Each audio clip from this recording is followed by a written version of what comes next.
Demon of Darkness, Koven Chronicles Book 6 by Andrea Pearson. Copyright 2018 Andrea Pearson. Dedication to Jane Clarkson and Katrina Yarber. 1. I stood outside the door to Mount Koven, more nervous than I was the first time I'd been there. So much hinged on the outcome of this visit. My reputation. The lives of millions of innocent people. I held the globe tightly in one hand, hesitating to put my other on the square box in the door. The circumstances that led me there weren't an example of my finest hours. My friends and I had tried and failed to defeat Lord Canon. It was an absolute miracle none of us had been mortally injured. Abel had a gash on the side of his face that had required stitches, but other than that and a lot of exhaustion, we'd come out unscathed. The globe I held was a device that helped me find hounds so I could destroy them or wipe their memory. I'd only been given 12 days to do it, and I'd missed my deadline. My cheeks flushed as I stared at the door. I'd originally been given 11 days, but the device's owner had been kind enough to grant me an extra day. So why was I standing there, about to ask for more allowances? Because I was desperate. Resolving to go forward with my plan, knowing my friends were waiting for me in the Amsterdam airport, I firmly placed my hand in the square box. The familiar pin-pricking sensation made me jerk away. It didn't matter how often I did this, my first reaction would always be to pull back. The door opened, and I entered, leaving my physical body behind. It didn't take long until the appropriate ghost found me. "His answer is no," the woman said. "He absolutely will not stop the plagues and grant you more days. You've already been granted a 1-day extension. Do not ask for more time." She looked at me, a shrewd expression on her face. "You don't have to return the device right now, you know." I tilted my head. "I don't? You may keep it longer, but you will endure the 10 plagues of Egypt as promised." She met my gaze for a moment. "Nothing you do at this point will stop them. Be wise, Miss Ashton." The ghost walked away, disappearing as she mingled in the large group of shades. I turned and exited the room, mulling over what she'd said. I could keep the device longer, but the plagues would still happen. So even if I'd handed back the globe just now, I would still suffer as promised. Good to know. Unfortunately, we still had no idea how many hounds there were. Lord Canon had been drawing them to himself, but when he tried to seduce me, he lost his grip on many of his forced followers. And as soon as they'd realized how much under his control they'd been, they left him, and their glowing green dots appeared again on the globe. There were 40 of them. Lord Canon had hidden 40 hounds from me. I couldn't believe it. I felt like I'd been lied to, and not just by him. I'd been promised the globe would show me the locations of all the hounds. It hadn't. Sure, it had given me locations for ones that weren't under Lord Canon's control, and I did appreciate that.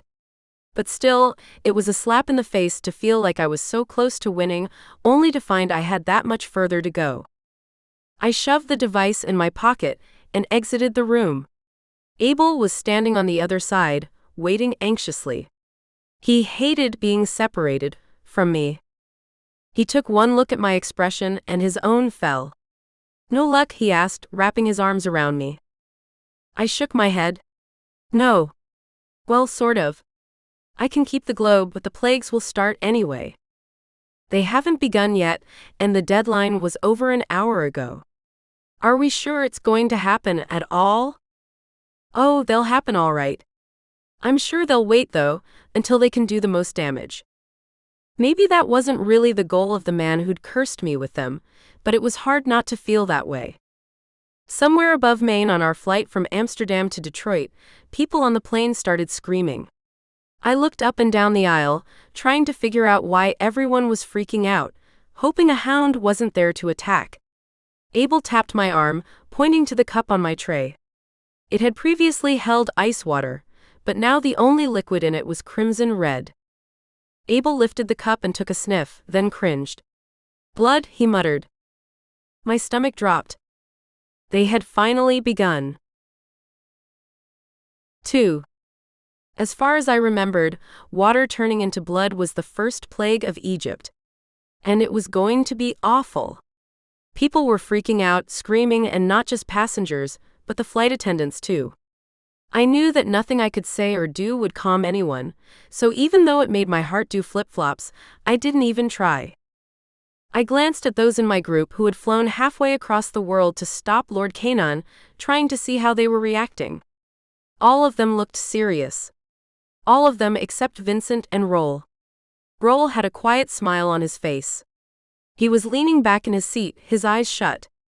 Vincent was openly grinning, his cup already empty. He noticed me looking, and motioned at me to pass over my cup of blood. Disgusting. I obliged though. This was hands down the best way for him to feed. Rather than watch him drink, I turned away, hoping he would do it discreetly. It wouldn't be good to have anyone there recognizing what he was, though I doubted they would automatically think, vampire. More likely, they'd think he was just a really, really disgusting person. Abel was surfing the internet and touched my arm again, pointing to an article that had just popped up from one of the major news sources. I glanced at it, dismayed to see that water was turning into blood in multiple states. It was early morning on the East Coast, so it made sense that they would notice the plague before anyone else. They were awake for the day first. When we touched down in Detroit, the same pandemonium and chaos existed there that had been on the plane. Our layover was 3 hours, and I had time to contemplate the implications. Apparently, water in every beverage was turning to blood. Milk, juice, soda pop, coffee, tea. Every drink that had water as part of it was affected. Food with water in it didn't seem to be affected. Thank goodness. Abel and I watched the news while waiting in the terminal, dread filling my stomach as more and more reports of hospitals in panic started coming through. Not a whole lot of people had died yet, but I expected that would probably change as patients were rushed in, needing medications via IV or even transfusions. Apparently, the blood on hand was turning into the same type of blood across the board, O positive. Luckily, it was the most common type of blood. Unluckily, it wasn't the only type people needed. How long did the first plague last? Abel asked, rubbing circles on the back of my hand with his thumb. According to the Bible. I shrugged, unable to take my eyes off the TV. I don't know. He pulled his phone out and surfed the internet again. It doesn't say, but it sounds like they lasted for a long while. I closed my eyes. Not exactly what I wanted to hear right then. Our flight was called for boarding, and I breathed a sigh of relief. I'd been worried they would cancel because of the situation. With how widespread the problem was, apparently they didn't want to have to deal with helping people find alternate flights. One thing that got my attention was that the states that had first been affected were already back to normal. That gave me hope that the plague wouldn't last very long. We finally touched down in Salt Lake City. All of us returned to our various locations, deciding to meet at my house in a couple of hours. At that point, we'd figure out what our next course of action would be. Once my allies started showing up, I could see they were just as cranky as Abel and I were. Most of them were scowling, while others looked downtrodden and discouraged. I wasn't surprised that none of the fire vampires showed up. They were probably gorging themselves. Gross. No one wanted to talk about what happened in the Netherlands, so we turned on the news and watched as Utahns got hit with the plague. I was surprised it hadn't affected them already, until I remembered what the old man had told me, that the plagues would affect the countryside surrounding me up to the size of Egypt. It wouldn't hit them until I was there. Does anyone know how big Egypt is? I asked. In comparison to Utah? Most everyone shook their head, scowling at the TV. Abel pulled out his trusty phone, and together we found a website that showed Egypt's size when compared to other countries. I was shocked to see that the plagues would not only affect Utah, but half of all the surrounding states. In fact, all of Vegas would be hit. That was a lot of people. What is this going to do to people? I asked Abel in a whisper. He shook his head. It's definitely going to be a downer. For sure. Now what? Nicole asked. She had flown down to help figure out our next course of action. I cleared my throat. Since I missed my deadline, I've decided to keep the globe for a while longer. Continue using it as much as possible. Wouldn't returning it get the plagues to stop? Austin asked. I shook my head. No, not according to the ghost, I asked. It's just not how these oaths work. The people who make them, who loan out magical devices, are strict about consequences. Giving back the globe would inhibit me in my efforts to stop hounds, and it wouldn't put an end to the plagues. Good to know, Austin said. No one had any ideas about what to do at that point. Instead, they were more fascinated by the news, and I ended up sending them all home. They could watch the news anywhere. I just wanted my house back. When things settled down a bit, I tried contacting Roll, hoping to get information from him on how to proceed, see if he knew anything more about Lord Canon that he hadn't already shared. He didn't answer, which again didn't surprise me.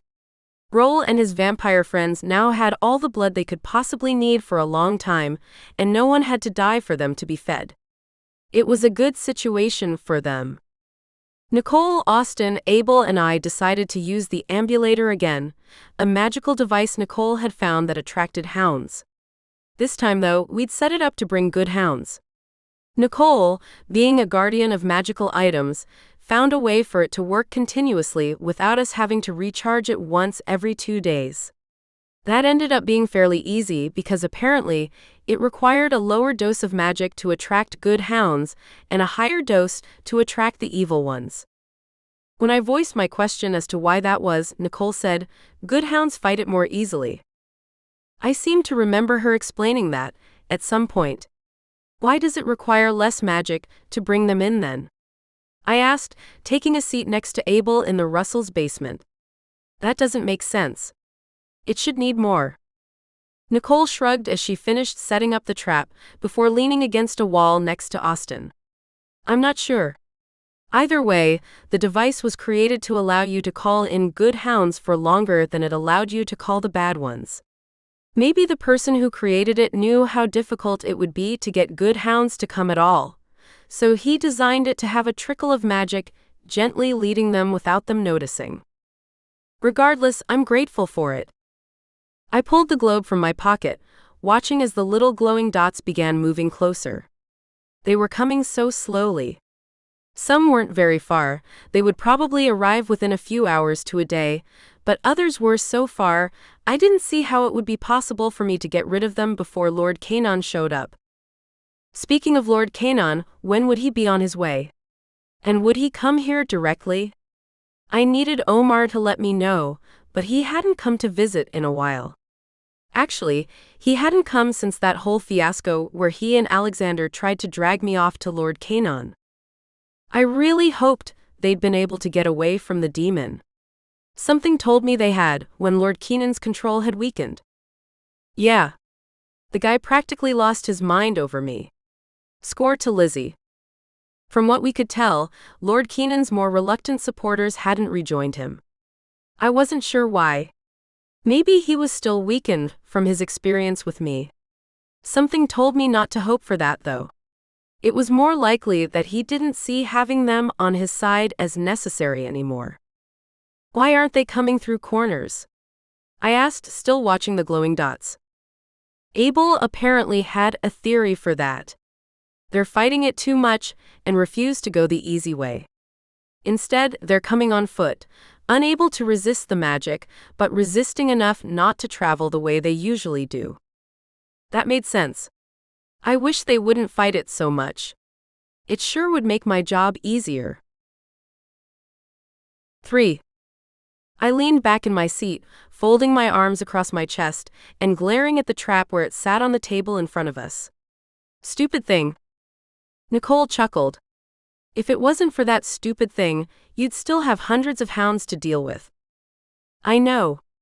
I'm sorry. I am grateful for it. I just really hoped to have been done with all of this by now. And it's agonizing to see how slowly they're coming. Everyone murmured their agreement, and after staring at the device for a little while longer and realizing there wasn't a lot we could do in the meantime, we turned our conversation to the plagues. Every single bit of water has been affected, I said. Even the water in the Russell's food storage is contaminated. My mouth parched even more just saying the words. What a mess. The elderly couple was due to get back soon. They'd volunteered to drive to Utah Lake and up the canyons to the springs, creeks, and rivers there to see just how much water was being impacted. I continued. If the Russells find that our reserves are now blood, we're in big trouble. Utah is already a desert state. Once the plague ends, whenever that is, we're going to have to see if we can fix things with magic. Because there's no way we can wait for it to do it on its own like the eastern states did. We don't have enough water sources as it is. But how? Austin asked. The amount of water it would require to keep this state and the surrounding ones hydrated is astronomically high. All of us turned to Nicole, and she held her hands up, a smile on her face. Okay, I get it. I'll see if I can figure something out. She excused herself to one of the interrogation rooms, and not wanting to feel like I was spying, I headed upstairs to find a bathroom. When I finished, the Russells had returned. I could see from the expressions on their faces that it hadn't been a good trip. Everything is blood now, Mr. Russell said. Everything. Utah Lake, Hobble Creek, Provo River, etc. I don't know how we're going to pull through this one, Mrs. Russell said. And I hate to think of what's coming next. I tried not to show my discouragement. It was a struggle not to. It was also a struggle not to start apologizing repeatedly for the mess I'd gotten us into. I clamped down on my tongue though, determined to be strong for my friends. Moments later, Austin, Abel, and Nicole came upstairs, their expressions grim. I turned to them expectantly, hoping the news wouldn't be as terrible as it looked. Did you find something? I asked Nicole. Well, yes. But getting it is going to be a bit unconventional. Okay. How unconventional? The woman who currently owns the device wants us to bring her 6 different types of blood. Blood from 2 demons, blood from 3 different types of arites, and blood from a regular human. What is she going to do with the blood? Please don't say one of us has to drink it. I was dying from thirst, but not enough to drink blood. Obviously. I'm not sure, she didn't say. But we have 20 minutes to do it. And the blood can't be from impure water. Drat. I was going to suggest that, for one of the sources. Okay, we've got 3 different arites here. You're wind, Austin is earth, and I'm fire. Nicole shook her head. Austin and I are both silvers. We're the same type of arite now. Is she really going to be that picky? You were different arites, originally. I'd rather not risk it. Okay. We just need to find 2 more arites then. Just one.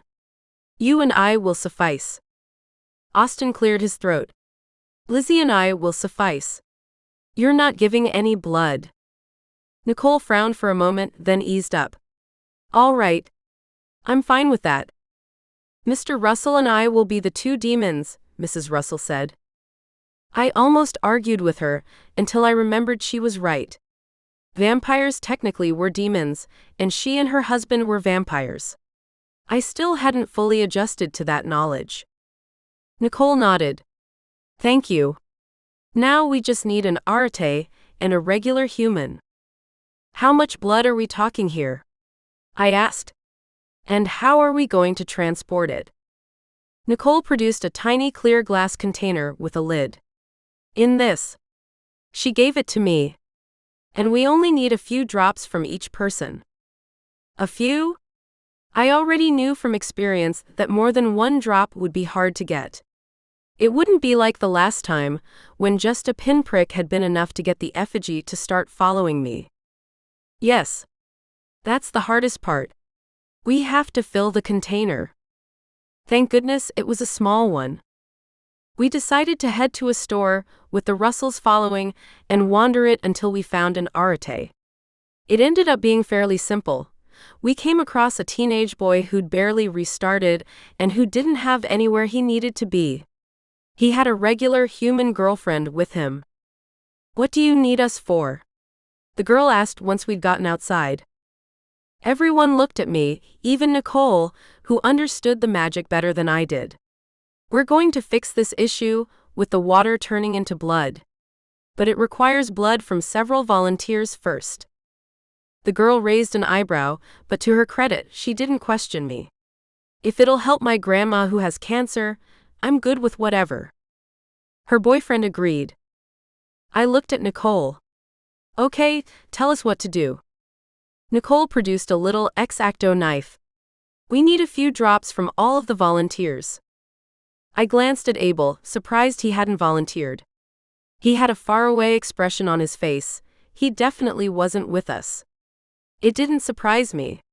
He was probably searching for his mom in his thoughts. The poor guy. Austin went first. Nicole made a little cut on his arm after they decided that would be better than the hand, which would hurt more, and they squeezed several drops out. I went next. I had to look away when Nicole cut me. Luckily, the knife was very sharp, and it was a quick process. If the knife had been dull, it wouldn't have been pleasant. Well, it would have been even less pleasant. Mr. and Mrs. Russell were ready to go after me, and the teenagers went last. Once she had all the blood she needed, Nicole closed the container and glanced at us. "Thank you, everyone. If the water turns back to normal, we'll know it worked." "Will the blood stay good long enough?" I asked. "Yes," Nicole said. "I'll keep it in the fridge until then." I nodded, remembering that blood could last up to 100 days or something like that. Hopefully, the plague wouldn't go that long. 4. We returned to my empty house. Mindy, my assistant, had left a note on the counter saying she'd gone out for food with a friend who was passing through. I shook my head as I returned to the living room couch. Bad timing for a visit. Sia immediately jumped up on my lap, not seeming to care that I had visitors. She must have really missed me if all these strangers didn't keep her away. I cuddled her to my face before setting her on my lap and petting her as we talked. "What happens once the blood plague has stopped?" I asked. "My question is, why do we need to wait for it to stop?" Abel asked. "Why can't we get the device now and start it up when the plague ends?" Nicole tilted her head. "Good question. I'm going to assume it doesn't matter when I do it. Should I grab it now?" We all nodded, and Nicole set the container of blood on the end table next to her before digging a small sphere from her pocket. I watched as she opened what looked like an imaginary little door, about a foot tall, in front of her. I'd seen her do this enough to know the door existed, but only to her. Nicole picked up the container of blood and set it in a shelf only she could see. She closed the door, then opened it again moments later and reached in, pulling out an odd little contraption which she set on the end table. She stared at the box for a while, nodding occasionally, probably engaging in a discussion only she could hear. And then she closed the door again and tucked the sphere back into her pocket before turning to the rest of us. "The contraption will only be able to purify one water source at a time, hardly surprising. And it'll take time to work. But it will work." "How much time will it need?" Austin asked. "A couple of days." I blanched. Just how long would we be without water? A couple of days to clean the water in one source after the end of the plague? What were we going to do? Nicole obviously sensed everyone's panic. "At least something is going to help us. Can you imagine not having any water at all?" We all shook our heads, and Nicole continued. "It would take years for nature to purify every reserve in Utah and the surrounding states if we didn't have magic." Good point. As she said, at least we had something. "Can you teach me how to use the device?" I asked. "Or does it need to be you who activates and uses it?" "It doesn't need to be activated at all. Apparently, it's constantly working." "Oh, that's cool." I got to my feet. Let's test it out, shall we? Not waiting for a response, I filled a bowl with blood straight from my kitchen tap. Disgusting. Then I returned to the living room, setting it on my coffee table. Nicole put the device next to the bowl. I'm not sure if it needs to be in contact with the water. Let's just see what happens. We all leaned forward eagerly. It took several moments, then I gasped in amazement when the blood closest to the device first turned pink, then went completely clear. I could see the plague fighting with it though. The water started roiling, shifting as the red fought to overcome the clear. I frowned as the blood drew closer and closer to the device, until there was only about a 1-inch section of clear water. Just seeing that little bit of clear water, though, made me ache to grab it. I hadn't been this thirsty, probably ever. At least we know it works, right? I said. The others agreed, and we all leaned back. Here's what I propose, I said. Nicole, you and Austin head home. Tonight. Get out of here. I held my hand up when she started arguing. Abel and I will place the device. I glanced at him. That is, if you're okay with helping? He raised an eyebrow. I'm not going anywhere. His tone of voice was a duh one. I smiled. Good. Abel and I will take care of this. Nicole, you're pregnant. I'm not willing to risk you getting dehydrated, and either you or your baby suffering. Plus, none of the coming plagues will be pleasant. She again opened her mouth to argue, but Austin put a hand on her leg and she fell silent. Coolidge is already gone, I said, and I don't know how these plagues are going to affect everything. It'll be a lot easier if I know my closest friends are safe. All right, Nicole said, we'll go home. Austin nodded. We've got the former hounds who need to be taken care of anyway. And more who'll be coming, Abel said. Exactly. Austin glanced at Nicole. You're excited to begin tutoring them. How about we get started on that now? She nodded. They left soon after. Mindy got home, and Abel and I filled her in on what had happened while we'd been in Europe. She promised me she'd stay and continue helping, regardless of how exciting the plagues got. I was seriously coming to appreciate this woman. She turned in, and Abel and I finally had a moment to ourselves. We snuggled on the couch, talking and kissing and enjoying each other's time. I knew that the next few days would be difficult, but as long as Abel was with me, I'd be fine. I hoped. By that point, night had fallen, and nothing sounded better than sleeping in my own bed. As I got ready, though, I couldn't help but feel guilty yet again for what had happened in Holland. If it hadn't been for me, we wouldn't have had such a difficult time trying to battle Lord Canon. I'd pushed hard to attack him, not knowing that his strength had been greatly multiplied in his graveyard. Of course, once he left the graveyard, he'd be able to move around freely, beguiling and forcing more and more people to join him. I really didn't look forward to the next few days. Abel spent the night on my couch. I gave him a goodnight kiss or 2 or 3, then turned in, relishing the feel of my own sheets and mattress, grateful I wasn't displacing Nicole. Oh, I really hoped all of this with Lord Canon would be over before her baby came. She had several months to go, yes, but I still worried. Everything was taking a lot longer than I'd hoped it would.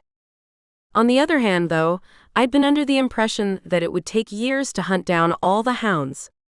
I'd hoped it wouldn't, and maybe it would still take that long, but I had to acknowledge that I'd done better than I'd expected. Only 2 or 3 months had passed since Alexander had first approached me. And with how many hounds were left, only around 40, I knew now this wasn't a lifelong gig. 5. The next morning, I woke up around 7:30 and prepared to head straight to the Russells. When I got to the kitchen to grab a quick breakfast, though, Abel was there, looking hot in his pajamas, his hair messed up from sleeping. I stepped across the kitchen to him, wrapping my arms around him and resting my head on his back. You definitely are a sight for sore eyes, I said. He chuckled, his back rumbling. I was about to say the same thing. I stepped away. You haven't seen me yet. I haven't done my hair. Or even showered. Abel turned and enveloped me in his arms, burrowing his face in my hair. I cringed and almost pulled away before he said, "I love the smell of Lizzie and I don't like the smell of shampoo." I chuckled. "Well, in that case, I'll stop showering. Especially if it encourages you to hold me like this." Abel laughed, then said, "We do have to interact with other people, so it would probably be a good idea if you bathed at least once a month." We chuckled together, and Abel shared the breakfast he'd cooked with me. Scrambled eggs, toast, and sausage. Yum. Too bad we didn't have anything to wash it down with. I was getting tired of having a dry mouth and throat. After I'd finished, I walked over to rinse my dishes out of habit. I gasped when I turned on the water and watched as it ran from pink to clear.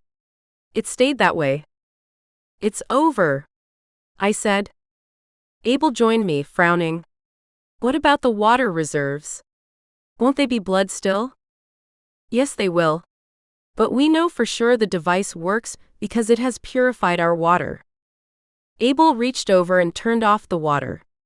"Let's not waste it. We need to take the device somewhere where it can do its thing, help everyone's water clear up." "Okay. But let's check in with the Russells first, then go." "How long until the next plague starts?" Abel asked. I shook my head. I didn't know. As if on cue, a ribbit sounded from the sink. I shrieked, stepping back. A tiny frog wriggled its way out of the drain and jumped onto the plate I'd just rinsed off. I groaned.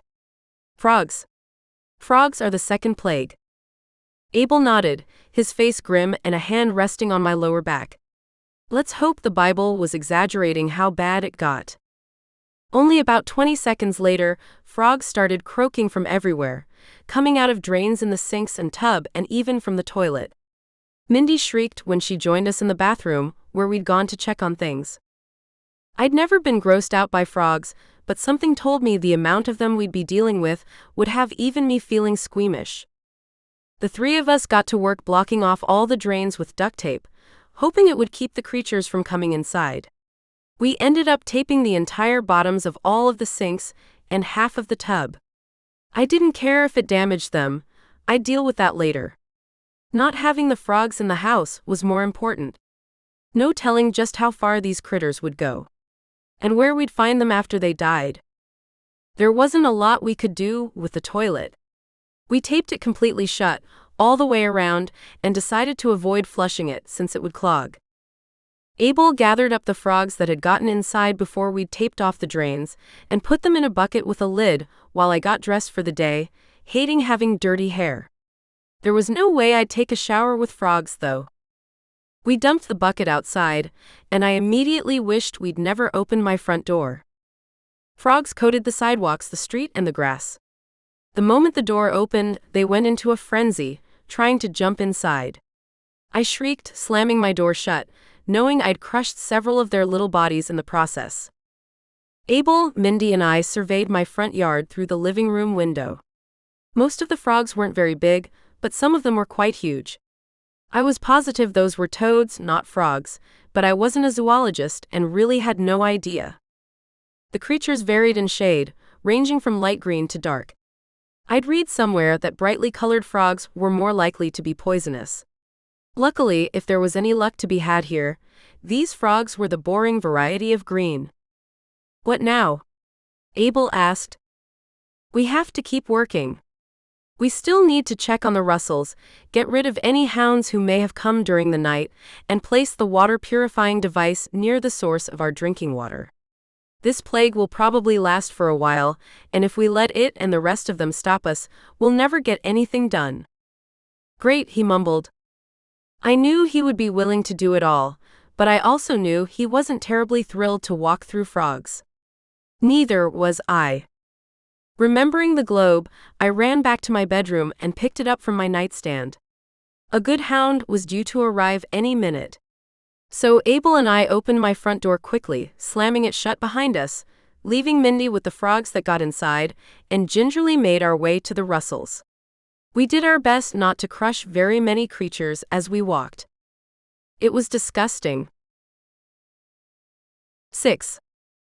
The Russells' predicament was much worse than ours. They had 2 bathrooms, along with the kitchen, and no able to come up with the genius duct tape idea. The way Abel and I had blocked my drains seemed to be better than what the Russells were doing, which mostly consisted of them holding dishes over the drains. "Do you have any duct tape?" I asked, wishing I'd brought mine. Mrs. Russell ran to get some, and Abel and I got to work immediately. By the time we were done, the Russells' drains looked like mine, coated in tape but keeping the frogs out. The front door slammed open and shut, making us all jump, and a man dashed inside, his expression wild and his body language frantic. Before we could say anything, he ran downstairs. Abel and I glanced at each other. "Must be our first good hound," I said. We walked down the stairs, finding him slumped across the table next to the trap, his features now relaxed. He looked up at me. "Do you realize how much stress you've caused me?" I could only imagine. "I need to talk to you." "Okay." He gave me a nervous expression, and Abel and I escorted him into the interrogation room, where we invited him to have a seat in one of the chairs. It sure was nice dealing with someone who wasn't trying to rip my throat out the whole time I was in the same room with him. I took the other chair and Abel stood, arms folded. I hoped that with the hound currently being good, I wouldn't need Abel there, but I'd rather be safe than sorry. "I'm not sure if you've noticed it, but quite a few hounds have been disappearing recently." The man nodded. "Yes, of course we've noticed. And we're grateful for it." "I haven't been killing them all, though," I said, encouraged by his friendliness. "Oh, you haven't? What have you been doing?" I proceeded to tell him about the spell I learned that wiped memories, knowledge, and guardianship status, and basically started them over with a clean slate as non-hound mortal humans. Then I told him about the hounds being housed in Montana, where they'd receive tutoring and help getting back on their feet as completely new people without a history or even a memory of what they'd been in the past. I decided not to tell him that some would eventually regain knowledge of what they'd been, knowing this guy would probably never have that happen. He appeared to be in his late 50s, and if Betsy Strange had been correct, most of his knowledge about those sorts of things wouldn't even start to return for 20 or more years. He leaned forward, clasping his hands and resting his elbows on his knees. "Will other hounds be able to find me?" "No, they won't. Regardless, though, in a few days, I should have reached all of the hounds. There won't be any left to hunt you down." He breathed a sigh of relief, leaning back in his chair and running a hand through his hair. "I can't even begin to tell you how reassuring this is. That I don't have to die." "So you want me to perform the spell on you?" The man flicked a frog off his leg. The Russells were upstairs gathering the frogs, but with how many had gotten inside, it was inevitable that some would make it downstairs. "Yes, of course I do. I'm surprised any would turn you down at all." "Well, we first attracted the bad hounds, and a lot of them weren't excited to have their guardianship status removed." "Understandable, I suppose." Abel left the room, and with permission, I had the man repeat the words of the spell after me, and then we took him upstairs to Mrs. Russell's front room. Austin planned to continue having their private jet come down to pick up hounds regularly, just once a day now. I'd previously arranged with Detective Cole to have someone, a friend or another officer, pick up the ex-hounds and escort them to the Provo airport. I was grateful Cole was willing to do it. The poor guy was still healing from having been shot in the leg a couple weeks earlier. I knew he was bored out of his mind, even while dealing with physical therapy and doctor appointments. My request for help had come at a good time. He attacked the project with vengeance, assuring me he'd find someone somewhere every day to be at the Russells' house. The man taken care of, Abel and I steeled ourselves to go outside again. It was time to get the water situation fixed. 7. After doing a lot of research, Abel and I learned that most of the water in Utah came from springs in the mountain, and some from wells the cities owned. I knew of at least one spring that provided drinking water. It was up Rock Canyon in Provo. We headed there immediately. I led the way up the canyon, since Abel hadn't ever been there. It took about 20 minutes to reach the point where the stream disappeared beneath a little government hut and got piped away. The water entering the hut was red, and Abel and I hiked up alongside it, wanting to get to the mouth of the spring before placing the contraption. As it turned out, we didn't need to. The farther we hiked, the clearer the water ran. Relief rushed over me.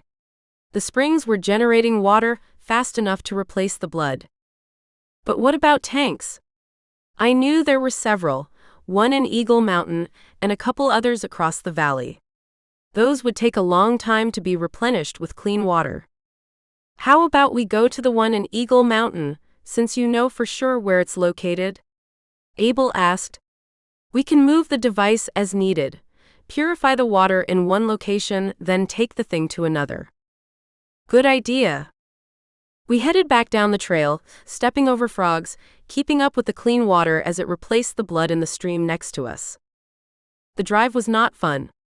The frogs had had a chance to build up, and the roads were covered with dead and new ones. I was grateful Abel was driving. He had a grim expression on his face the entire time, and I knew he hated it as much as I did. We hiked up to the tank, and Abel and I hid the device just outside of the water tank, hopefully where no one would see it. We made sure it was fully covered, and not in a spot where children would be likely to find and take it. Families hiked the area frequently, and I didn't want to run the risk of the device getting carried off. There wasn't a whole lot more I could do at that point. Abel volunteered to figure out where other tanks were, and to transport the device every couple of days. We wouldn't be able to reach all of them for a long time, but at least it would help. On our way to my house, I had an idea though. Why not let people know about the device? We could have them move their bloody water to the tank, set it up by the device, and take it home as clean water a few hours later.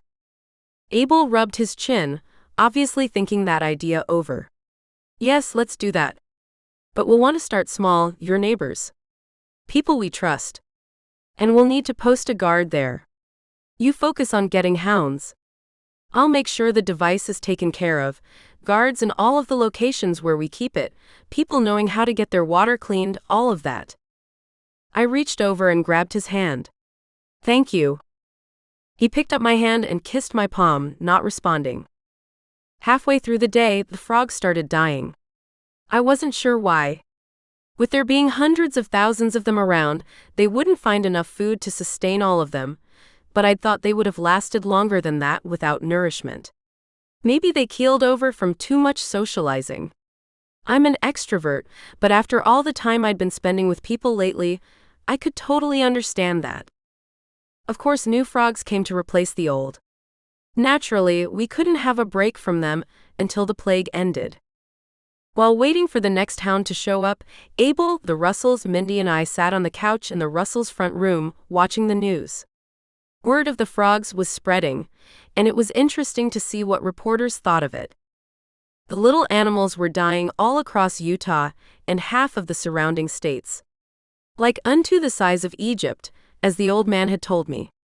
We watched as people discussed the disgusting, smelly conditions that resulted from so many creatures dying.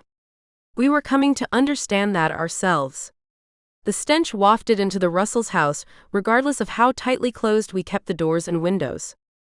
One of the reporters chuckled as a man she interviewed brought up the plagues of Egypt. She obviously didn't believe him. I know you think I'm crazy, he said. But listen. First blood, then frogs. Neither of these are natural phenomenon. They've been caused by magic or by some curse somewhere. If any of you are smart, he said, addressing the camera, you will leave here as soon as you can. Things are not going to be nice for the next while. The woman's lips twitched as she tried not to smile. Well, if these are the plagues of Egypt, what comes next? Weren't there several plagues? Yes, there were. 10 to be exact. The next one is lice. Other plagues include livestock becoming diseased and boils. Have you ever had a boil before? She shook her head. No, thank goodness. Neither have I. But I know they're horrible. He shifted his position and continued, shoving his hands in his pocket. And there will be locusts. Again, he glanced at the reporter. Do you know what a locust is? Isn't it like a cricket? She asked. No, it's a grasshopper. But they're not normal grasshoppers.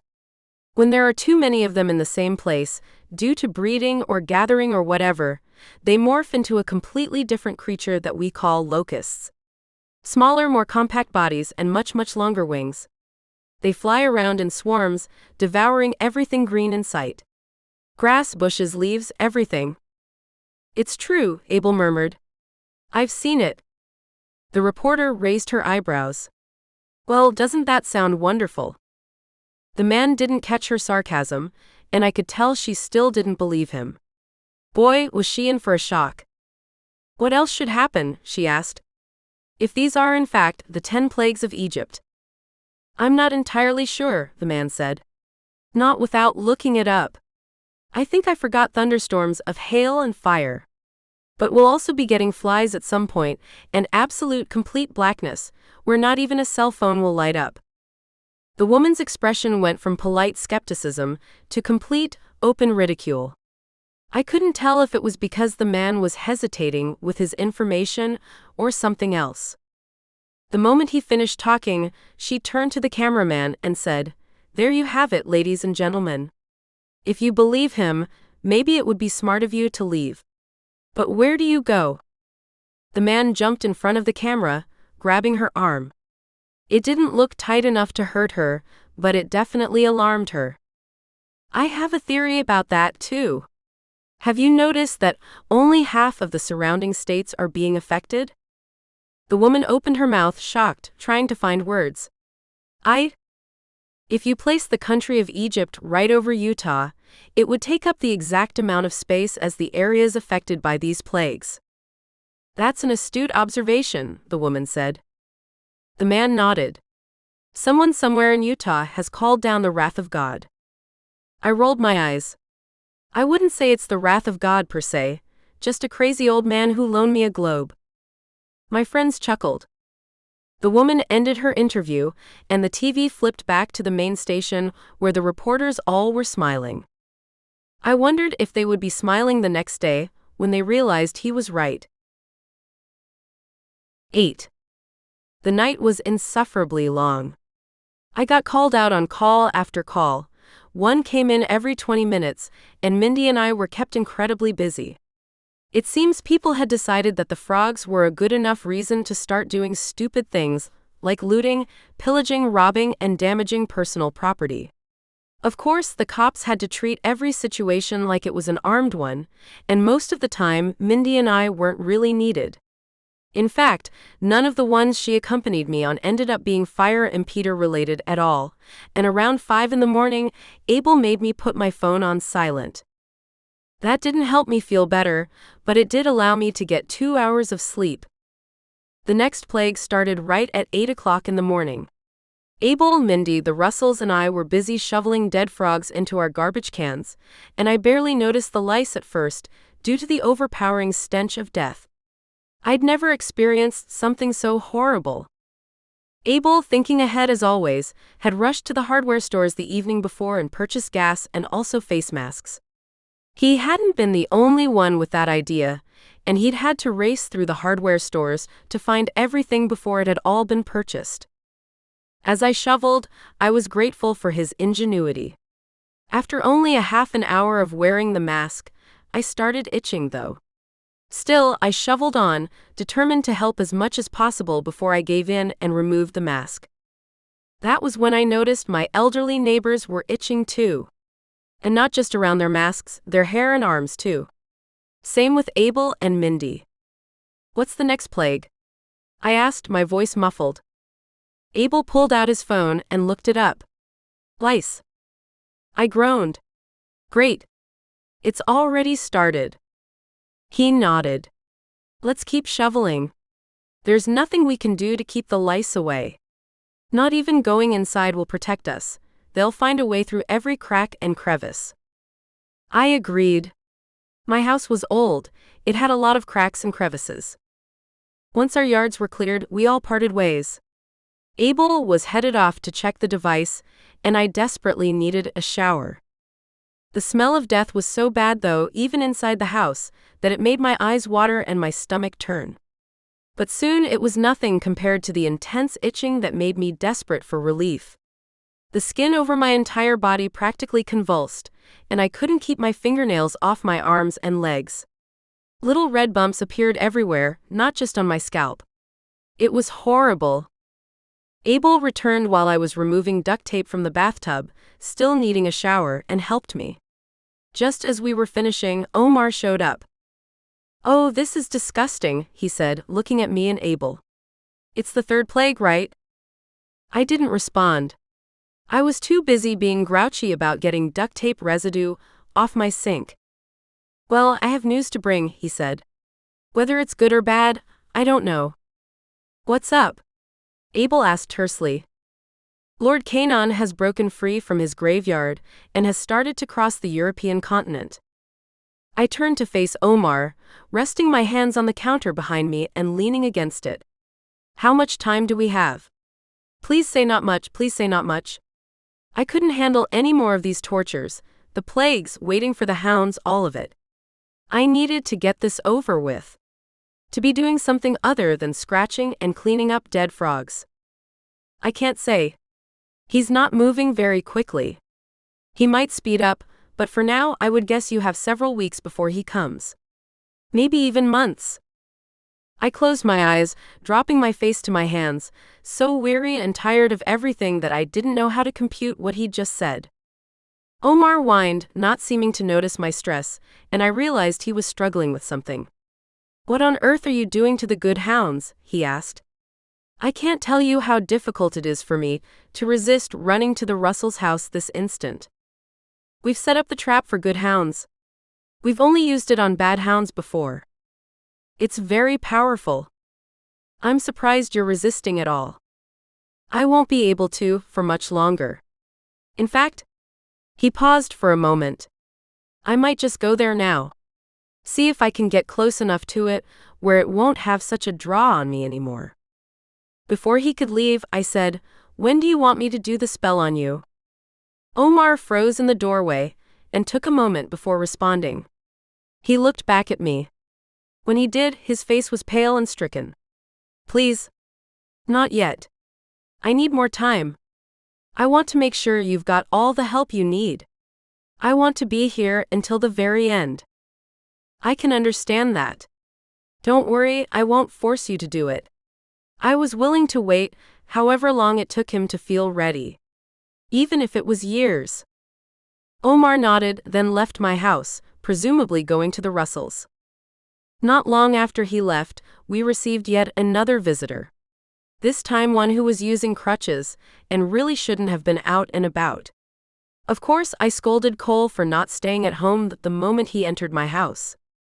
"I'm still following the governor," he said. "Oh. I'd forgotten all about that. How? You should be in bed." He rolled his eyes. "You needed to hear this, and I'm not the only one who has been watching.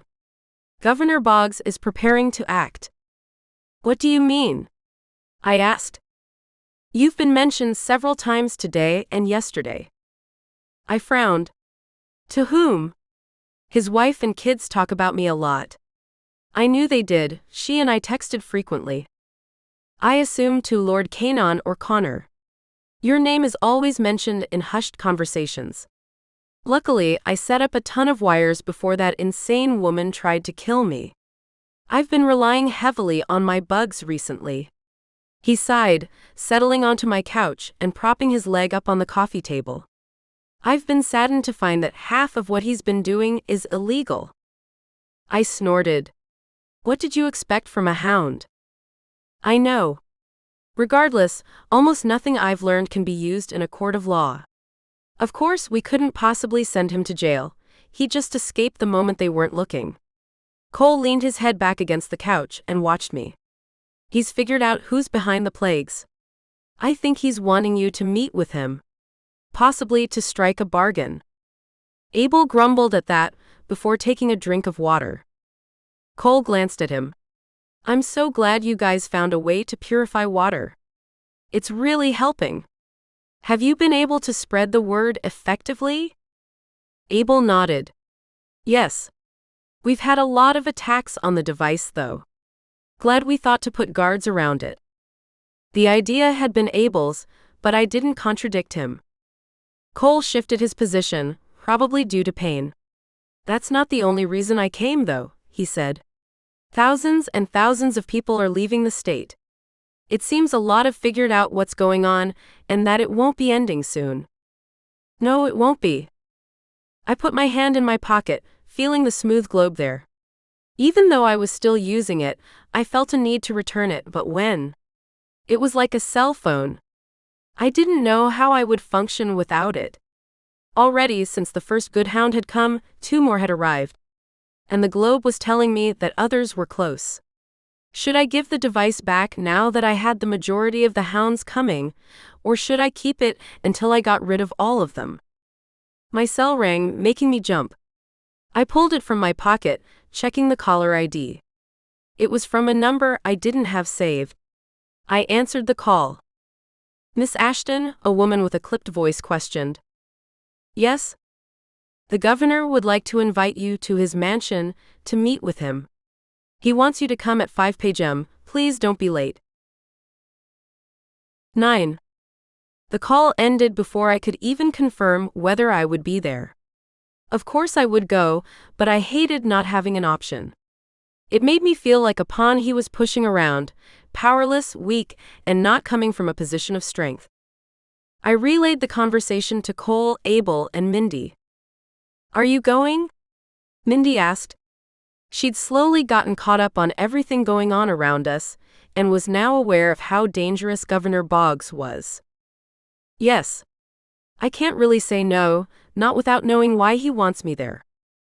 You're not going without me, Abel said. Nor me, Cole said. I shook my head. Cole, you definitely aren't going. You should be home, in bed. Besides, you need to stay completely out of his sights. You have to be able to continue monitoring him, and if he knows you work for me, the chances of you being found out are much, much higher. I wasn't aware I was working for you.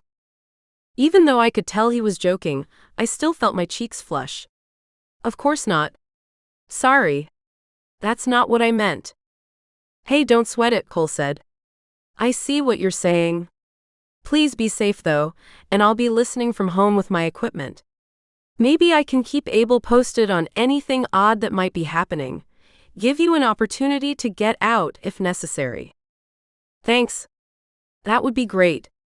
I turned to Mindy. Are you okay with holding down the fort? She nodded. No problem. You're just as miserable as I am. I nodded. Yes, I was. Luckily, calls had stopped coming in once the sun came up. I'd only missed one after Abel made me turn my phone on silent. I was just about to head to the governor's mansion when Mindy got called on a job. I knew she was exhausted, but she was definitely proving herself to be hardworking and to have a lot of grit. I knew things would be okay while I was gone.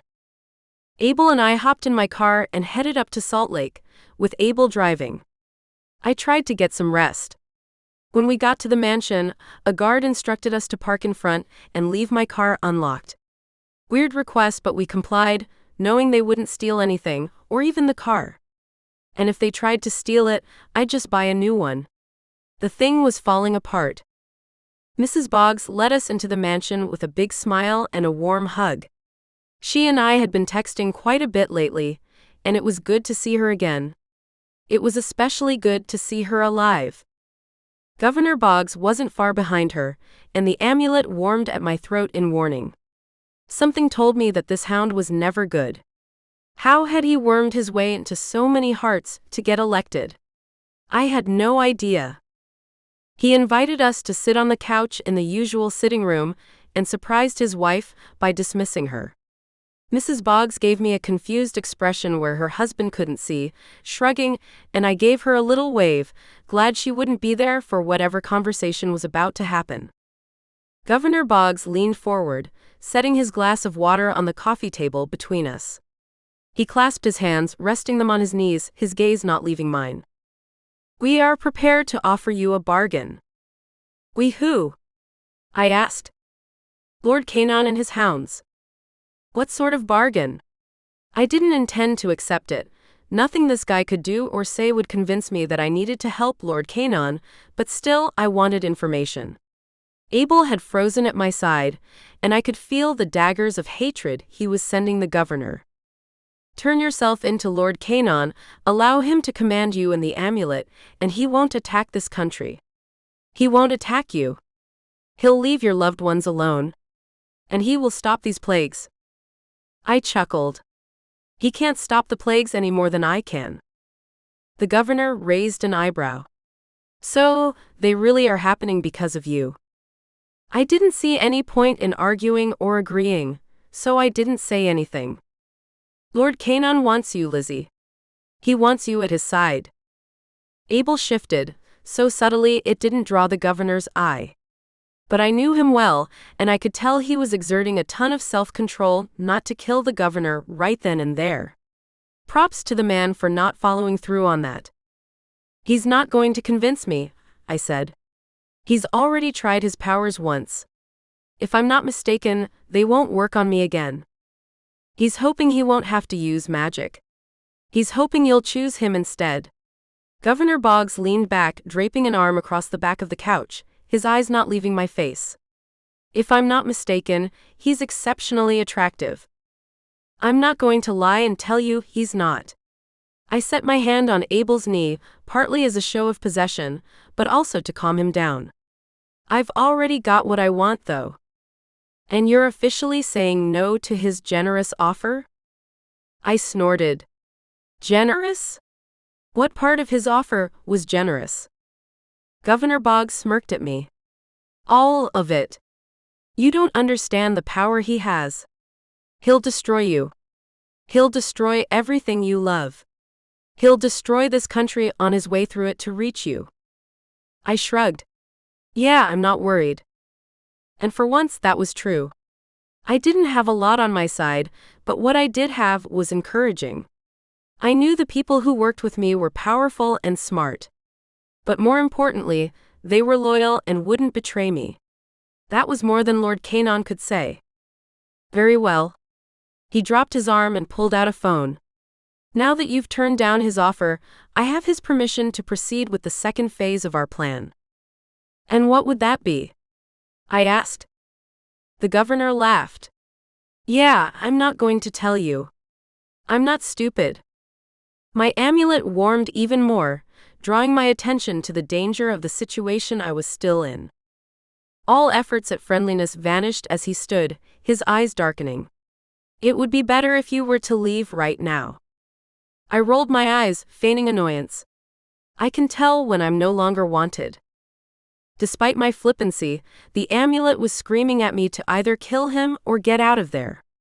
I knew I couldn't kill the governor of Utah right then without serious repercussions, so getting out had to happen. Abel grabbed my arm when I turned to go. You're leaving him like this? No fight. My gaze shifted to the governor's and back to Abel's. Yes. I am. The governor's eyebrows rose in surprise. You're smarter than I thought you were. I snorted again, sending him a withering glare before pulling Abel to the front of the mansion. My car was waiting out front, keys in the ignition already.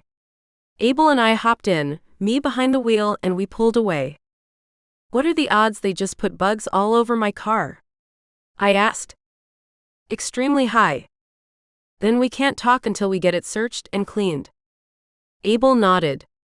I could tell he was still disappointed from my decision not to off the governor while I had the chance.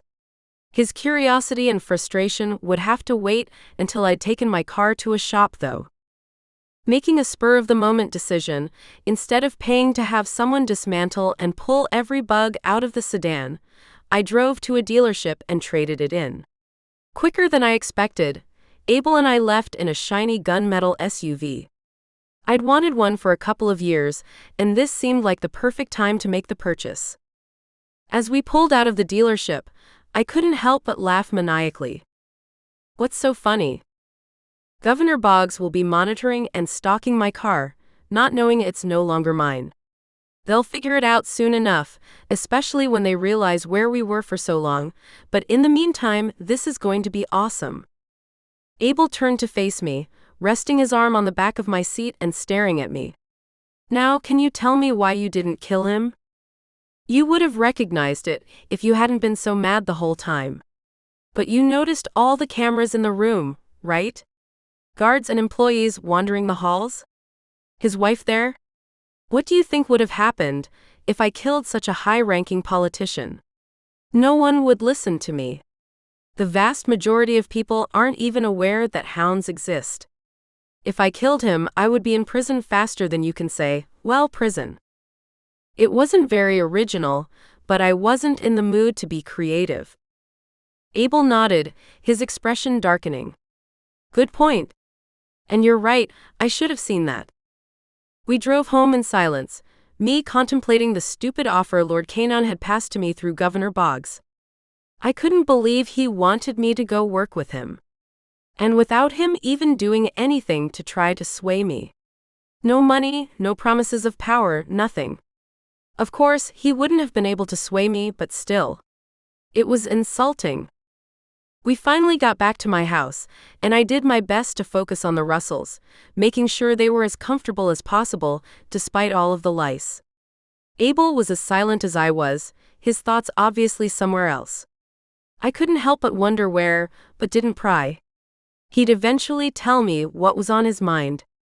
When we were finally alone again, he confided in me what he'd been considering. 10. Abel took me in his arms, giving me a hug before quickly releasing me, stepping a foot or two away. Sorry, I can't handle the lice. I know it's not your fault, but I can feel them practically jumping back and forth between us when we're close to each other. I was so exhausted, a giggle burst out before I could stop it. Then many followed after. Soon I had tears rolling down my cheeks from laughing so hard. I rubbed my eyes when the fit finally ended, noticing that at least my laughing had made Abel loosen up a bit, even if he hadn't lost control too. Sorry about that, I said. What's up? I'm going underground for a few hours tonight. I need to monitor what's happening in other circles. See if I can figure out how people are feeling where you're concerned. If we can't get them to join us, really join us, we need them to leave so they don't join Lord Canaan. Excellent point. How long will you be gone? Until around midnight. Be careful. I will. Abel was gone 4 hours, and when he returned, he seemed hopeful. I loved seeing that expression on his face. It had been a while since it had been there. He pulled me into his arms, tucking me up against his chest as he related what he'd learned, obviously not caring any longer about the lice jumping back and forth between us. I found some demons that have been on Earth for nearly as long as the fire vampires. I've worked around them several times over the past few years. Now what makes them unique is this: they have zero loyalties to anyone or anything. You can't sway them at all. Nothing works on them. No briberies, no threats, nothing. It's part of their magic and their genetic makeup. That's crazy. And fortuitous. He nodded. I dislike being around them. Their methods of resolving situations aren't my favorite, but I'm hoping if we can convince them to fight for us, they won't fall under Lord Canaan's spell. But if you can't sway them to do anything, how are you going to convince them to fight for us? They have to choose to do it, without any promise of reward. I don't know, Abel, I said. How much risk should we take? I mean, if they can choose to fight for us, and I'm doubtful that'll happen given their genetic makeup, that means they can also choose to fight for Lord Canaan. How can we be positive they won't fall under his influence? Abel's mouth set in a thin line before he responded. Because their species has been around for thousands of years. They knew him when he was in power before, and they didn't join or fight against him then either. Okay, so how are we supposed to get them to fight him this time? We present our situation and hope they recognize how serious everything is. And we promise them we'll help them in return if they ever need it. I wasn't sure it would work. It sounded an awful lot like trying to sway them, and Abel had just said they couldn't be swayed. Besides, I hated all the loose ends and threads that would need to be tied and remembered and kept track of. Making an oath with the Ifrits had been unnerving enough. When I voiced my concerns, Abel nodded. I know. I feel the same. I'll keep in touch with them just in case, and I won't promise them anything. We ended our conversation, finally ready to sleep. I wasn't sure how much I'd get with lice everywhere. It was so disgusting and so uncomfortable. And as I suspected, that night was one of the worst so far. The frogs hadn't been able to get into the house once we figured out how to trap the drains, but there was no way we could have kept lice out. They were too small. They came in everywhere. All night long I felt them on me, in my hair and in my bed. I itched so badly that I probably only got 20 minutes of sleep the entire night, despite only sleeping 2 hours the night before. Regardless of what plague was coming next, nothing could be worse than the lice. 11. When I got up the next morning, dead lice were everywhere. There were so many of them, we had to sweep and vacuum multiple times. It was revolting.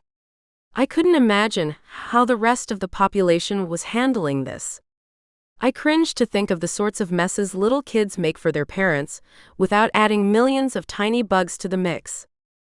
The one good thing was that the minute the plague ended, all of the lice died. Every single one of them. The itching stopped immediately, and nothing could describe the relief I felt. Holy cow, it was heaven. Of course, I wasn't quite prepared for the swarms of flies that came after. Like the lice, they seemed to find ways into the house that we couldn't see. Not only that, but just like flies do, they started multiplying like crazy. Food that sat out more than a minute or two had hundreds of maggots hatching in it immediately. The eggs were so plentiful, we could see them everywhere. I wasn't sure how they were being laid and hatching so quickly. It must have been part of the magic behind the curse, but there was nothing I could do to keep them away from food. We did find a couple of things the flies didn't seem to be attracted to. Chocolate and candy, mainly. So that whole day, the only thing I ate was sugar. My pancreas was going to die after just that day. I was sure of it. The flies were horrendous. They buzzed around me, landing on my face and in my hair, angry whenever I swatted them away, heavy and frustrating and loud, and zooming into my mouth whenever it was open to talk or eat or drink. I actually found myself wishing for the lice again. It drove me mad, crazy enough to leave the house anyway. And I was surprised to find the flies weren't nearly as frustrating outside as they had been indoors. Maybe because they found enough to entertain themselves with, and didn't need to land on me constantly. Abel and I had only been standing on my porch for a couple of minutes when Mrs. Russell ran over, tears streaming down her face. I jumped from my porch to meet her. "What's the matter?" She only could shake her head in response. She took me by the hand, motioning for Abel to come, and led us to her house. According to the Globe, the next hound was due to arrive in about an hour, so it was just as well that we were there. The news was blaring from her TV in the living room, and she motioned for us to sit down. I was surprised by how little the flies seemed to bother her, despite the fact that they were flying around her just as much as they were me. They landed on her and buzzed around without her even flinching or trying to swat them away. Whatever upset her obviously made the flies inconsequential. Her focus was solidly on the TV, so I turned my attention there too. A local news reporter was talking. Thousands of people are flocking to a little Utah town called Goshen, thinking they'll find refuge from these incidents that are eerily similar to the plagues of Egypt. The news reporter's expression was grim. That surprised me. The other day, all reporters had been mocking a man who'd said we were being cursed by the plagues of Egypt. She said, "We're joined by our own reporter Dean Olson, who is live in Goshen." The woman disappeared, replaced by a man standing in front of a little town that I'd only been to once. I could tell he was uncomfortable, and immediately knew that people who'd gone there were mistaken. Thousands of flies flitted in and out of view. "Thank you, Nadine." And no, Goshen, Utah is not the place of refuge these good people thought it would be. The camera panned out, showing the rest of the city. It made my heart break to see the thousands and thousands of people who had fled there, hoping that, like in Bible times, they'd find peace and refuge from the plagues. Unfortunately for them, these weren't really the plagues of Egypt. They were a curse on me for failing to obey the deadline I had been given. I looked at Mrs. Russell. Her face was stricken. "It's so horrible," I said. "I feel so bad for them." She shook her head. "That's not why I brought you here. It'll be back on in just a minute." "Something else?" She put a finger to her lips, and I turned my attention back to the TV where ads had started playing. We didn't wait long. The moment the second ad started, Abel gripped my hand, leaning forward and glaring at the TV. "Dorothy Elizabeth Ashton," a man's booming voice said. "Innocent fire and Peter?" "No. To the people of Utah and every surrounding state, Miss Ashton is a plague and a danger. She has single-handedly brought hellfire and damnation on our innocent citizens in the form of blood, frogs, lice, and more. She was hired to protect us, and instead she has caused and is causing the deaths of hundreds and the misery and discomfort of millions upon millions. Governor Boggs is pushing to have her removed from her position and sent to a place where she can't hurt us anymore. We urge you to call your local representatives, to call your police force and firefighters, and tell them you refuse to have her help us anymore. Your happiness and even your lives depend on it." The ad had been showing pictures of me from when I was in high school, all the way through my graduation from the Fire and Peter training school. I nearly threw up watching. Where had they gotten those pictures? How did they know so much about me? The man continued. "If necessary, we will remove her from our state by force." The TV went blank before a credit screen popped up. I wasn't surprised to see Governor Boggs' name in big bold letters, along with the words, "Funded by." I sat back on the couch, staring at the TV, feeling weak and nauseated. 12. Holy cow. I could barely think through my shock. "He's not shy about it, is he?" Mrs. Russell shook her head. "It's one of 3 that have been airing all day. I've seen them all, and I called the number on the bottom just to see what they're telling everyone. They're recruiting people to hunt you down and stop you."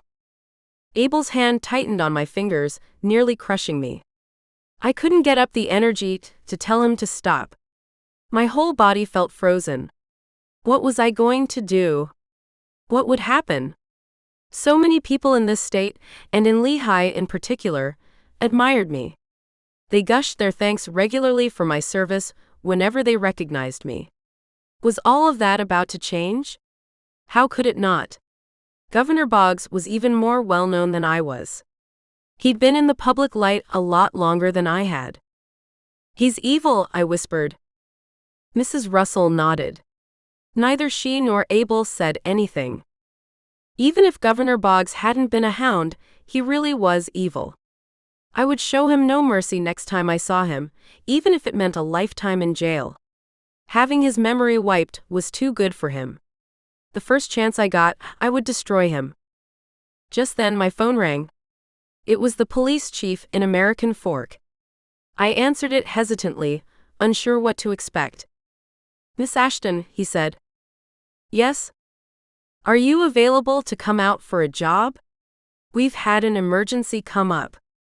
I nodded, ignoring as Abel tightened his grip even more, making my hand throb. I gently extricated it. "Yes, of course. Tell me where to go." He promised he would send me a text, and we ended the call. "Are you insane?" Abel asked. "Did it not occur to you that this could be a trap?" I shook my head. I know this man. I've worked with him for several years. He wouldn't stoop to a level like that. "How can you be so sure?" "I can't. But I still have to do my job." "Well, I'm coming with you." I nodded. I knew I couldn't keep him from going if I wanted to, which I didn't. I got to my feet, shaking off the dead flies that had dropped on me and brushing the live ones from my hair before turning to Mrs. Russell. "Thank you for letting me know about this." She only shook her head as she stared at me. "I just don't see how you're going to overcome this," she said. "Your job here might be ruined." I'd thought of that. I hoped that wouldn't be the case. Abel and I headed to the address in the police chief's text. It was yet another robbery, though this time, the man and woman weren't as quick about getting in and out as most robbers had been so far. They seemed to think that if they waited long enough, the manager of the store would get them more money from other restaurants in the fast food chain. By the time I got there, the cops had everything ready, and all I had to do was pull through the drive-thru. Apparently, the guy was standing close enough to the window that I wouldn't even need to get out of the car. We just would act like regular customers. It was one of the easiest jobs I'd ever had, and only moments after we got there, I had the situation diffused, and the man and woman were in handcuffs, their guns confiscated. Several cops thanked me before we left, and the police chief gave me a check. As we were driving away, I breathed a sigh of relief. They obviously haven't been watching the news. That's going to change. His response was so quiet, I barely heard him. But he was right. By the time we got back to Mrs. Russell's house, the hound had arrived. We were surprised to find she'd brought another with her. I hadn't even realized two were on their way, since their lights were so close together. Abel and I decided to interrogate them together, and we learned something very valuable. Apparently, Lord Canon had given as many hounds as possible a device that masked them from my detection almost completely. It couldn't hide them from the amulet, but somehow he'd figured out I had a magical item that helped me find hounds above and beyond the amulet. I closed my eyes, glad to finally know why their dots had been concealed. I wiped their memories, loving working with good hounds now. They were so much easier than the evil ones. Once finished, Abel grabbed me by the shoulders, staring into my eyes. "I've hired guards. With all of these commercials, you're going to be facing a lot of danger, and probably soon." I frowned. "Is that necessary? I mean, I've got you here, the Russells next door, and Mindy. Plus, I'm not exactly helpless." He shook his head. "I don't care what we've got on our side. I'm not going to budge on this. They'll be here soon. You'll barely notice them. They'll keep out of sight for the most part, only engaging if they have to. They'll rotate on their own schedule, making sure the house is constantly guarded. Lizzie, I'm serious. This isn't something I'm willing to negotiate on." And that was the end of the discussion. I didn't feel like putting up much of a fight. Abel always had my back, and I really appreciated that. 13. It didn't take long until I started getting phone calls from worried friends and family. Apparently, the campaigns had aired all the way in Texas. My family was frantic, and so were my friends who didn't quite understand what I did for a living. The only ones who truly understood and offered compassion were my closest friends. When I asked Chief how Alice, his wife, was handling it all, his voice quieted. "I don't want to upset you, but Alice, well, she believes Governor Boggs. She blames you for what's happening." I sank to the couch in my living room next to Abel, trying not to cry. Chief sighed loudly into the phone. "The frustrating thing, Lizzie, is that the campaigns are technically correct." I didn't respond. I wasn't sure how to. Because he was right. My choices had led to the plagues. If I'd been strictly doing my job and hadn't started hunting hounds, none of this would have happened. Still though, "You know I didn't have a choice and that I still don't," I said. "I didn't ask to be a hound hunter. I didn't even know what one was before Alexander and Nicole came." "I know." We ended the call, and not 20 seconds later, as I was about to get up to use the bathroom, my phone rang again. This one was from a neighbor I hadn't talked to in a while. The moment she started shrieking at me about destroying her garden and harming her family, Abel took my phone away, clicked the end call button, and handed the device back. "We really should keep your phone off now." I shook my head. I still have a job to do. And it's even more important that I keep working now than before. They need to know I'm reliable and willing to go out, even if it might be dangerous or inconvenient for me. That was before the local officials stopped calling me. Not even Chief could get me work, regardless of how bad things out there got. It seemed too many officers and firefighters were believing what the governor had said. They'd obviously decided it would be better to face the situations themselves than have a disloyal and dangerous person helping them. It made me feel so helpless and so angry. So out of control. I especially felt bad for Mindy, since it affected her too. But when I brought it up, she shrugged it off. The amount of work we had after I arrived was more than enough to keep us afloat for a long time. I nodded. We decided that because she was interning under me and wouldn't get jobs if it weren't for me, we would split the fees half and half. Which ended up being a generous amount of money, given the fact that Mindy followed what they taught all of us in training and charged a tad more than I did. Yeah, I needed to be okay asking for more, especially if my brand new intern had no qualms about it. Abel and I had just gotten settled on the couch to eat marshmallows and crackers and watch a movie when we heard shouting outside. Abel jumped to his feet, striding to the front door and looking through my curtain. He glanced back at me. "You've got visitors."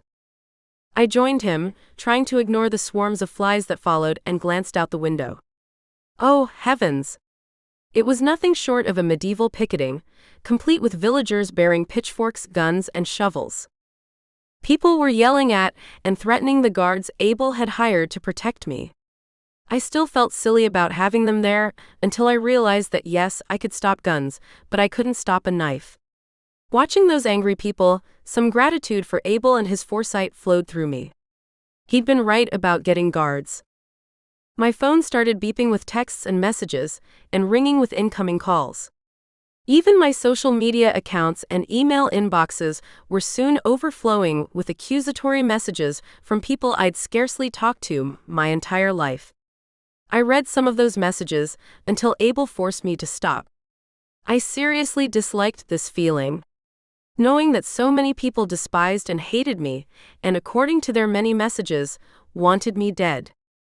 In despair, I called Nicole, not sure what to do. "Oh, Lizzie," she said. "I'm so sorry. We've been watching from up here and I just can't believe how vicious those campaigns are." I felt tears prick the back of my eyes. What they're saying is true, though. If I hadn't chosen to do this whole hound thing, none of the plague crap would have happened. I was especially frustrated that I would never have been able to find the last few hounds if we hadn't gone to attack Lord Canon, weakening his hold on them. I would have been hunting down the last of the hounds, thinking it was 2 or 3, when in reality I still had around 40 to destroy. But by attacking Canon, I'd missed my deadline with the globe. Talk about a rock and a hard place. Even if Hamza hadn't kidnapped me, I still would have missed the deadline. "You didn't really have a choice, honey," Nicole said. "I know. And if you had decided not to do it, things would have gone bad anyway. Maybe not in the shape of plagues, but the hounds would have started devouring people. They'd already started it, back when Alexander and I arranged for the effigy. Yeah, but if it was just the hounds, at least no one would be blaming me for it." I felt like a wimp the moment those words left my mouth. Some hero I was, wishing for the days when I had anonymity on my side. I suppose it was human not to want to be blamed for such horrible things, but still. I needed to buck up. How many people had died by now? Yes, the water situation was pretty much under control, but we'd still lost a lot of it, and Utah had already been under a state of drought. Now what was left of our food sources after frogs and lice was being spoiled by flies and their maggots. What was going to happen to my beloved state when all this was done? "Have you checked out the Bible to see what the next plagues are going to be?" Nicole asked. I shook my head. I hadn't. I'd been too afraid to do it. Call me a wimp again, but I'd been struggling with the current plagues too much to handle what was coming next. "I'm guessing from your silence the answer is no," Nicole said. And yes, this is a grisly topic, but it's something that needs discussing. The next one will be diseased livestock. After that are boils, thunderstorms, and locusts. Darkness is the ninth one. What's the 10th plague? Nicole fell quiet for a moment. Death of the firstborn in every family. I put my head in my hands, too panicked, stressed, and exhausted even to cry. I couldn't let it get to that point. But what could I do? Go into hiding? Fly to some remote jungle where no one lived, and wait it out until the plagues were over? Or should I be more proactive and get all of the firstborns out of every city before we reached that point? I didn't know what the answer was. Running and hiding didn't feel right, especially not while I was still monitoring the hounds that were coming. And putting my head in the sand wouldn't do any good. Lord Canaan was on his way, and I knew he'd make things an awful lot worse for the innocent citizens than the plagues had been so far. Besides, I wasn't a coward.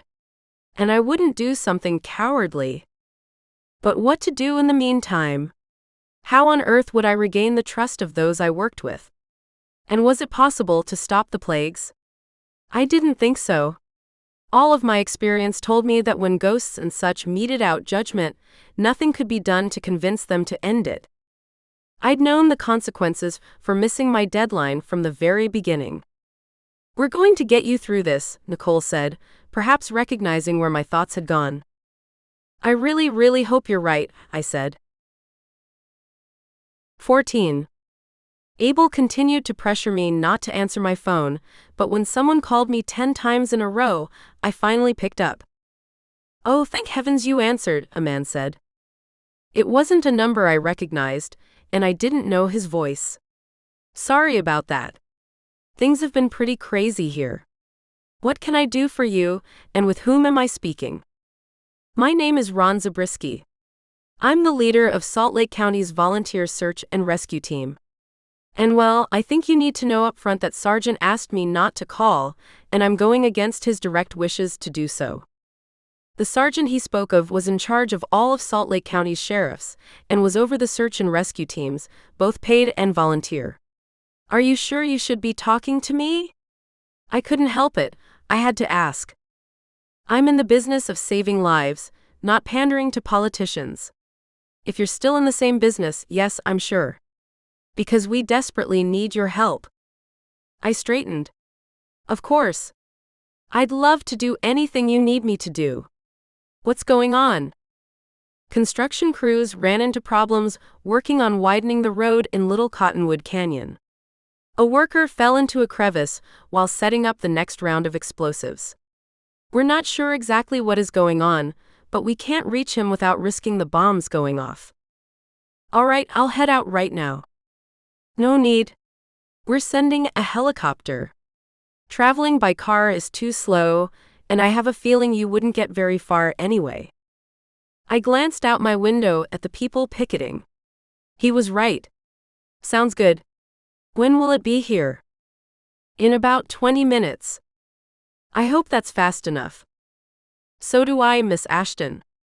We ended the call, and I quickly finished eating my snack of crackers and marshmallows. I desperately needed protein, but we hadn't yet found something that didn't attract flies.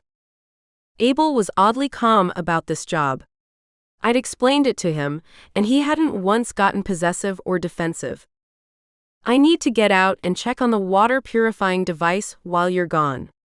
Plus, I'd like to do a couple more rounds through the underground." I nodded, giving him a kiss just as the helicopter landed on my street. One of the side benefits of having it come and get me, it scared off the picketers. Hopefully they'd stay away. The ride was over in no time. I spent the whole trip staring out the window, enjoying the views. I'd ridden in helicopters several times, but for some reason, this time just felt different. Probably because I'd been cooped up so much lately. But also because the flies weren't as annoying in the helicopter. Maybe they were enjoying the ride too. We landed half a mile away from where the blasting had been taking place, and hiked up the road to it. Several search and rescue people were there waiting for me, and in no time, they had me hooked up to a harness and ropes. "How are you at rock climbing?" Ron asked. I blanched. I've never done it. That's fine. We'll have people above help pull you up. I felt the blood rush back into my cheeks. That wouldn't be embarrassing or anything. Swallowing my pride, I said, "Where do I need to go?" Ron took me to the side of the road, where a steep wall of rock waited to be blasted away. I could see where they'd already done work. The edges were rough and fresh, needing to be smoothed down. The section they'd been attaching explosives to, when the man had fallen, jutted over the road, which they'd closed. Following Ron's instructions, I started climbing the side of the canyon, swatting away flies and wondering if there wasn't an easier way to do this. Apparently, there weren't a lot of close trails above, and due to the rocky landscape, they didn't feel comfortable helicoptering me to a higher location and risk having me fall where they'd need to rescue me as well. I felt it as the people above helped pull my rope. To my credit, they didn't need to work as hard as I'd expected them to. I did my best to carry my own weight, gripping the rough stone and knowing my hands would hate me the next day. Soon I reached the top, where several volunteers helped me to my feet, then showed me the crevice the man had fallen into.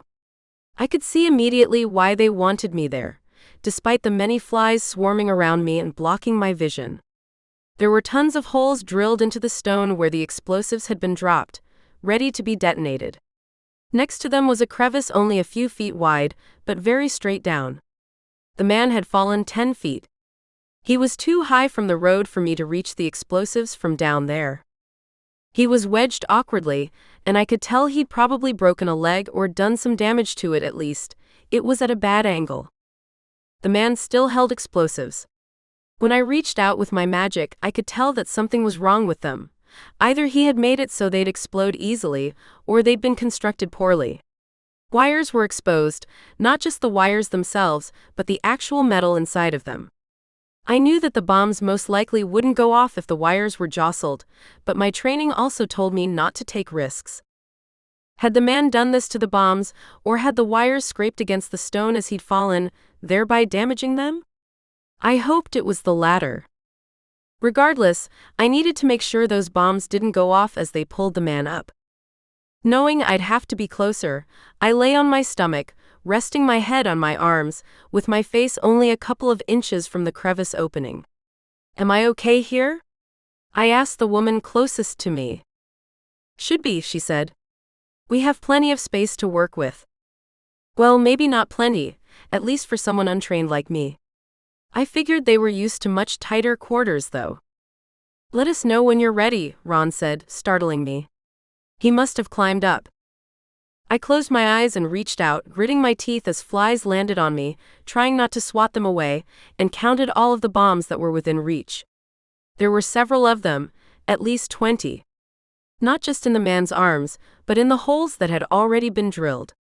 I got a hold of them magically, and readied myself for whatever could possibly happen. Ready.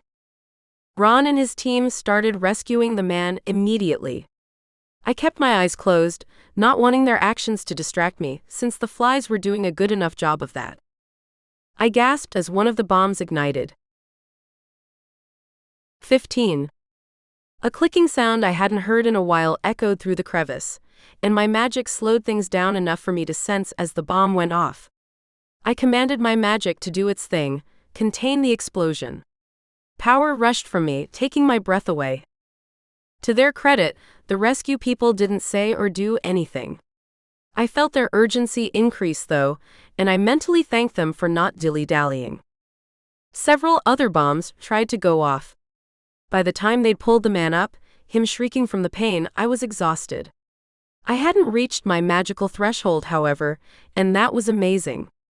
I'd gotten stronger since I'd started fighting hounds. At least there'd been one benefit from all of that. The blasting crew dismantled the bombs as soon as the man had been pulled from the crevice. I rolled to a sitting position, putting a little distance between myself and the drop-off, and tried to see through a swarm of flies that was hovering around me. "Get the bombs in the other holes too," I said. "Just in case. These didn't look like they'd been constructed correctly. I'm willing to bet the others have problems too." No one questioned me. What had happened to make the bomb so fragile? I couldn't help but wonder. Either way, I'd helped save several people's lives. If the explosives had gone off when they brought the man up, who knew how many would have been injured or killed? Ron thanked me, then apologized when they put the injured man in the helicopter instead of me. The woman on top of the canyon volunteered to drive me home, and I gratefully accepted. The ride was a bit awkward, to say the least. I could tell she was dying to ask about the plagues and the governor's campaigns. Or maybe I was just hypersensitive, and the only thing she was dying to ask was how I liked being a fire impeder. Either way, we didn't talk a whole lot, and I breathed a figurative breath of fresh air when I stepped out of her car. There were too many flies around for me to actually breathe fresh air. Only a few of the picketers were hanging around. I ignored them, stepping from the car and striding up my sidewalk. "Out ruining more people's lives, Miss Ashton?" a man called to me. I ignored him. The next morning, before the flies had even died off, signifying the end of the plague, Abel surprised me by entering my room without knocking. I was still asleep. Maybe he had knocked, and I'd just been so exhausted from everything we'd gone through that I didn't hear him. For the first time in several days, I'd actually slept for several hours. I'd covered my face with a very light piece of cloth, and I hadn't even noticed the flies. "Mindy got called out on a job with Chief," he said. "We decided not to wake you, but I need to talk to you about something that's coming up." I sat up, wiping the mascara out from under my eyes and pulling my hair back. I really needed to get into the habit of removing my makeup at night, but I kind of sort of didn't care about that level of personal hygiene right then. The fact that I still cared enough to actually put on mascara every day was totally different. Oh good. I'm so glad Chief is still having her help. She's been so bored and miserable. Yeah, I can tell. He shifted his weight, his eyes running around the room. He was definitely antsy. "Okay, what's going on?" "I want to take you with me to the underground." My heart skipped a beat, and I straightened. "Are you serious?" I'd asked him if I could a few days earlier, and his answer had been, absolutely not. "I'm having a hard time convincing anyone to help us. Governor Boggs' campaigns have been too effective. It won't do us much good anyway, trying to convince people to help. They need to be loyal." I picked up the globe from my nightstand and stared at it in surprise. Holy cow! There are glowing lights over in the Russell's house. That's the other thing. 3 more hounds came while you were sleeping. Again, we didn't want to wake you. I've been guarding them for the last several hours, making sure they didn't turn tail on us and go bad. I shook my head. You needed sleep as much as I did, Abel. You should have gotten me up. He didn't respond, but I didn't really expect him to. "Let's get going," I said. I got up from bed, ignoring the flies that were still hovering around me, and stepped past Abel to brush my teeth. I just finished up in the bathroom when I heard Abel give a whoop. I stuck my head out the bathroom door. "What?" "The flies are starting to die." "That's great news." It really was. I joined him, helping him clean up as many of the dead flies as possible before heading to the Russells. I was too nervous to eat breakfast, even though Abel offered it to me. I was going to go to the underground. Whatever and wherever that was. Eleanor and Abel both talked about it so much, it made me anxious and excited to finally get there. But first, we had to take care of the hounds next door. They were easy. All of them agreed to have their memories wiped. Once that was done, I alerted Cole to their presence, and Abel and I headed to my new car. I couldn't believe how wonderful it was not to have critters flying or crawling all over me. This was the best I'd felt in a long time, and it wasn't just because I'd actually slept the night before. Things were going to change, they had to. The current plague was diseased livestock, and I felt awful about that. But as Abel and I drove through the streets of Lehigh, I was surprised to see that many of the horses that lived near me were gone. As we listened to the radio, we learned that nearly everyone who owned livestock had long ago transported them outside the reach of the plague. I couldn't imagine how much that would have cost, probably hundreds of thousands of dollars. Of course, on the flip side, the cost would have been much, much higher if all of their livestock had died.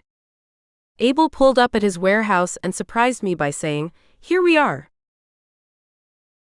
16. I blinked. "The warehouse is the underground?" He shrugged. "It's sort of a co-op place. I own it, but the way I've got things set up, people who don't have anywhere else to practice and fight come here. It's working well. They pay me for use of the place, and it's fully equipped." "You trust them?" He glared, maintaining eye contact. "They know better than to cross me." A chill rolled up my spine and into my hair. "Okay, Abel. Still intense, I see. Either way, it's the best way to keep my thumb on the pulse of the community. I do this everywhere I live, and word usually spreads quickly when I set up in a new location." I stared at the warehouse, readjusting my thinking about it. I'd been under the assumption that Abel lived there alone. "So, how do you live here if people are coming and going?" "I've actually got an apartment, one that's way too small and dingy to show you. I spend more of my time here than I do at the apartment, though. And if I need the warehouse to myself, I let everyone know it won't be open. That's what I did when you and I came here." "Gotcha." I made to open my door, but Abel reached over and stopped me. "We've been so busy lately, it's been hard to remember we're a couple." He gazed into my eyes. "I miss you." My heart flopped in my chest as I sensed the sincerity and intensity in his face. This man was mine. And even though we'd faced a lot of horrors and more were sure to come, he was still at my side, faithful and loyal. He leaned over and placed a kiss on my cheek. I closed my eyes, putting my arms around his neck and turning to him, so he had to kiss my lips instead. From how enthusiastically he kissed me, he didn't mind. I felt happy bubbles bouncing around in my tummy, knowing he felt the same for me as I did for him. This man was amazing. I so hoped our lives would settle down soon so we could actually enjoy each other's company again. Because I missed him too. After a few more minutes of kissing, we went inside, and my eyes popped out of my head. I expected the underground to be smoky and dark. And even though I'd been in the warehouse before, I was still surprised to find that while it was operating this way, it was anything but smoky and dark. The place was well lit, and the mirrors that lined the walls made everything look roomy and spacious, even with at least 100 people there. Fans lined the ceiling where lights weren't, and huge windows on the long sides of the warehouse let in plenty of sunlight. Humanoid creatures and people of all shapes and sizes were there, nearly all of them watching others fighting on the mats Abel and I had practiced on before. Most everyone I saw was human, but there were many who obviously weren't. Abel motioned to a set of men and women near the back left corner, who had several little horns sprouting from their heads, lining their necks, and disappearing under shirts. Their cheekbones also had the little stubby but sharp horns on them. "Those are the ones I've been trying to get to join us. As I said, the campaigns haven't been helping. They can't be swayed one way or the other, but still, they choose to fight for causes every now and then. I don't even know where I should start to get them to help us. I'm hoping having you here will be beneficial. They're powerful fighters, some of the best I've seen." We approached and waited until the group of demons noticed us. Once they did, they fell quiet and indicated for us to join them. "I'd like you to meet Miss Ashton," Abel said, motioning to me. Several of the creatures nodded in my direction, and I found myself having a hard time not staring at their horns. Once I got over that particular bit of difference, I found that there was something beautiful about them. They had nice features, good lips, good skin tone, pretty eyes, long eyelashes. The horns definitely drew away from their attractiveness, though. Abel engaged them in small talk for several minutes. They discussed the plagues, the weather, and a couple members of the group who weren't present. Finally, Abel brought me into the conversation. "This is the one you'd be helping, should you choose to join us." The woman closest to us shook her head. "Abel, we appreciate your efforts, but you need to know we mean it when we say our decision is final." A man from the back of the group stepped forward. She's right. We've discussed it several times. Enough to know this is not a battle we want to get involved in. I shook my head. But Lord Canaan is committed to destroying everyone through death or enslavement. How can you turn away from that? The woman looked at me incredulously. He won't destroy us. And it's impossible to enslave our kind. My face flushed. Don't you want those you care about to have freedom? There's got to be someone you love who will suffer. The man shook his head. We've survived many dictatorships. We will survive many more. Even if he gains control of this country, it will not affect us. We will simply move elsewhere and continue living the way we have through the centuries. I turned and scowled at Abel. I guess that's it then. He nodded, recognizing my cue. If you won't join us, can we convince you to leave? We realize you're afraid we'll join with Lord Canaan, the woman said. You have no reason to fear, though. He can't control us through his magic, and even though he has offered us power and influence many times, it hasn't brought us to his side. And it won't this time. She continued. Either way, we've already decided to move to Texas, where his influence won't reach. Is that far enough? I asked. I hated thinking about them being in my home state when I didn't really know anything about them. It was better than having them somewhere Lord Canaan could reach them, though. We foresee that he will head directly to you, Miss Ashton, the woman said. It does not take many of our abilities to sense that much. The man nodded. The best plan would be for us to go north or south.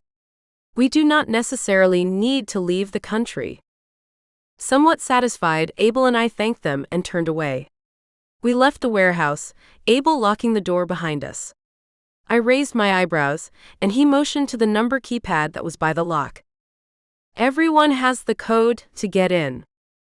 If everyone has the code, why lock it at all? I asked. He chuckled. Okay, maybe everyone is an exaggeration. Those who need access to the warehouse and who I trust are able to get in whenever they need to. I linked my arm through his, thinking on this new revelation I'd gained about his warehouse. So why do you have a bed, kitchen, bathroom and such here? He shrugged. I sometimes stay the night. I find myself working late and don't trust myself to drive to my apartment. I'd rather sleep in the warehouse than in the car on the road. Besides, my apartment isn't as comfortable as the warehouse. Then why don't you live there full time? I asked as we pulled onto State Street. Because I can't afford to. The people who fight and practice there are paying money to do so. I don't charge them a whole lot, but it covers basic utilities and the mortgage on the place. That's good to hear. I liked knowing he had other money coming in besides mine. I definitely didn't want him to starve to death because of what he was doing to help me. 17. We drove back to my place in silence, and I finally turned on the radio, a morbid curiosity overcoming me. I was surprised to hear my name mentioned right off the bat, but it wasn't the same actor who'd voiced all the negative campaigns. No, this was a totally different person. And right away, I could tell that the tone of the message was more uplifting than the others had been. Unbeknownst to the citizens of Utah, Lizzie Ashton has worked hard behind the scenes to keep people safe from a very powerful and dangerous threat. Yes, her actions have brought problems and frustrations to the citizens of Utah, but if it wasn't for her, a group of evil, immortal beings known as the Hounds of Tindalos would be destroying everyone and everything. The difficult task of stopping these evil creatures has fallen on Lizzie's shoulders. She has done a fantastic job at it and has eliminated hundreds of them already. We now ask for your support and patience so she can finish what she was called to do. About halfway through the message, tears started running down my face, and I was glad Abel was driving. I knew Nicole was behind the campaign. I didn't have to hear the funded by the Williams Foundation at the end to tell me that much. Nicole was the only person who would actually go out of her way to organize and pay for something like this. I was so grateful for her.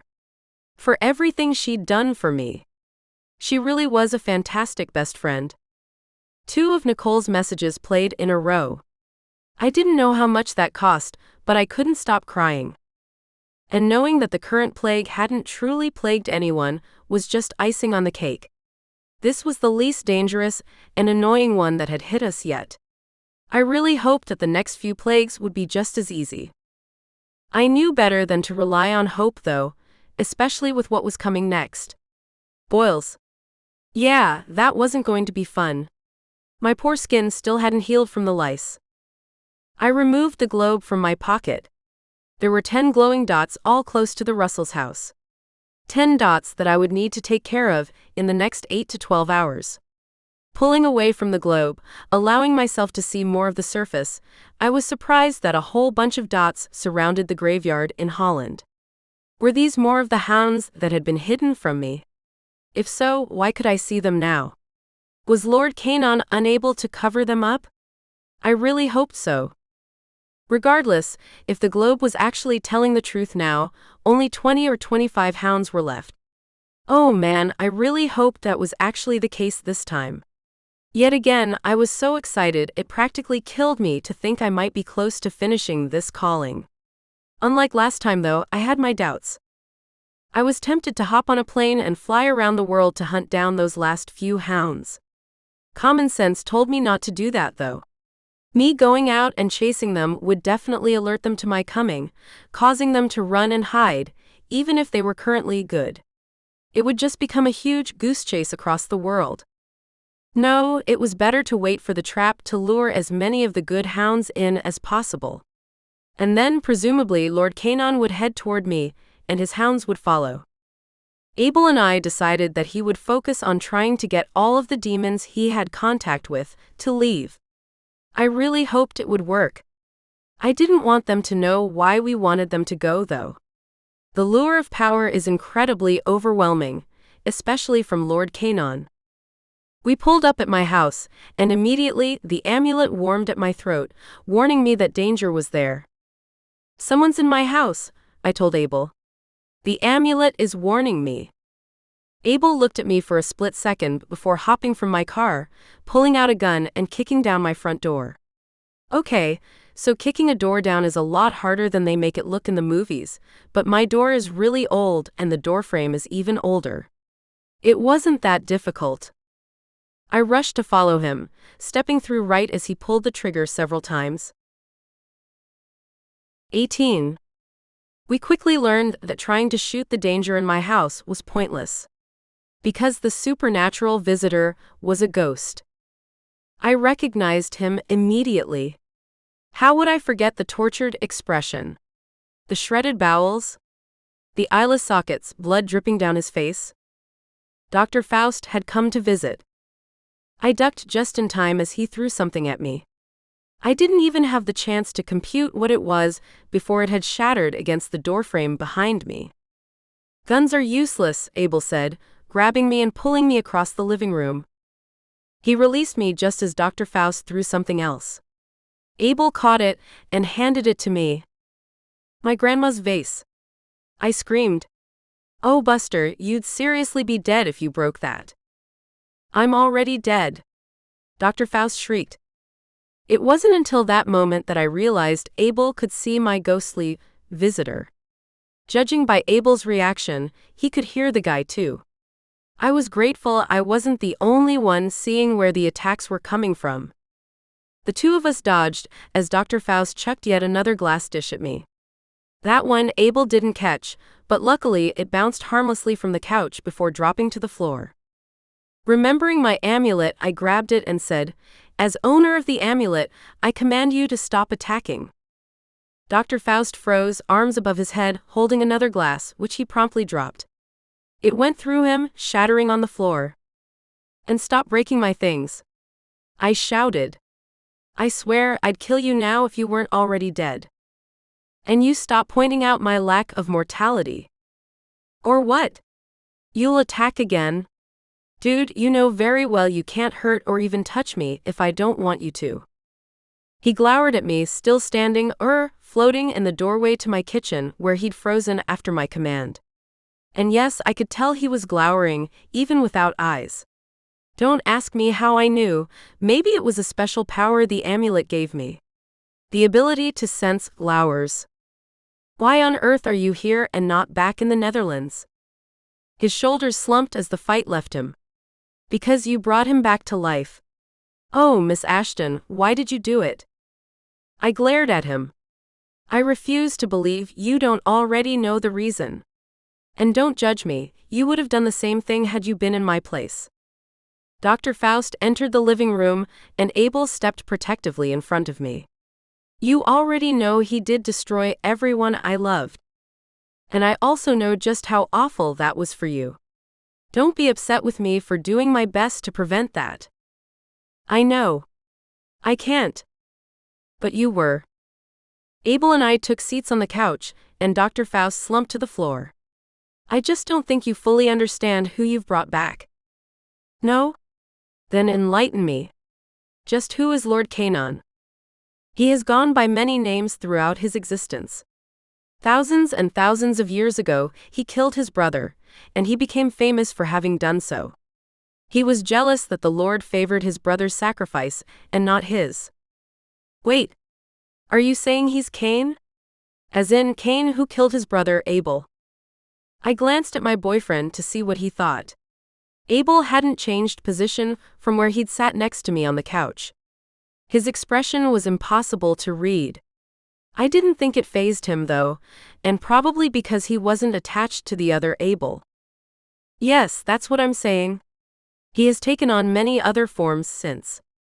He started out as a regular human, but through dark magic, deceit, and theft, he stole powers from others. Lord Canaan evolved into a beast who excelled at controlling, manipulating, and strengthening the magic of those around him. I leaned forward, needing to learn more. It drove me nuts that none of this information had been available to me before. Where did he get the name Lord Canaan from? Dr. Faust shrugged. He stole the title of Lord from someone during the medieval era. And Canaan? I'm honestly not sure where he got it. Perhaps he thought it was a pretty name. I snorted inwardly. That actually fit Lord Canaan's personality.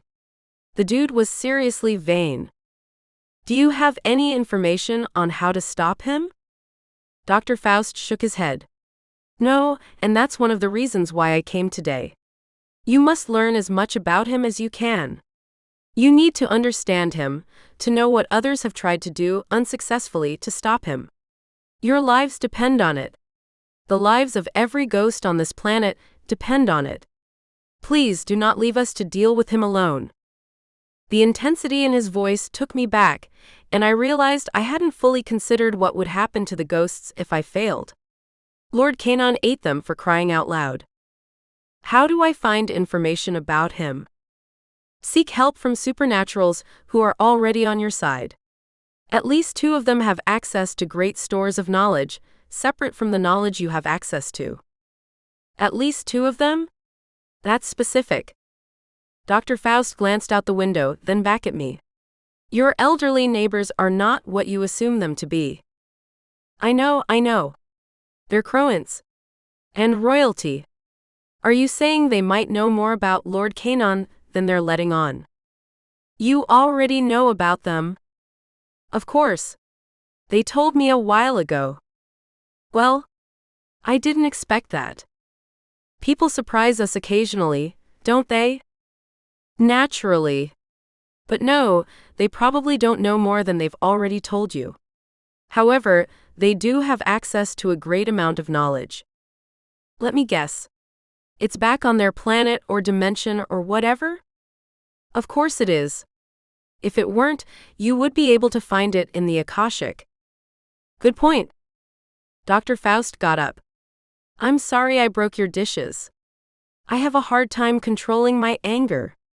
The moment I saw you, it flared up, regardless of how much peace I intended to bring with me.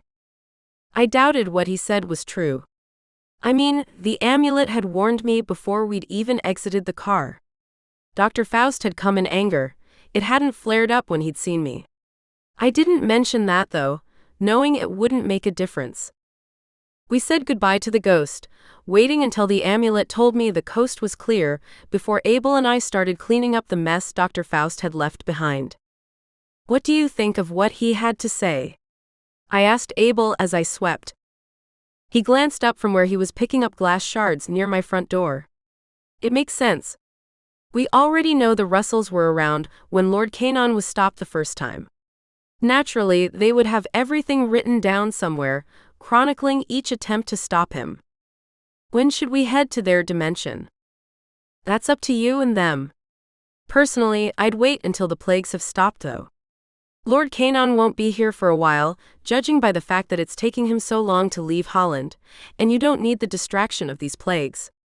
Especially not while trying to gain knowledge from other people who might already not be inclined to share it.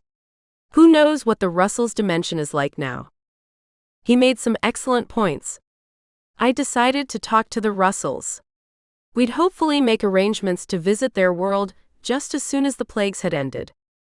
Throughout the rest of the day, while waiting for those 10 hounds to arrive and taking care of them as they did, I paid close attention to the radio. All the campaigns by the governor had stopped. Nicole must have put a lot of money into this project to get stations to share only her campaigns. And all of her messages were really good.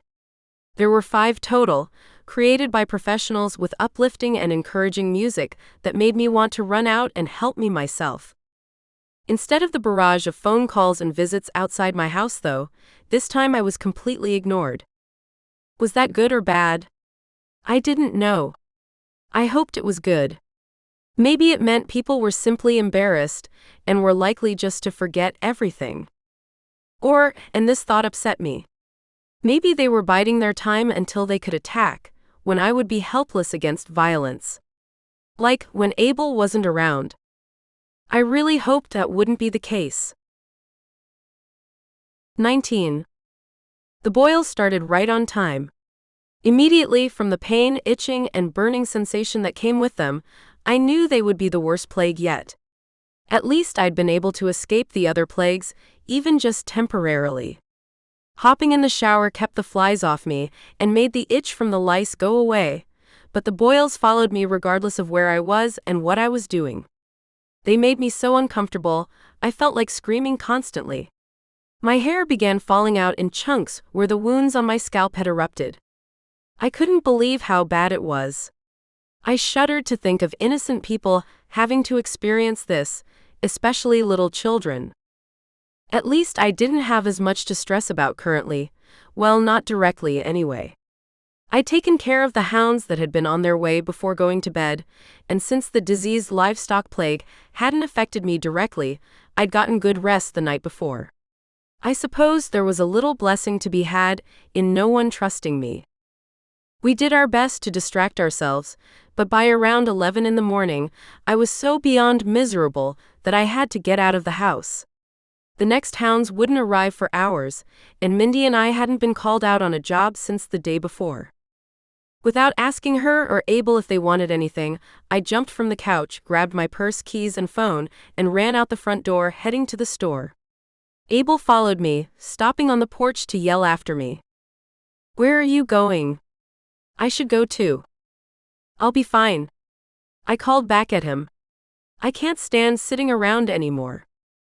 From his response, I could tell he wasn't especially eager to go. He didn't push the matter, and for that, I was grateful. I needed a break from being around him, but I definitely wouldn't tell him that. We'd spent so much time together over the last week that I was going insane. Normal people weren't around each other this much. The fact that he didn't argue with me told me he needed a break too. I pulled into the store parking lot, deciding to buy whatever the heck they still had on the shelves. When I entered the place, I truly realized just how badly things had been affected by the plagues. I hadn't really been shopping since everything had started, and I was utterly shocked and dismayed to see how bare the shelves were. Almost nothing was stocked anymore. The produce was non-existent, the shelves and bins were clean and empty. I suppose that didn't surprise me. What with the flies and frogs, etc., none of that stuff would have survived long. But beyond that, even the dry goods were almost all gone. I walked up and down the aisles, grabbing a couple things here and there, trying to decide what to leave behind for someone who might actually need the items. I was so lucky to have the Russells for my neighbors. They had at least a 5-year supply of food storage on hand that had been keeping us all alive. I'd known that food storage was important, especially in a state like Utah where water was rare and the chance of natural disaster high, but now I really understood. I chuckled to myself. It probably hadn't been the current rendition of the Russells who had gathered the emergency supply. No, that didn't seem to be something a vampire would do. The original Russells, though, had obviously considered food storage to be an important thing, much like many of the neighbors around me. After about 10 minutes of walking the aisles, I realized I was drawing attention. People were recognizing me. At first, it didn't bother me. I'd frequently been recognized since moving here. But this was different. They had a reason to hate me. Something struck me in the back between my shoulder blades, and I gasped, turning to defend myself. A box of Jell-O mix lay innocently on the floor. I looked at the small group of people who were standing about 10 feet from me. All of them were glaring, and I had no idea who had actually thrown the box.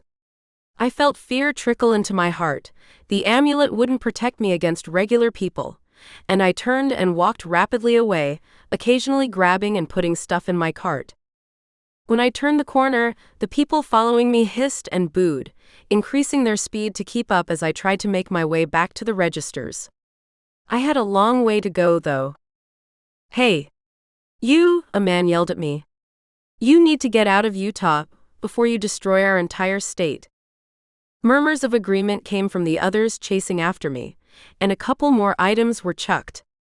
I dodged them, trying to ignore the catcalls and angry voices that rose up against me. I'd finally reached the registers when a woman stepped in front of me. I shrieked, raising my arms to protect my face, but she stepped around me. "Hurry," she said. "I'll do what I can to stop them." I nearly fainted from relief, recognizing her. She was the woman whose husband had been shot while I was in Iraq. The one who'd accepted my offer to help pay for his funeral. Gratitude rushed over me. The woman was covered in boils too, but she didn't seem to resent me. As I checked out, she stood in front of my attackers, arms folded, glaring. She didn't even need to say anything. The group eventually dispersed, leaving me alone, and I was able to get out of the store without more bruises. When I got back home, I was surprised to see Chief O'Hare in front of my house, pacing. Abel was sitting on my front porch, motionless and expressionless. "What's up, Chief?" I asked, popping my trunk and pulling 2 bags of groceries from it. "Just what were you thinking?" I looked between him and Abel. "What do you mean? Do you know how many calls I got from people asking me to arrest you? You should not have left your house. It's not safe out there for you. These people are listening to what the governor told them, and if they see more of you, it will incite them to violence.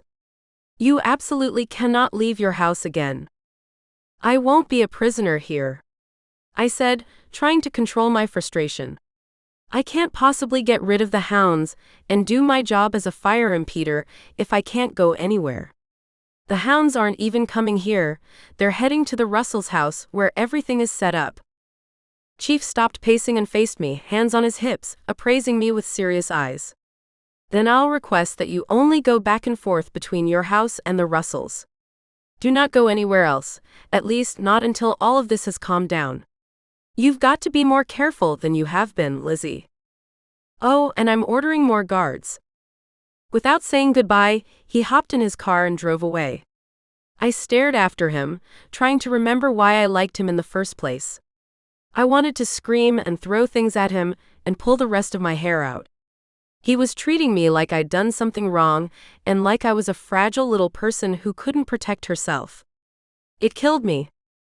Abel got up from the porch and approached me. "What happened at the store?" I sighed, desperately wanting a hug from him, but knowing it would only make the boils hurt and burn worse. At first, nothing. Then people started following me all over, throwing things at me and yelling. A woman stood up for me at the end, Otherwise, I wouldn't have been able to check out at all. I looked at him, remembering my shock at the store when I'd first gotten there. Have you been to a store recently? The shelves are bare. It was awful. Abel reached over and tucked a loose curl behind my ear. Yes, I have. Things could be much, much worse though. I nodded. He was right. We headed inside, put the groceries away, then spent the rest of the day being miserable, eating junk food and watching TV. My boredom was interrupted by the occasional hound that arrived, giving me something to do, but I hadn't ever felt this useless in my entire life. It was horrible. Just before I headed off for bed, Abel told me he was going back to the warehouse. He promised to be back before the sun rose the next morning. He wanted to sway as many people to leave the area as possible. I was surprised that he was so comfortable leaving until I remembered the guards. He felt like I was sufficiently protected, especially after he'd learned from talking to them that the current guards, 5 of them, were trained as well as he was. I watched him hop in his car and drive away before saying goodnight to Mindy and heading to my room to get ready for bed. The clothes I'd worn that day went straight into the trash. There was no way I would ever wear them again. They were stained and disgusting from the boils. I just finished getting into pajamas, ones I knew I'd also toss, when smoke built in the corner of my room. Holding the amulet, my hand hovering over my CZ on my nightstand, I watched as a hound took shape and shifted into a man. It was Omar. Thank goodness. I still freak out when I know a hound is coming, but I'm trying to get over that. Especially knowing that pretty much any hound who comes to visit is going to be a good one. He shook his head, holding up a finger. Remember, even good hounds still have moments where they turn evil. That's one reason why they're not coming as quickly. The trap loses effectiveness and has to start over when they revert to their good side. He made an excellent point. I wouldn't ever be able to relax, it seemed. What can I do for you? I pulled my legs up, wrapping my arms around them, but keeping my CZ in sight, just in case Omar's loyalties suddenly shifted. He sat at the foot of the bed and stared up at the ceiling as he tried to word what was on his mind. Lord Kanon has left his graveyard, as I've already told you. He's making his way across Europe. You'll be grateful to hear that few are joining his cause. He doesn't have power over regular humans, and as you know, there aren't many Arets in Europe. I nodded. How long until he gets here? At the rate he's traveling, I would say a little over a week. My stomach dropped. A little over a week? There was no way I'd be ready in time. Not with these plagues disrupting everything. I hadn't had time or been in a position to meet with my supporters or train more with Abel or Sir Christopher. In fact, I hadn't heard from Sir Christopher at all since the plague started. How is he traveling? I asked. By foot. My eyebrows shot up. How is it possible then for him to be here in a little over a week when he's currently in Europe? He's magical, Omar said. I'm not sure how he does it, but his army doesn't need to sleep or even eat. You saw how I was when under his spell. I wasn't normal, right? I shook my head. When he and Alexander had been pulled in by Lord Kenan's powers, it was as if a different personality inhabited their bodies entirely. I guess it didn't surprise me to know that Lord Kanon was somehow overcoming the physical needs of his followers. Still, that was a lot of ground to cover in a very short period of time. They're not taking cars or trains or anything like that? Omar shook his head. No. One thing your attack did last week that helped you, by the way, it eliminated a significant portion of his followers. They'd only been under his power for a short while and escaped the moment they weren't under it any longer. The more time someone spends in his grasp, the harder it is for them to escape, and the harder it is to defeat them. So good did come from your attack. That was great to hear. I'd stressed so much over the stupidity behind trying to fight him in Holland and how badly it had turned out. How naive I'd been and eager to start and end one quest before finishing the other. I couldn't be blamed for that, I knew, but still. It had been disastrous. It was nice to hear that my decision had resulted in something good. Thank you for bringing me an update. I appreciate it. Omar waved me off. It's no problem. I nodded, watching as he shifted back into a hound and left through the corner of the room. Once alone, I turned off the light, settled into bed, and fell asleep. I'd only been asleep for maybe an hour when I heard scratching at my window. I jerked awake, my senses warning me of impending danger. 20. Something smashed against my window, and glass erupted into the room, pelting me with shards. I screamed, dropping to the floor by my bed and grabbing my CZ in one quick motion. Whatever was coming wasn't supernatural. The amulet was quiet around my neck. A man jumped through the broken window, followed by another, at the same time as 3 more men burst through my bedroom door. I shot 2 before another wrestled my gun out of my hands, tossing it under my bed, then pinned my arms behind me. Help me, I commanded the amulet. If you can. I will. With my arms behind my back, I swung my legs out, kicking the nearest attacker in the throat.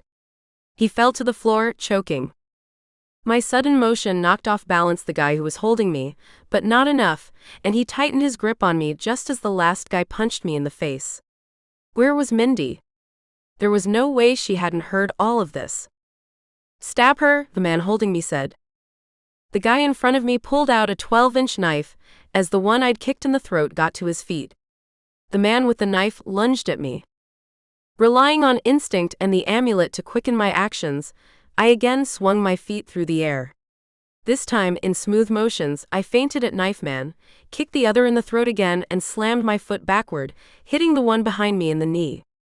He grunted in pain, slackening his grip, but only a little. He was good. But it was enough for me to wriggle out of his arms. I dropped to the floor just as the man with the knife lunged at me again.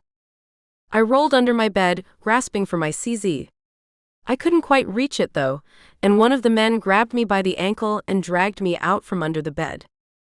Again, with my motions amplified by the amulet, I punched and kicked, getting in as many hits as possible.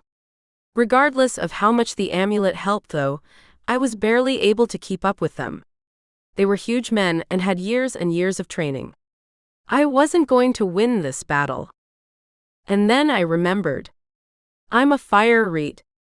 I didn't need to rely on the amulet or my gun. My mind suddenly caught on to another important detail. These were my guards, I recognized their faces and clothes. And they didn't have any guns on them. They had planned this attack from the beginning. Shrieking in anger, I again knocked the knife away as one of the men scrambled to stab me. And then I gathered my magic to myself and created a fire on the nearest man's shirt. The polyester cotton blend he wore practically exploded as I fed more magic to the flames. He screamed in pain, dropping the knife and trying to get out of his shirt. I almost felt bad for the agony he had to be in. Almost. Burns on top of boils would be excruciating. The other 2 ignored him, continuing their quest to kill me. They should have brought more weapons. One knife, while big, wouldn't do it. I directed my magic to them and started their shirts on fire too. Both howled, also trying to escape their clothes. I didn't let them burn for long though. With a quick jab of my powers, I extinguished the fires on all 3 men, then grabbed my phone, retrieved my CZ, and speed-dialed Chief. I put my hand over the phone and said, "Attack again and I won't stop the fire." The men were in too much pain even to look at me. "Lizzie, what's going on?" Chief asked. He'd obviously been asleep. A quick glance at my clock told me it was almost 1 in the morning. "Chief, the guards you sent just attacked me. I've already dispatched 2 of them, but the other 3 are still in my bedroom. What do you want me to do with them?" Chief cursed. It was the first I'd ever heard him swear. "I'm so sorry. I'm coming now." I could tell from the resignation in his voice that he knew sending anyone else would be pointless. I still hadn't gained back the trust of the officers under him, except for maybe 1 or 2. I was grateful I still had his trust. Knowing, though, that Alice was not on my side upset me. I tried not to think about her too much these days, but I hoped helping me wouldn't cause problems between Chief and his wife. We ended the call, and I sat on my bed glowering at the guards before realizing there wasn't enough room in my bedroom for me to be comfortable. I did not want them in my private space. You two get up. Help the other guy into my living room. Then come back and get the bodies out of here. The men grimaced from the pain of their burns, but they did as I asked and quickly. Yeah, that's right. Don't mess with me. I had them stand in the middle of my living room, not allowing myself to feel bad for them. Their attack had been premeditated. They were going to kill me, I had no doubts about that, and they would probably end up in prison. I itched to go check on Mindy, my stomach turned whenever I thought of her, but I couldn't leave them alone. Chief showed up 5 minutes later and inspected the guards, shaking his head. One thing's for certain, Lizzie. You definitely aren't helpless. He'd brought a couple of his officers, the two who still trusted me, and soon the men were out of my house and on the way to the hospital. My heart raced as I knocked on Mindy's door, fearing the worst. No one answered, and I walked in and gasped. She was lying on the floor by the closet, unconscious or dead, I couldn't tell. 21. I dropped to my knees and checked for a pulse. It was there. Mindy? I whispered. I checked over what I could see, no wounds, so I gave her a gentle shake on the shoulder. She groaned, rolling her head toward me, and I saw a huge gash on the side of her scalp. She'd been hit with something heavy. And I hadn't heard anything. I shook my head in anger. Chief growled behind me. I hadn't realized he'd followed me. We'll get an ambulance here for her as well. I nodded, my heart aching for her. She wouldn't be assisting me anytime soon. Please don't have permanent damage. Even though Chief instructed me to go back to bed after the ambulances left, I knew there was no way I'd be able to sleep. My bedroom window had been shattered, my space violated, and I'd killed 2 men. Plus, it would take forever to get all the glass shards picked up. Not to mention the blood that had soaked into my carpet. I grabbed my phone, debating texting Abel and asking him to come back, but I couldn't bring myself to do it. Instead, I taped a big garbage bag over my window to keep bugs and the heat out, then made sure everything was locked up as best I could before heading to the living room and turning on chick flicks. I'd gone through 2 of them before Abel made it back. I must have dozed off throughout both movies because I couldn't remember parts of either show. But I was awake when he entered. It was 6 in the morning, I'd started the next movie, and was debating checking out my pantry for any food that might be available. What's up? He asked, obviously surprised to see me already awake. Whoa, emotions. Just seeing him made me want to cry. I leaned my head back on the couch and blinked. The guards chief stationed here attacked. I killed 2 of them. The other 3 are in the hospital with 3rd-degree burns. A dark expression crossed Abel's face. He'd given his own guards the night off in favor of Chief's. He walked quickly into the kitchen and I frowned. Was he hungry? I got up to follow, but saw that he was checking the window. I trailed him as he checked all the windows in the house. He grimaced when he saw the one in my bedroom. He turned to me, putting his hands on my shoulders. I never should have left. I shook my head. Abel, there's no way you can be around me constantly. There's just too much for us to do. Regardless if I need to do anything else, I'm taking you with. Too tired to contradict him, I simply nodded, letting him lead me back into the living room. Here, rest, he said. I'll make you some hot chocolate. You need rest too, I called to his retreating back. He didn't respond, and a few moments later he returned with 2 cups of hot chocolate. He sat on the couch next to me and we watched the chick flick I'd started. I finished my cup, then set it on the end table and rested my head on his shoulder. My eyes shut on their own, and with the only man I trusted 100% next to me, I was finally able to relax enough to go to sleep. I woke sometime later to the sound of incredibly loud thunder. 22. I jumped to a sitting position. Abel was standing in front of the window, hands in his pockets, watching the incoming storm. Is this a regular storm or is it the next plague? I asked. He shook his head. He didn't know. I got up to join him, then yelped as a sheet of hail dropped from the sky. The chunks of ice were huge. Golf ball size. I shuddered to think of my poor brand new to me car, wishing I had a garage. Lightning followed soon after. I barely heard my phone ringing in my bedroom, through all the thunder. I dashed to answer it, seeing that it was the Pleasant Grove fire chief. Miss Ashton, the man barked. Yes? This storm has brought in a lot of fires. Are you free to come help fight them? I knew it must have taken a great deal for him to call me. I hadn't heard anything for several days from any of the agencies, despite all the looting and fire problems that had been happening. Those issues hadn't stopped. The people who usually called me in for help just didn't trust me anymore. What he was faced with had to be a big deal. Yes, I am. As soon as the hail stops, I don't think I'll be able to leave my house with it coming down like this. The man grumbled on the other line. Totally understood. The hail only lasted 20 minutes here. It looks like it's about to start again. This lightning is hitting everywhere. Not just the mountains, but houses, churches, and schools too. We've got a mess on our hands. I promised to come as quickly as I could and ended the call. He said he would send me the address of where to meet him. Almost as soon as I hung up, text messages and calls started pouring in from several agencies across Utah and Salt Lake counties. I rolled my eyes, trying not to feel exasperated and upset. Apparently, when everything really fell apart, prejudices were forgotten and I was suddenly good enough to help again. Or maybe Nicole's campaigns really were working. Regardless, I answered the best I could, telling them I would help as much as possible. Pleasant Grove came first, though.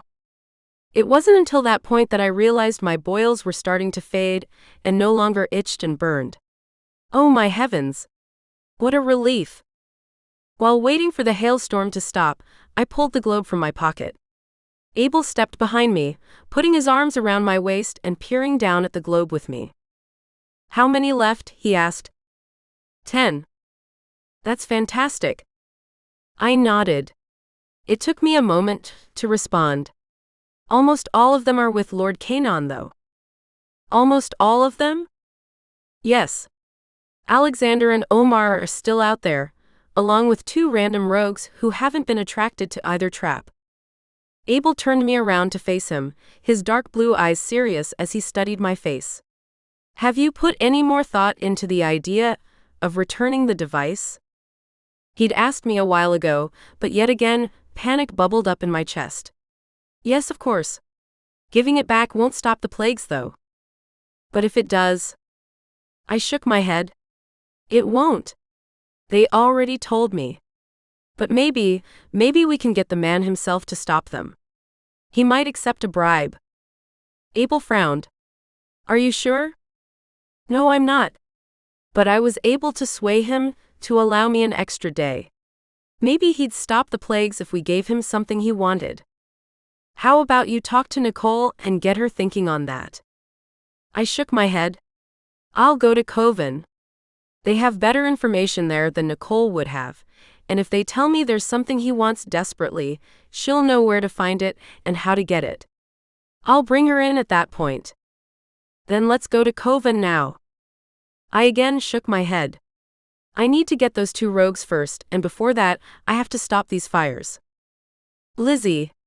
He sighed, rubbing my shoulders, his gaze concerned. You realize that with this amount of fire, you're not going to be able to stop all of it, right?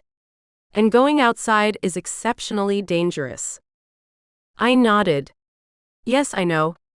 If I don't do something, though, the people will feel they have reason to believe what Governor Boggs said. They have to see me at least trying to resolve the problems I've created. Abel nodded. He could see the wisdom in that. Besides, I continued, with Mindy in the hospital, I'll have to go out anyway to visit her. Abel's eyebrows shot up, and I realized I hadn't told him about her. Holy cow! I couldn't believe my insensitivity toward her, especially with how much help she'd given me. "What happened to Mindy?" he asked. "The guards attacked her before they even got to me. Hit her upside the head with something. She was unconscious when I found her, and definitely has a concussion. I'd like to go visit her." Abel nodded. "Of course. We'll do that." While waiting for the hailstorm to stop, Abel and I pulled ancient bacon from the freezer and eggs from the fridge, making a quick breakfast. Thank goodness eggs have hard shells that flies can't penetrate. The food was delicious. I couldn't believe how practically malnourished I'd been over the last few days. The boils had removed my appetite almost completely, but the bugs and such had made eating almost impossible. I'd subsisted on candy almost entirely. And I figured, if magical flies wouldn't touch that stuff, neither should any of the rest of us. Abel and I left, dodging pedestrians and pulling up against buildings when new hailstorms started. We almost got struck by lightning several times. It was so intense.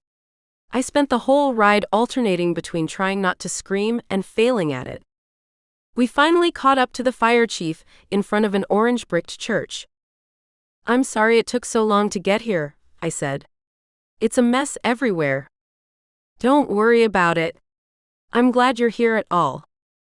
The fire chief pulled out a map, showing me all the places where the hail and rain weren't heavy enough to stop fires that were currently burning. It was appalling. I couldn't believe it. So many were affected, even just in this little city. "I don't even have suggestions on where to start," he said. "Almost all of them require immediate attention. Homes of young families and elderly people and churches and schools." His exhaustion took over, and I was a little embarrassed for him when he started to cry. No wonder he'd called me. It made me want to hug him and give him privacy at the same time. I couldn't help but wonder how the other cities were doing. "Let's leave the churches and schools alone," I said. "But families, they'll be displaced, their lives ruined if their homes burn down." The man nodded and we got to work, starting with the fires nearby and working our way outward. Any time one fire stopped, another would pop up due to more lightning. The storm was relentless. By midnight, I was completely exhausted. I'd reached my threshold over 20 times. Unlike the way it used to be, though, it took much less time to regenerate. Either I was getting stronger, or the amulet was helping me. It was probably both. The moment I felt myself brushing up against my threshold, I stopped immediately.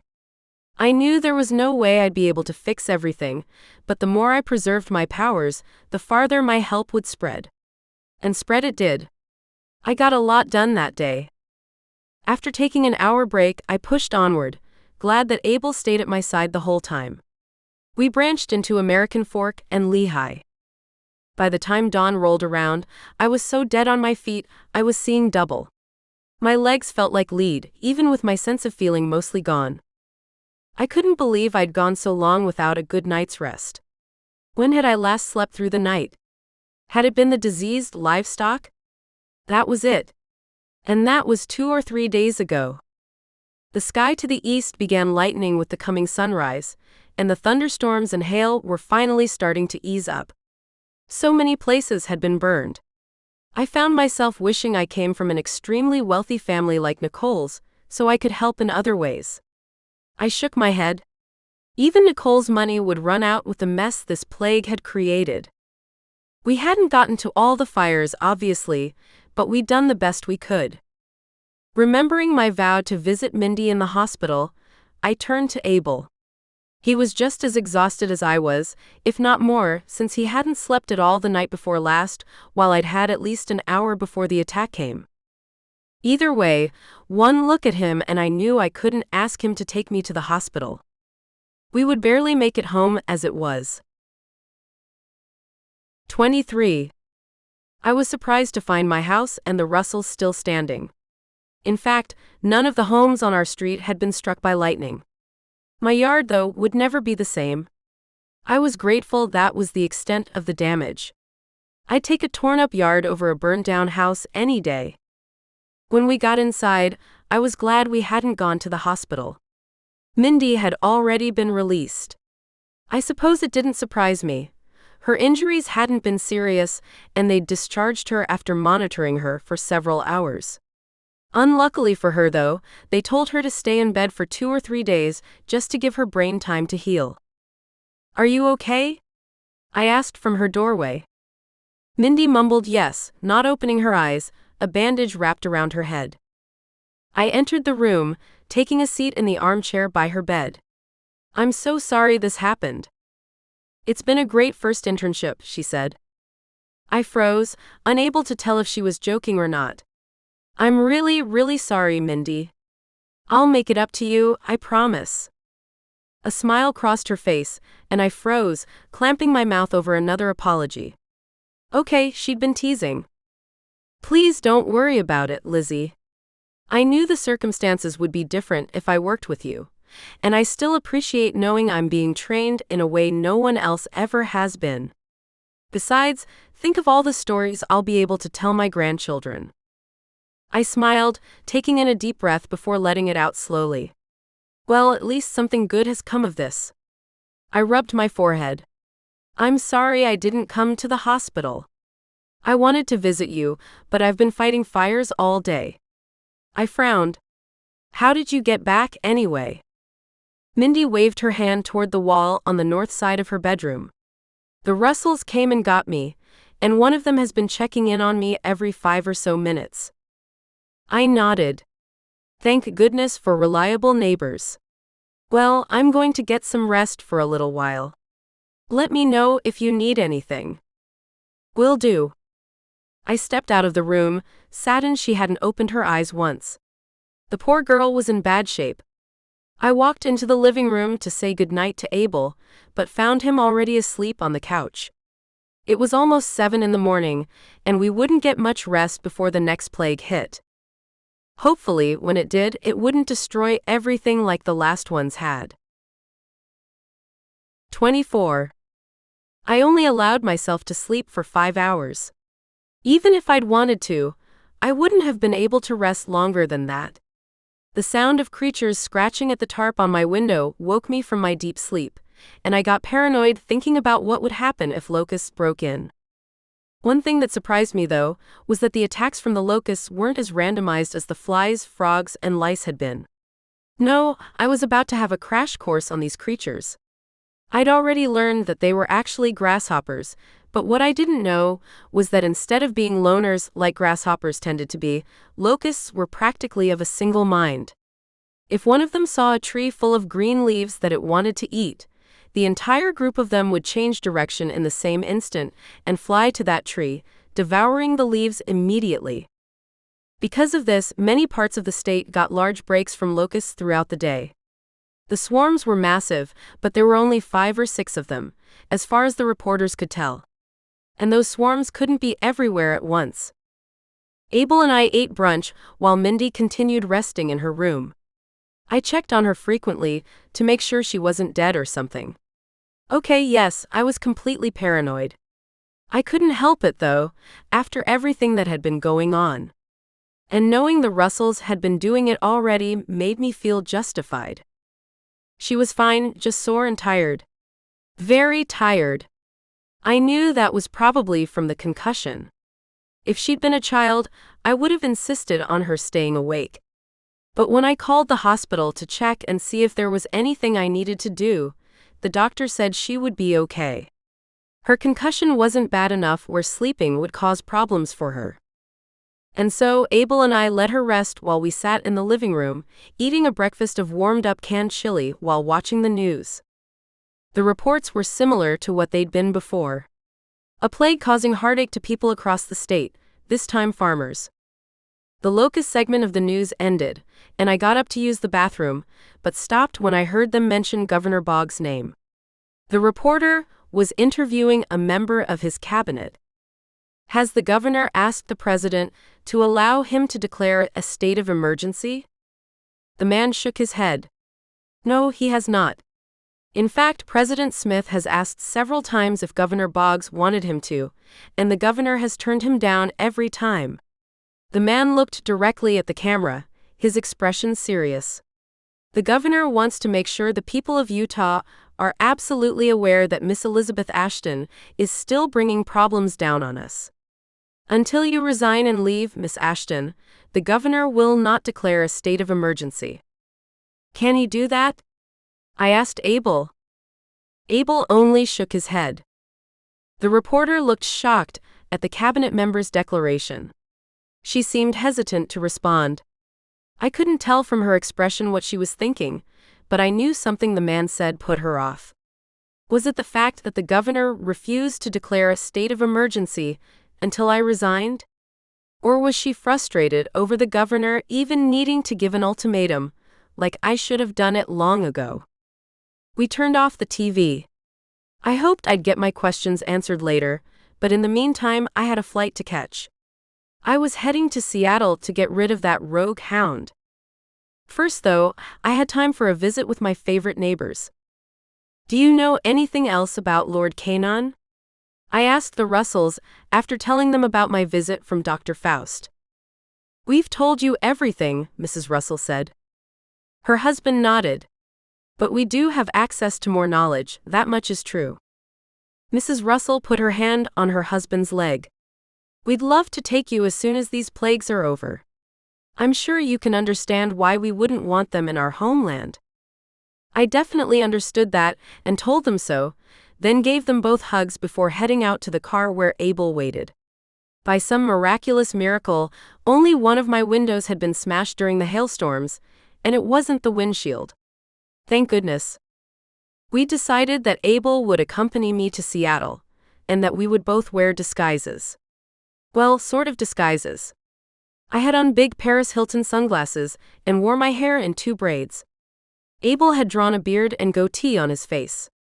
I laughed when I saw him doing it, but the end result was very realistic.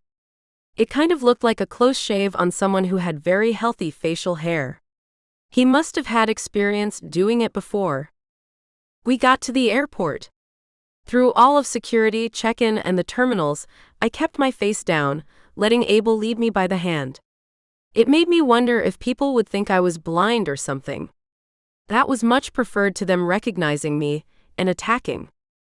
Luckily, getting through security and onto the plane was fairly easy. If anyone recognized my name, they didn't say anything.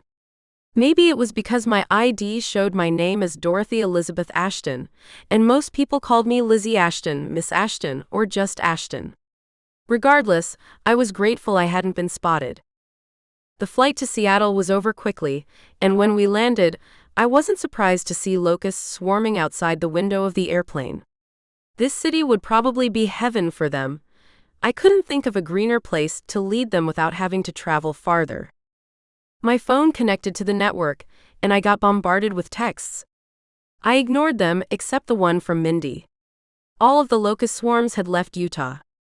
Apparently, they had followed me to Seattle, which totally made sense. I was grateful it would give Utah a break. With a sigh, I finally decided to read the rest of the texts while waiting to get off the plane. I'd probably be flaming angry when I finished, but I needed to get it over with. 25. They were from people who had been dragging me over the coals previously, but were now, surprisingly, expressing sympathy for my situation and anger at the governor for not declaring a state of emergency earlier. I stared at my phone, dumbfounded. Why had they changed their minds? Was it really because of Governor Boggs? Had he ruined the situation for himself with his stupid ultimatum? That had to be it. Combined, of course, with Nicole's campaigns. I couldn't believe it. The governor was a politician. He should have known better. People need and want someone who has compassion, not a constant vendetta. Someone who puts the well-being of the people he or she serves above all else instead of seeking revenge. Apparently, the people who were texting were intelligent enough to recognize that. Thank goodness. I shared the texts with Abel. Finally, something good happening where he's concerned. As Abel and I walked through the airport, my thoughts kept returning to those messages. I struggled to hold back tears. The last few days had been so hard. I'd been so worried I'd lose not just my reputation, but my job over all of this. If I did, the consequences would be devastating.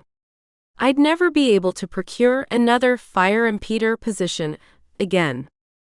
We got a rental car and headed to the ferry that crossed Puget Sound. The lone hound was in a little city called Bremerton, on the other side of the sound from Seattle. I was surprised at how cold the wind was as we crossed the water. It was the middle of August, for crying out loud. This was the hottest time of the year for most places in the country, but in Seattle it was cold and the air was wet. I couldn't help but shiver. Abel kept his arm around me, protecting me from the wind and the stares we got occasionally. I'd nearly forgotten about the boils.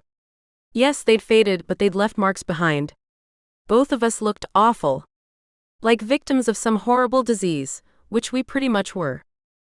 Once the ferry got to the other side, we returned to the car and followed the globe's directions until we were close enough for the amulet to take over. We were led to a quality inn. Instead of going through the front doors, we tried one of the side doors, hoping we wouldn't need a key to enter. Luck was on our side. The door opened for us. Straight. We reached a T in the little hallway from the exterior door. I nodded my head to the left when the amulet told us to go that way, and Abel and I turned that direction. The amulet guided us up a set of stairs. We took them two at a time, then continued following directions until the amulet cautioned us to slow down and distract our thoughts, which we did. The shade amulet then guided us to a room, and I glanced at Abel, not sure what to do. The door was locked. He might be able to break it down, but not without getting a lot of attention from other hotel guests. Abel shrugged before raising his hand and knocking. I raised an eyebrow. Unexpected. Good for him. Think that'll work? I whispered. He shrugged again. The door opened, and a short man in his 50s peered up at us. He let out a long, somewhat exaggerated sigh and said, "Come on in." Abel looked at me, a question on his face. The amulet wasn't warning me about the situation, so I nodded and we entered. I was amazed at how clean and tidy it was. Clothes were folded in perfect squares on the dresser, and a suitcase was open on the spare queen bed, showing pajamas also folded and socks. He sat on the other bed, motioning for us to sit next to the suitcase. "I know why you're here," he said after we'd settled ourselves. "Do it quickly. I don't have the energy to resist anymore." "Why didn't you turn yourself in?" I asked. He looked at me, his eyes big and somewhat watery. "Most of the time, I'm neither good nor bad. I'm an anomaly that way. Hounds normally have to be one or the other, but I've never really been able to choose. I guess you could call me wishy-washy, but at least I haven't added to your stress. The traps you've placed haven't called to me the way they have others. Regardless, I'm tired of running, and I want to be done with this. What if we told you we have a way to remove your guardianship status without killing you? You'd be mortal and free to choose whatever life you'd want to lead." The man's eyes brightened for a moment, but then he frowned. "While that sounds lovely, and I was wondering if something like that was happening, I really am just tired. I don't want to experience more of life, even as a mortal. Especially as a mortal." He leaned forward on the bed, exposing his throat to me, close enough for the amulet to catch his flame. 26. Kill? I hesitated. I wasn't entirely sure how I felt about this, but I knew that getting rid of him would drop me down to 7 hounds. I frowned as I contemplated my choices. But were they really mine to make? I didn't want to coerce him to follow us to Utah, not when he could disappear through a corner any second, forcing me to have to hunt him down again. "Well?" the man asked, his voice quiet and his tone weary. Abel put his hand on my knee. "She has a hard time killing a person who hasn't done anything to merit death." A disappointed expression crossed the man's face. "Oh. I'm sorry. I really don't feel like doing something dangerous or risky right now. I really just don't." His gaze met mine, his watery brown eyes pleading. "Miss Ashton, please? Take care of my fire now." I chewed on my lip, then decided to do as he asked. "Kill." He slumped to his knees, falling sideways and hitting his head on the nightstand before coming to rest on the floor. Blood trickled from a fresh head wound. Maybe the hotel would think he'd died from that. Abel and I ensured we hadn't left fingerprints. Neither of us had touched anything, before heading back to the ferry and then the airport. I was surprised to find that the last rogue hound, the only one not under Lord Keenan's thumb, had turned herself into the Russells while we were gone. Apparently, like the man, she was tired and ready to move on. I was glad when she accepted the spell, instead of asking me to kill her. She would probably be the very last hound we did the spell on, other than Omar and Alexander. I pulled the globe from my pocket. Only 7 glowing lights left. 2 were my above-mentioned friends, 1 was Governor Boggs, and the rest were still near Lord Canaan. I figured they'd stay by him as long as they could. Even though it was 10 o'clock, I knew it was time. I was ready to give back the device and find a way to stop the plagues. A trip to Mount Koven was in order. And so, Abel and I left my house again, searching for a ghost. The locusts had followed me back, and we had to dodge under a massive swarm as we walked. The creatures zoomed around us, and I swatted what felt like hundreds of them from my hair. A ghost finally approached, and I was sad to find it was someone who had recently passed away due to the plagues. He was incredibly angry with me and very bitter. He grumbled about the family he'd left behind and the job he'd loved. I didn't know which plague had killed him, and I was afraid to ask. He did as expected, and led me to the door of Koven. Yay for that. Once inside, I sought the answer to my question. Was there a way to bribe the globe owner into canceling the plagues if I returned the device before the last one came? It took a while, but I was finally approached by a ghost who dressed like he'd been a Chinese emperor at some point. The man had beautiful features. He'd been a real looker in life. Not only that, but the golds and reds of his robes were striking and gave him a regal authority I knew most women probably would have found irresistible when he'd been alive. The owner of the device had a magical cane at some point, he said. It was stolen from him. If you can retrieve that cane and give it and the globe to him, he will stop the plagues for you. Where can I find it? The man waved his hand dismissively. Your friend will know. He was talking about Nicole. I thanked him before leaving Koven, finally feeling a shred of hope. As soon as I was with Abel again, I dialed Nicole's number, planning on telling them both what I'd learned at the same time. She answered immediately. I knew from her tone of voice that she hadn't been asleep, despite the very late hour. I put her on speakerphone as Abel and I walked back to my house. My campaigns are working, aren't they? She asked. Yes, they are. I'm so grateful you started them. Good.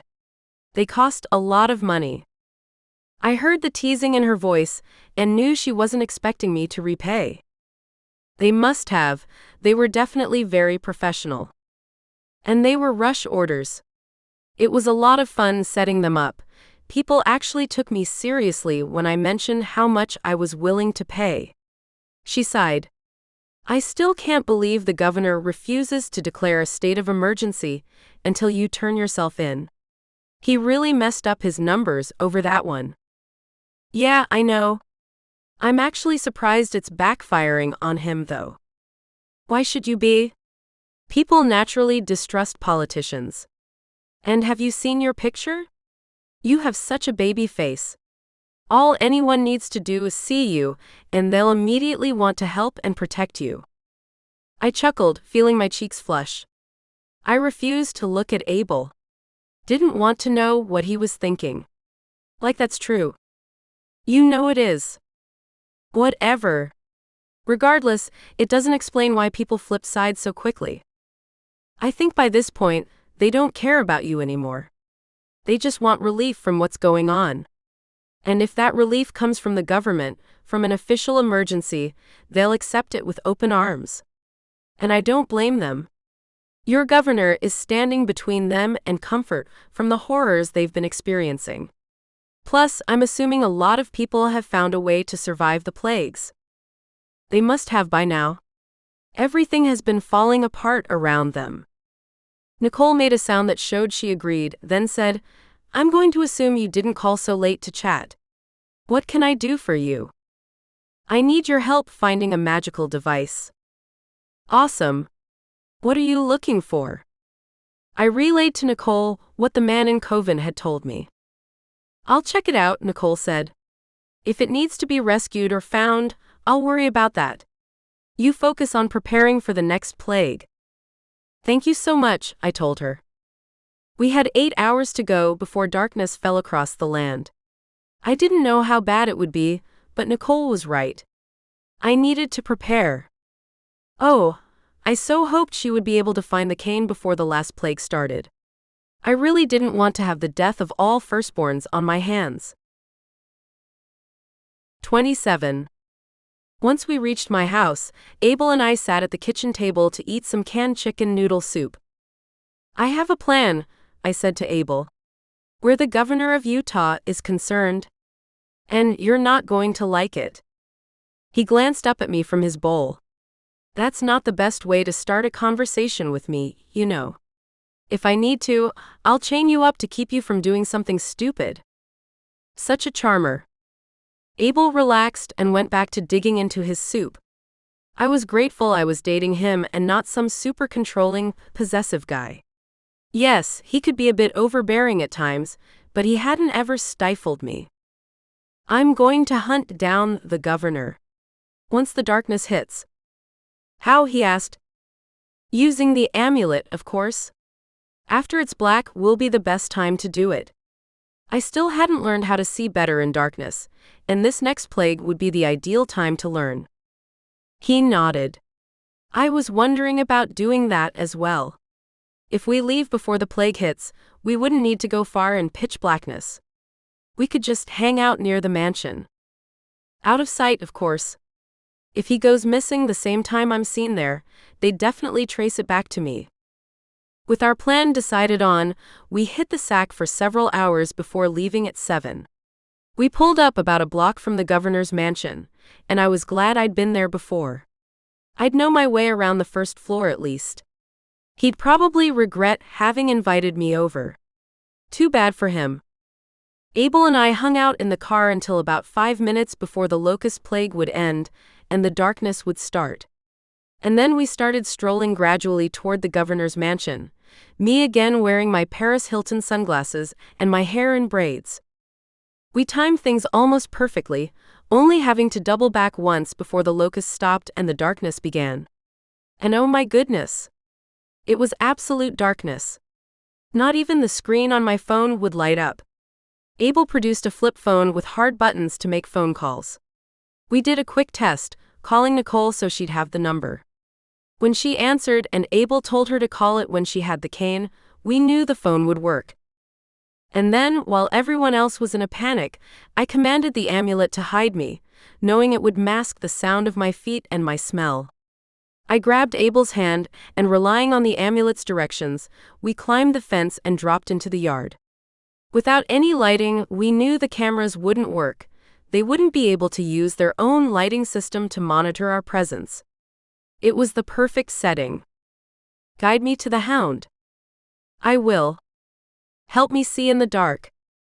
Yes. Things didn't exactly light up, but I could see very faint outlines in our surroundings. A big pine tree the amulet guided us around. A carved bush we nearly ran smack into. A fountain Abel almost fell in. I pulled the globe from my pocket and drew it up to my face, glad to see that the glowing lights still worked. Maybe the amulet powered it. The governor was still in the house. Chills crossed me and my palms went sticky. I was about to destroy one of the most powerful hounds I'd ever encountered. Breathe, Lizzie, breathe. I tucked the device away, then, relying on the amulet's instructions, started forward, leading Abel. Stop. We paused. I heard growling. A dog was there, its outline faintly visible. It obviously couldn't see us, but it could probably smell Abel. Go left. The amulet led us around the dog, slowly, carefully. I almost felt bad for the mutt. It obviously was freaked out by the complete blackness. Soon, we bypassed yelling guards and screaming maids, and finally reached the front door of the mansion. I wasn't shocked to find it open. Many people had probably been coming and going, stumbling around in the dark, trying to figure out what to do and where to go. Enter. To the right.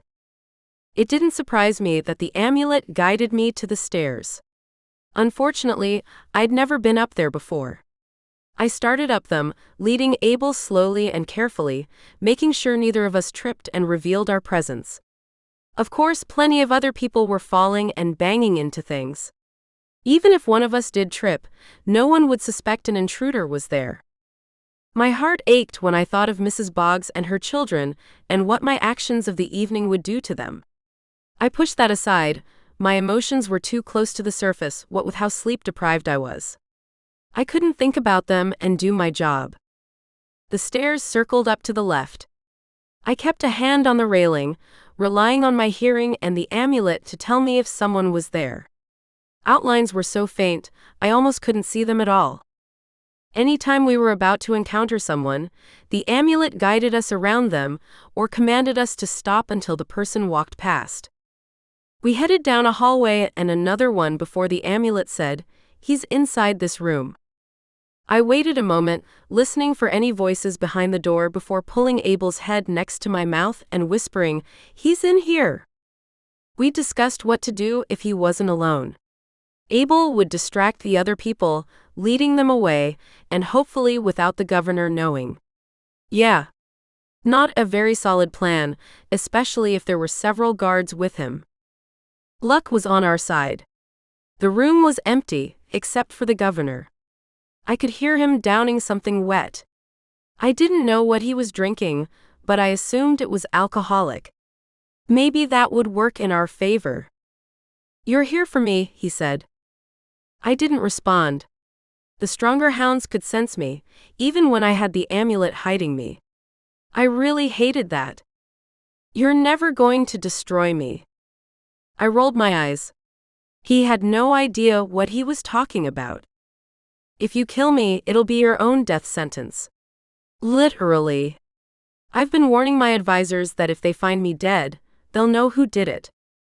As he spoke, I let go of Abel's arm and gave him a gentle push, his cue to take his own path toward the voice.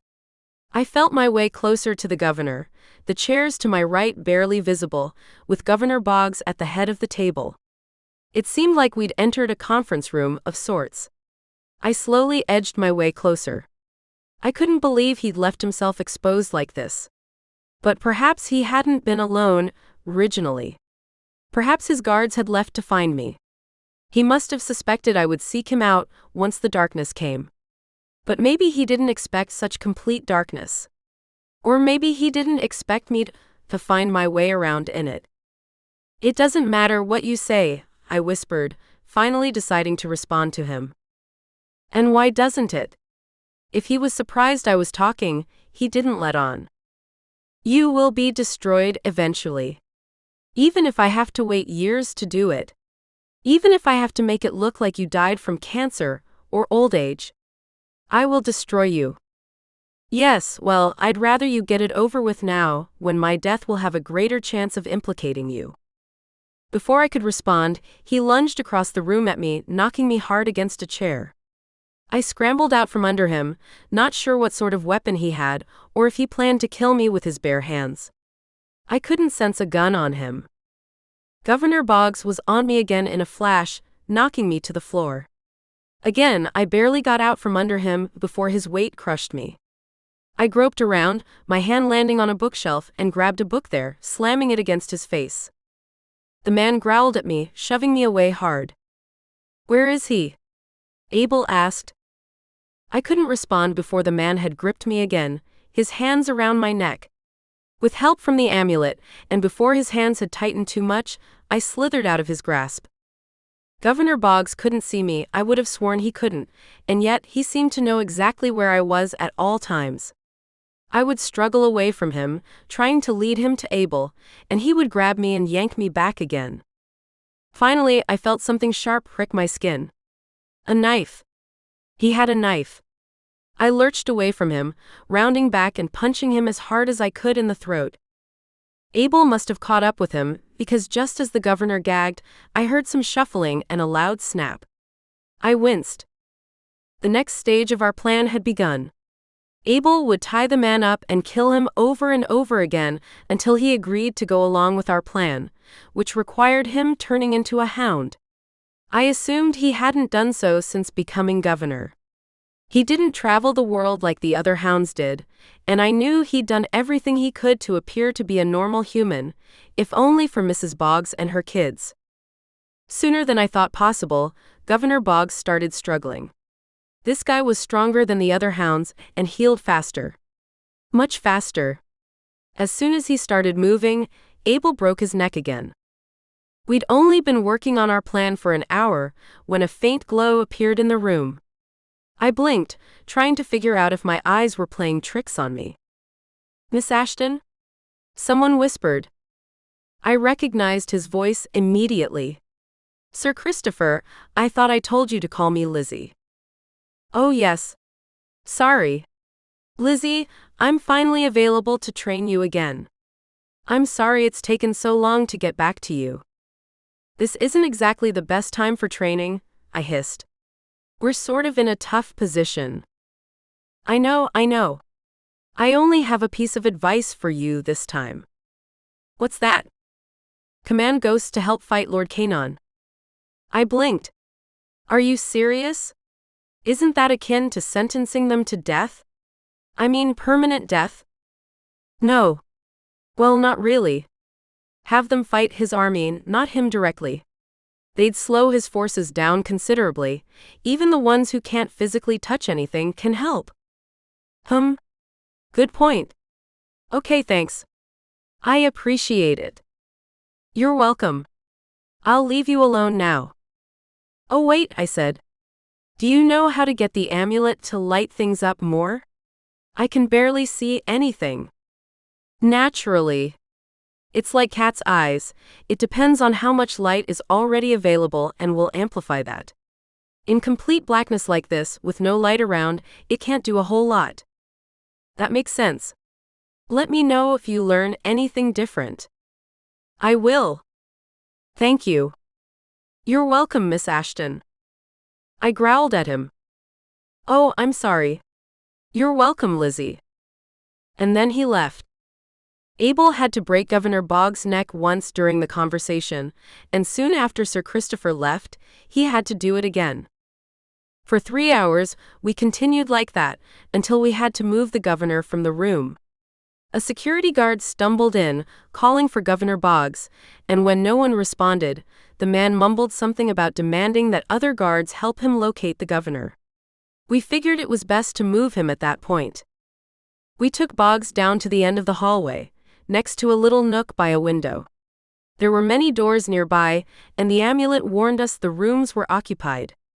We had to be extra quiet, but according to the amulet, this was the best place to hide, out in the open where no one would expect us to actually murder someone.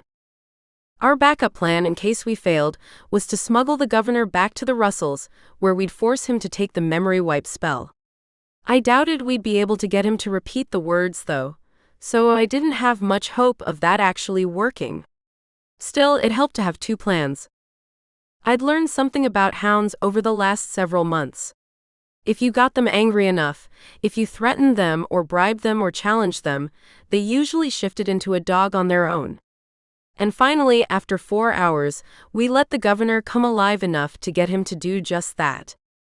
"Stop killing me," he said, his voice hoarse. "Fight me," I said. "Fight me as a hound. So I can destroy you." The governor growled. "You couldn't destroy me as a hound any easier than you could take me on as a man." "Oh. Hounds are easier." I tried not to rise to his challenge. "I'd done just fine against him as a man, thank you very much." "You've never met my hound." I sensed it as he shifted into a dog.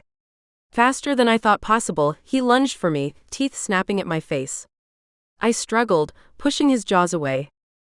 "Strengthen me," I said to the amulet. "Help me." The amulet didn't respond, but I felt its powers flow through me. And Governor Boggs seemed to know it. Before I could snuff his fire, he bounced off of me, backing into the corner before coming after me again. Every time I reached for his flame, he knew what I was doing and weaseled away at the last moment.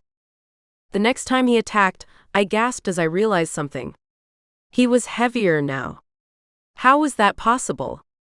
His jaws snapped at me again as I searched for his flame. It didn't appear, though. Oh crap! Not this again. I finally got the dog's mouth away from me, but he retaliated by slamming the side of his head into my jaw, making me spill across the hallway. And then he dashed away. Naturally, the coward would run. I jumped to my feet, not so dazed that I couldn't keep up, but it took me several precious seconds to reach him. He attacked again, but this time with his paws. I hadn't been expecting that. They were rough and heavy, scratching my face and my neck. His claws weren't very sharp, and for that I was grateful, but still I could tell some of the scratches were deep enough to draw blood. The beast was large and strong, and I was barely keeping up with him. I searched for his flame again, but again he dashed away. This time back toward Abel. Unfortunately, Abel couldn't see still. I was up in a flash, racing after the huge dog. I lunged at it, wrapping my arms around its torso and wrestling it to the ground. "What's going on?" Abel asked. I couldn't respond, but I called out when something sharp scraped me. I jerked back. What the heck? What was that? It was as if the dog had knives in its shoulder blades. But that was impossible, and I couldn't see anything like that in its outline. As if sensing my surprise, the hound chuckled. I dodged him when he lunged again. Luckily, he couldn't see at all, while I could see his faint outline. Quick as a flash, Governor Boggs put his paw next to my leg before whipping it back to him. It took me a moment to realize he was trying to hurt me with the odd action, because yet again, something scraped me. Rather than trying to figure out what he'd stuck me with, I tackled him again, finally getting close enough to sense his fire. Kill! Kill! The hound slumped under me, and I scrambled off him, trying to figure out how he differed from the other hounds. I swear I felt something sharp near his shoulders. And again on his leg. But as I patted him down, all I felt was the sleek Zolo dog I'd always encountered where hounds were concerned. "Is he dead?" Abel whispered. "Yes." What on earth happened? I haven't felt that helpless in a long, long time. Voices sounded down the hall, heading our direction. "I'll tell you later," I breathed. "Governor Boggs?" Someone called out. I'm positive I heard his voice down here. Me too. Well, I heard something anyway. Abel and I scrambled to our feet, and I commanded the amulet to hide and guide me, before grabbing Abel's hand, leading him into a tiny side closet. I left the door cracked open and listened as the guards found the dog. What the heck? I didn't realize he had one like this. Must be a new dog. Maybe in training? Who knows? How'd it die? Beats me. The darkness probably scared it to death. The guards chuckled nervously. They knew something was wrong, but didn't know exactly what it was or how to handle the situation. I felt bad for them and hoped they wouldn't be implicated in what happened to the governor. So, what do we do? I'm not sure. We could leave it here for a while. Or take it out now. The two continued discussing their options, and realizing they weren't leaving anytime soon, I grabbed Abel's arm and pulled the door open slowly. I edged my way from the closet, relying on the amulet to hide my sounds and Abel's skills to hide his. The men continued conversing, trying to decide what to do when they couldn't see anything. Abel and I crept away, the amulet and my faint eyesight leading us down the staircase and out of the mansion's front doors. The amulet continued guiding us around people. I could hear Mrs. Boggs' panicked voice and the cries of her children, and again, my heart ached as I thought of how they'd react to Governor Boggs disappearing on them. There was no way they'd figure out the dog was the governor. Instead of having to climb the fence, Abel and I simply walked out onto the street. No one was there anymore. The amulet guided us back to the car, and we got inside and locked the doors, waiting to hear back from Nicole about the magical cane. In the meantime, we'd take turns eating and sleeping. Abel had me rest first, while he ate fast food we'd bought on the way to the mansion. It was only noon or 1 o'clock from what I could guess, but I'd been so sleep-deprived lately, and it was so dark outside that I fell asleep almost immediately. 28. Abel awakened me, letting me know it was my turn to eat and stand guard. I did so, listening as his breathing deepened. If we hadn't been so exhausted and stressed by the eerie blackness, we might have taken the opportunity to do some kissing. As it was, I definitely wasn't in the mood, and I could tell he wasn't either. I held the flip phone tightly in my hand, hoping Nicole would call soon. About 3 hours after Abel had fallen asleep, when I was going absolutely insane with boredom, the phone finally vibrated in my hand. Yes? I answered, my voice breathless. I've got it, Nicole said. It took wrangling, a bit of bargaining, and a lot of harassing, but the cane is now in my possession. Oh, wonderful. I felt lightheaded with relief. Thank you so much. How are you going to get it to me? Miraculously, I was able to contact Alexander. He's going to bring it to wherever you are. Okay. Tell him I'm ready. I relayed our whereabouts to Nicole, and then settled in to wait for Alexander, trying not to think about what was out there in the blackness. My one consolation was the fact that they definitely couldn't see me, and the amulet still gave me a faint sense of sight. I had my window down an inch, and wasn't surprised when I heard Alexander approaching. Lizzie, he whispered, his outline somewhat visible on the other side of the glass.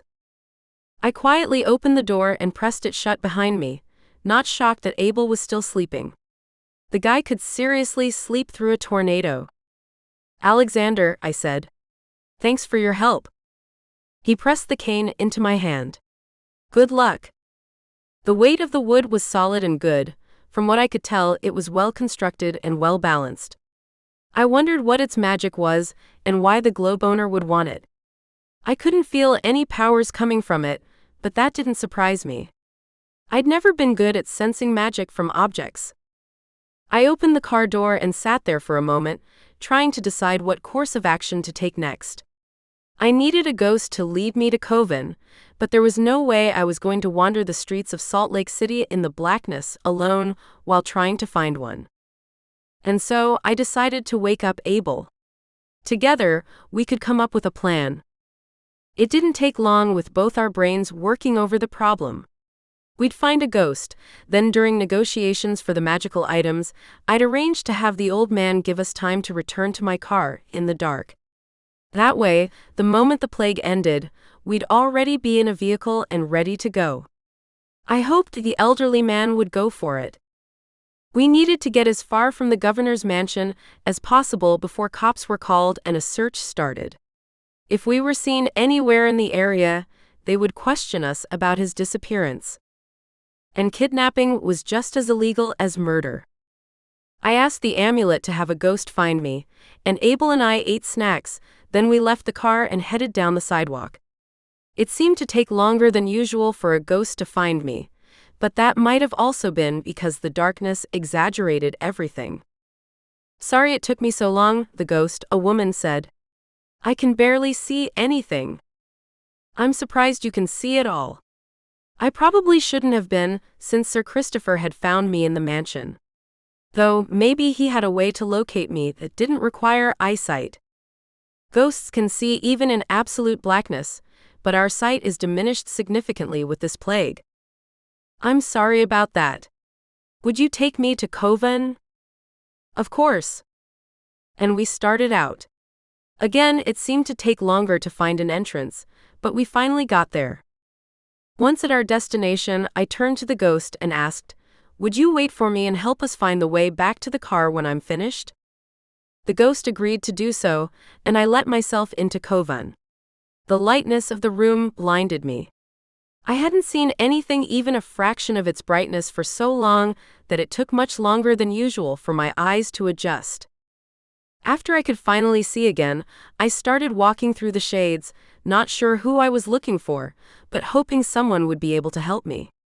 A lot of people stared at the cane, and after a few minutes, I kept it behind my back so it wouldn't distract the right person from talking to me. I was surprised when the elderly man himself stopped me. He saw the expression of shock on my face and chuckled. But I stuttered. You're here. Of course I am, he said.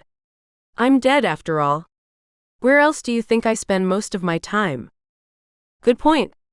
I chewed on my lip, surveying him, wondering how to ask my question. I want to return the device. The man nodded. Very well. Where is it? I didn't move to retrieve it, and I also didn't show him the cane I still held behind my back. On one condition. The man gave me an amused expression. Oh. And what is your condition? That you stop the plagues. The man snorted. I won't be doing that. You missed your deadline. I don't reward people who don't take me seriously. I nodded. I figured you'd say that. And so, I paused for dramatic effect. I've got something you'll be very interested in owning. And I'm prepared to give it to you if you stop the plagues. Curiosity crossed the man's face, and he tried to look behind my back. I refused to let him see what I held. I held up a finger. You can have it, but again, on one condition. He chuckled. You've already given me that condition.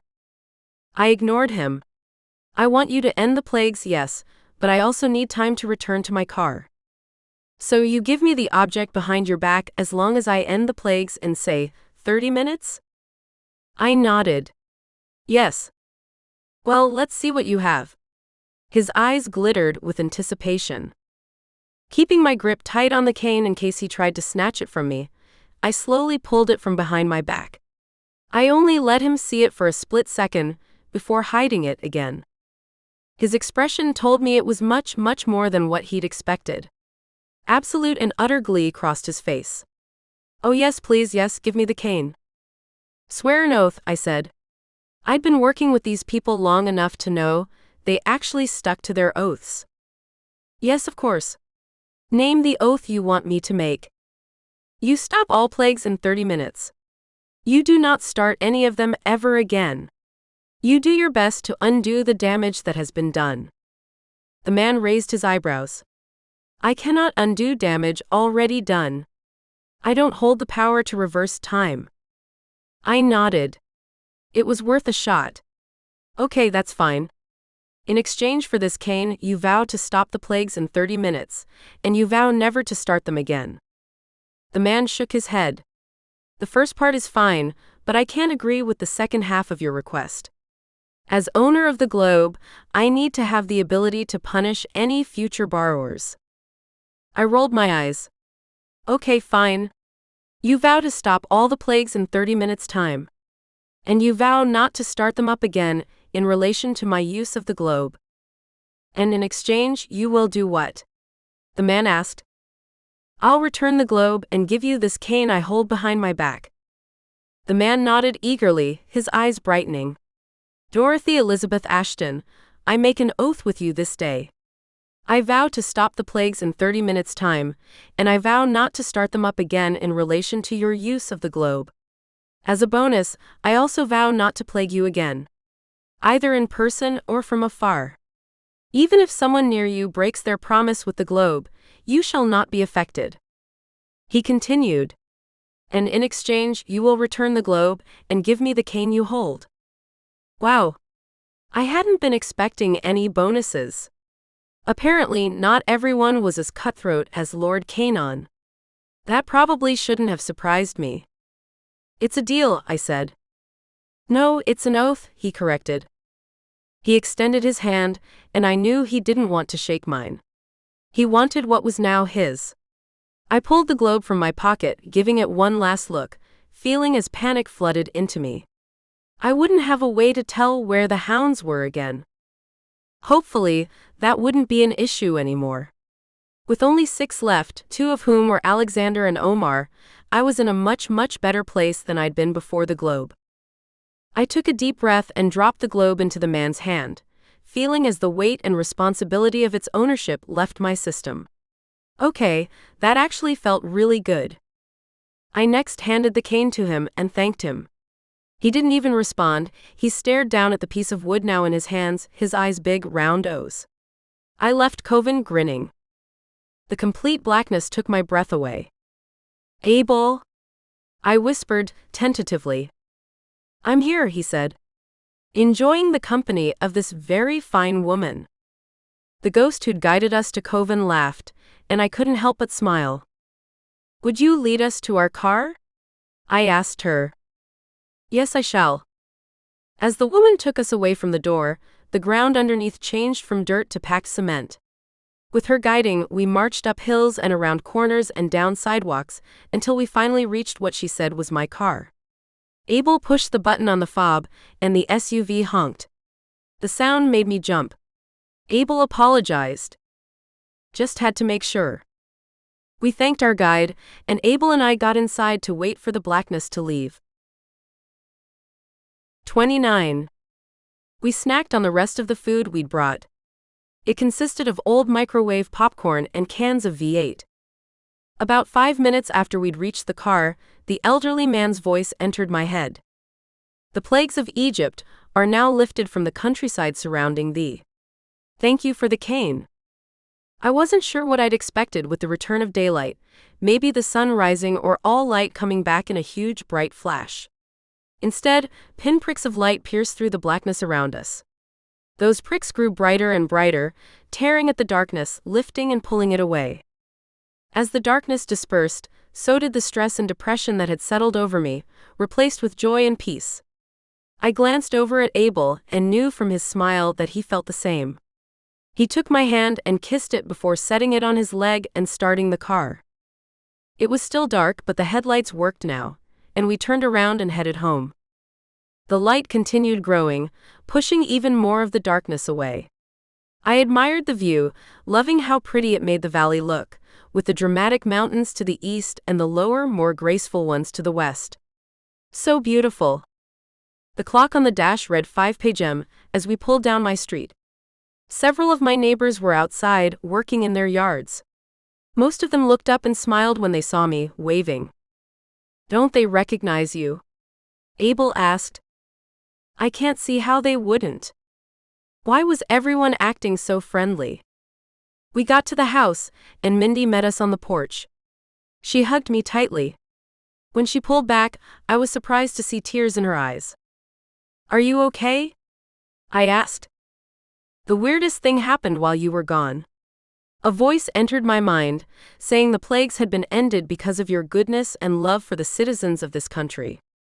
And when the darkness started going away, a peaceful feeling entered my soul, followed immediately with warmth and appreciation for you. I glanced at Abel. What the heck? He shrugged. Maybe the owner of the device decided to give me yet another bonus? I said. Wow. The guy had seriously been generous with me. Mindy and I followed Abel into the house. It occurred to me then that the elderly man had done his best to right what had happened. He couldn't undo the damage that had been done, but he could pass on warm fuzzies to everyone about me instead. Oh, if that was true, it would be so wonderful. I'd really love not to lose my job. We spent some time cleaning up the house and getting rid of dead locusts from my window before retapping it. Once we were finished, Abel took my hand. You need to take a break, he said. And I mean a real break. No, I don't. We need to get ready for Lord Canaan. He'll be here soon. I couldn't remember exactly how much time had passed since Omar said that the demon would be here in a little over a week. Had it been 2 days or just 1, or not even a full day? I had no idea. It didn't require much for Abel to convince me to take a trip up American Fork Canyon to roast hot dogs and marshmallows together. I really did need some time off. The last few weeks had been the most stressful of my life, including the quests that Lord Canon had sent me on, and all of the hound fighting I'd done. Abel picked a perfect place not far from a bubbling creek, and we got a fire started and began roasting the hot dogs and marshmallows. The Russells had supplied the marshmallows, and Abel found the hot dogs deep in my freezer. "What do you plan to do after Lord Canon is defeated and the hounds are gone?" Abel asked. "Relax for a bit," I said. "And then help you find your mom." Abel shook his head. "I appreciate you offering, Lizzie, really I do. But your job is very important. We can't risk any more interruptions. Your reputation has been on the line way too many times since all of this started with the hounds and Lord Canon." I didn't respond for a moment. What he said was true. But I'd made a promise, and I was determined to fulfill it. Especially since Abel had helped me so much with the hounds and Lord Canon. "If it helps you feel better," I said, "Mindy is going to stay around for a while longer. We've decided on 2 more months, just to help everything get going again. Do you think that would be enough time to find your mom?" Abel leaned back against a log, clasping his hands behind his head and staring up at the sky through the trees. "I have no idea. Without knowing where she is. But we'll give it that much. And if we can't find my mom before Mindy's 2 months are up, I'll go on my own." He looked at me. "I'm serious about that. As much as I appreciate your offer to help, making sure you have a job to come back to is just as high on my list. Either way, if we can't get it done in that amount of time, we probably won't be able to do it at all." I didn't respond again, instead staring down at the flames and the hot dog I was roasting. I hated admitting to it, but he was right. We fell into a companionable silence. It had been a long time since I'd just been with Abel, without anything paranormal or creepy happening around us. Abel broke the silence as I was putting my hot dog in a bun. "Tell me about growing up with your family. What was it like?" And so we settled in together to talk. I first told him about the Christmases I'd shared with my family, the fun birthday memories, and the fights I'd had with my siblings. I told him about my first date and how my brother had punched the guy before realizing he hadn't done anything to disrespect me.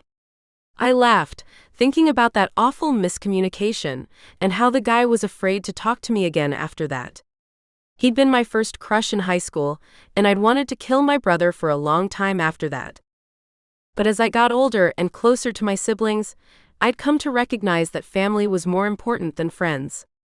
Especially as I graduated and went on to college. The only friend who stayed consistent was Nicole, and I counted her as family. Apart from her though, everyone else I'd hung out with had faded away and moved on. The only people who stuck around were family. I talked for what felt like an hour, with Abel relaxed against the log next to me, his eyes closed and a peaceful expression on his face. I could tell he was enjoying my stories, but I hoped they, and memories of his own family, didn't cause him too much pain. I stopped talking after a while and gazed at my boyfriend, wondering at everything he'd been through and all the things that had led us to each other. And even though it had been the most stress I'd ever experienced, I was grateful for it. Because it brought us together. Before Abel figured out what I was doing, I leaned in and kissed him. That got his attention. Abel returned the kiss with enthusiasm, sitting up and taking me into his arms. Happiness and joy flooded me, making my heart pound and my body warm. Yes, we'd gone through some pretty awful times lately, but I had an amazing man at my side who loved me as much as I loved him. He was devoted to me and was ready and willing to protect me. We'd only been kissing for a couple of minutes when we heard someone approaching. I grabbed the amulet, but it wasn't warning me about anything. I hoped that didn't mean the person was a non-supernatural threat. Abel pulled me close, and we turned to face whoever was coming. 30. My heart calmed when Omar stepped into the clearing next to our fire pit. "Sorry to interrupt you. I figured you'd want to know this as soon as possible, and I had to come quite a distance to get here." "What's going on?" I asked. Lord Canon has reached America. He'll be here in 5 or 6 days. Lizzie, it is time for you to prepare in earnest for his arrival. Abel and I glanced at each other. There was so much to do before I'd feel prepared. Thank you for letting us know, I said. How are you and Alexander doing? He shrugged. I'm not sure. I vacillate between good and bad frequently. It wears me out, and I worry for when Lord Canon comes close. I'm afraid I won't be much help to you. That I'll need to keep my distance. Don't hesitate to do what you need to. I'd rather you two avoid him and keep yourselves safe. He lowered his head. Thank you. I will do my best to keep you informed. Forgive me if I'm not here often though, as I fight my evil half. Will do. Tell Alexander we said hi. He nodded and turned and left. What's first on the agenda? Abel asked. We need to go to the Russells' dimension. They've already agreed to take us. We have to learn everything we can about Lord Canon and how others have tried to stop him before we start making any real plans. Sounds good. Shall we go now then? I shook my head. Let's finish eating first. We can afford to relax a couple of minutes more. Abel sighed, leaning his head against my shoulder. I knew I loved you for a reason. Food is awfully important, I said with a smile. Indeed it is. Once we'd finished, we put out the fire, cleaned up, and headed back to my SUV. Abel still hadn't had the chance to fix his car after we'd taken hounds to Lehigh from Wyoming in it, and the back seat was riddled with dark bloodstains and bullet holes. If I had any money left over at the end of my quests, I would buy him a new car. He definitely earned that much, if not more. The Russells were waiting when we pulled up. I'd called them as soon as I had service again, and Mrs. Russell met me at my car door. If we're to head to my dimension, she said, we need to do it soon. The way is more difficult to traverse in the darkness. I glanced up at the sky. The sun was close to setting. Should we wait until tomorrow? She shook her head, leading us into her house. There isn't enough time. We sensed it when Lord Canon stepped foot on this continent. We must help you prepare for his arrival as quickly as possible. All right. I'm sorry. If I'd known, we wouldn't have gone up the canyon. Oh, don't worry about that. Mr. Russell and I both know how stressed you've been. We'll just hurry even more now. She turned to Mr. Russell. Ready? As ready as I can possibly be. He glanced at me. I really despise traveling this way. Traveling what way? I didn't get the chance to ask before Mrs. Russell had turned to what I'd always assumed to be their coat closet and opened the door. A gaping tunnel greeted us. And not an ordinary one, this one was mushy looking with slimy walls, floor and ceiling and tons of moss and roots growing in it. Where on earth did that come from? I asked. Not from Earth, my dear, Mr. Russell said. He sighed. I suppose you want me to lead the way, Mrs. Russell? Naturally. Let's go then. I put my hand on his arm. Wait. Should I change first? And if so, into what? He and Mrs. Russell glanced at what Abel and I were wearing. They both shook their heads. No change necessary, Mrs. Russell said. Your sneakers look sturdy, and long jeans are definitely a great idea. And tees are okay? I asked. Should we get sweaters or something? Again, that won't be necessary, she said. You'll be fine in what you're wearing. And with that, Mr. Russell wished us luck and entered the tunnel. 31. I'm not going to lie, my first step into the tunnel almost made me puke. The ground or floor or whatever it was beneath me was fleshy feeling. Squishy soft. I didn't sink into it, but it definitely wasn't firm. I really hate this, Mrs. Russell said. Hate the tunnel? I asked. Oh, it's not a tunnel. I wanted to ask just what it was, but couldn't form the words. The farther we walked, the damper it got, and the more rotten the air smelled. I ended up pulling the collar of my shirt up and over my nose in an effort to breathe in less of the disgusting fumes. At first, I thought I was imagining it, but my skin had started burning all over. Just a light irritation, but it was enough to distract me and make me want to scratch everywhere. "Scratching will make it worse," Mr. Russell called back. "Resist the urge as much as you can." I shoved my hands into my jeans pockets to help resist the temptation, but it was almost impossible. I noticed that whenever I walked through a section that was more humid than the previous one, the burning intensified. Trying to figure out what sort of tunnel we were in, I took to staring at the walls as we walked. They glowed a pinkish gray, and I startled when I noticed they'd become translucent.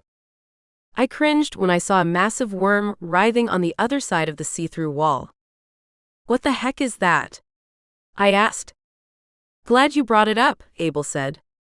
"I've been watching it, and I'm worried my suspicions are correct." "What do you think it is, Abel?" Mrs. Russell asked. "Intestines." "What?" I shrieked. "Are you serious? Tell me that's not what it is." "Your boyfriend is smart," Mrs. Russell said. "You. Gross. Where on earth did you find intestines that big?" "Again, not on earth," Mr. Russell said. Okay, I needed to stop using that phrase while traveling with these two. Especially if it distracted them from answering my questions. Neither of them did, and I didn't have the guts to ask again. Ha ha. Guts. You. And then it occurred to me. If that's an intestine, what are we walking through? Please don't tell me what I think it is. It probably is, Mrs. Russell said. Though it's best not to think at all while in here. That pretty much answered my question. We were in some sort of gigantic creature's insides. And the burning and moist feeling had to be a digestive chemical of sorts. And the spongy floor was tissue. Oh, gross. Disgusting. Are we going to get eaten? Mr. Russell gave an abrupt laugh. Not if we hurry. I growled. Then why aren't we running? Do you really want to trip in here? Mrs. Russell asked. I personally wouldn't. Okay, what's going on? Why are we inside of a creature? I have a theory, Abel said. It's a shortcut from the Russell's house on Earth to their dimension. The creature's job is to prevent anyone not welcome. If they're not turned away by the disgusting tunnel, they'd end up getting devoured as they walked. Again, your boyfriend is smart, Mrs. Russell said. And cute too. I'd definitely keep him if I were you. I rolled my eyes, but yes, I was grateful for Abel. He'd obviously figured it out, and I appreciated knowing. We finally reached what Mr. Russell said was the end. To me, it looked like an impenetrable black wall. He tapped the inside of the tunnel 5 times, then stepped back to wait. The wall opened, revealing a massive tongue and sharp, spiky teeth over a foot long. The jaws continued opening until the mouth was at least 15 feet wide. Holy cow! On the other side, the skies were gray, the ground covered in chalky bones, and a huge castle rose into the sky constructed completely of bones. Totally creepy. And now my least favorite part, Mrs. Russell said. This, my dears, is why we don't travel to our dimension very often. I watched in shock as Mr. Russell gripped the sharp teeth one by one, using them for support as he walked along the tongue, finally jumping to the ground on the other side. It was immediately evident why we'd need to walk on the tongue. It was the only part of the mouth not covered in sharp teeth. I felt like I'd entered some sci-fi lover's horror story. This was insane. This was crazy. How was I supposed to touch those teeth and walk on a tongue without falling and killing myself? And how did I know the beast wouldn't drop its jaw on me? I tried to keep my panic to myself, tried to be brave and show what I was made of, but it was tough. Rather than waiting for everyone else to cross first, I stepped onto the tongue almost as soon as Mr. Russell had exited it. Time to see just how deep my stores of courage went. The tongue held perfectly still, and for that I was grateful. The teeth were moist and slimy, but I refused to think about that. I definitely need a long soak in the tub and a shower after this was over, though. As long as I didn't fall to my death while balancing on the tongue. The farther along I walked, the harder it was to balance. The teeth became shorter and shorter until I reached the front of the jaw, where they were suddenly longer, growing to at least 2 and 3 feet long. I swallowed, pausing for a moment. Naturally, the tongue was thinnest there, where the teeth were most dangerous. Thank goodness I'd been a dancer in my previous life. Oh, and thank goodness for the amulet. I nearly forgot I had it around my neck. Please give me grace so I don't fall and die. Will do. And then I continued forward. 32. I reached the tip of the tongue and nearly shrieked when it moved upward, lifting me over the massive spiky teeth. But once it got me there, it was up to me to jump down. Luckily, and probably due to help from the amulet, I did so gracefully. And then I was out of the beast. I dropped to the bone-covered ground, not caring about the chalky stuff I was touching, and breathed deeply. The air on the outside of the beast was much better, fresher, cleaner. I turned and watched as Mrs. Russell came through, followed quickly by Abel. Then Mr. Russell tapped the inside of the monster's mouth and jerked his arm back when the jaws started closing. Instead of revealing the monster when the huge maw was no longer open, all I saw was a starry night, vast expanses of bone-covered hills, and a small snout that looked to be attached to nothing. Where did it go? I asked. It exists between our dimensions, Mr. Russell said. Only the mouth remains on this side, and the creature's insides on the other, hidden by our closet door. Keeps it safe from casual explorers. How do you find it when you want to return to Earth? I asked. We've memorized the patterns of steps we must take to get here, Mrs. Russell said. It's not difficult.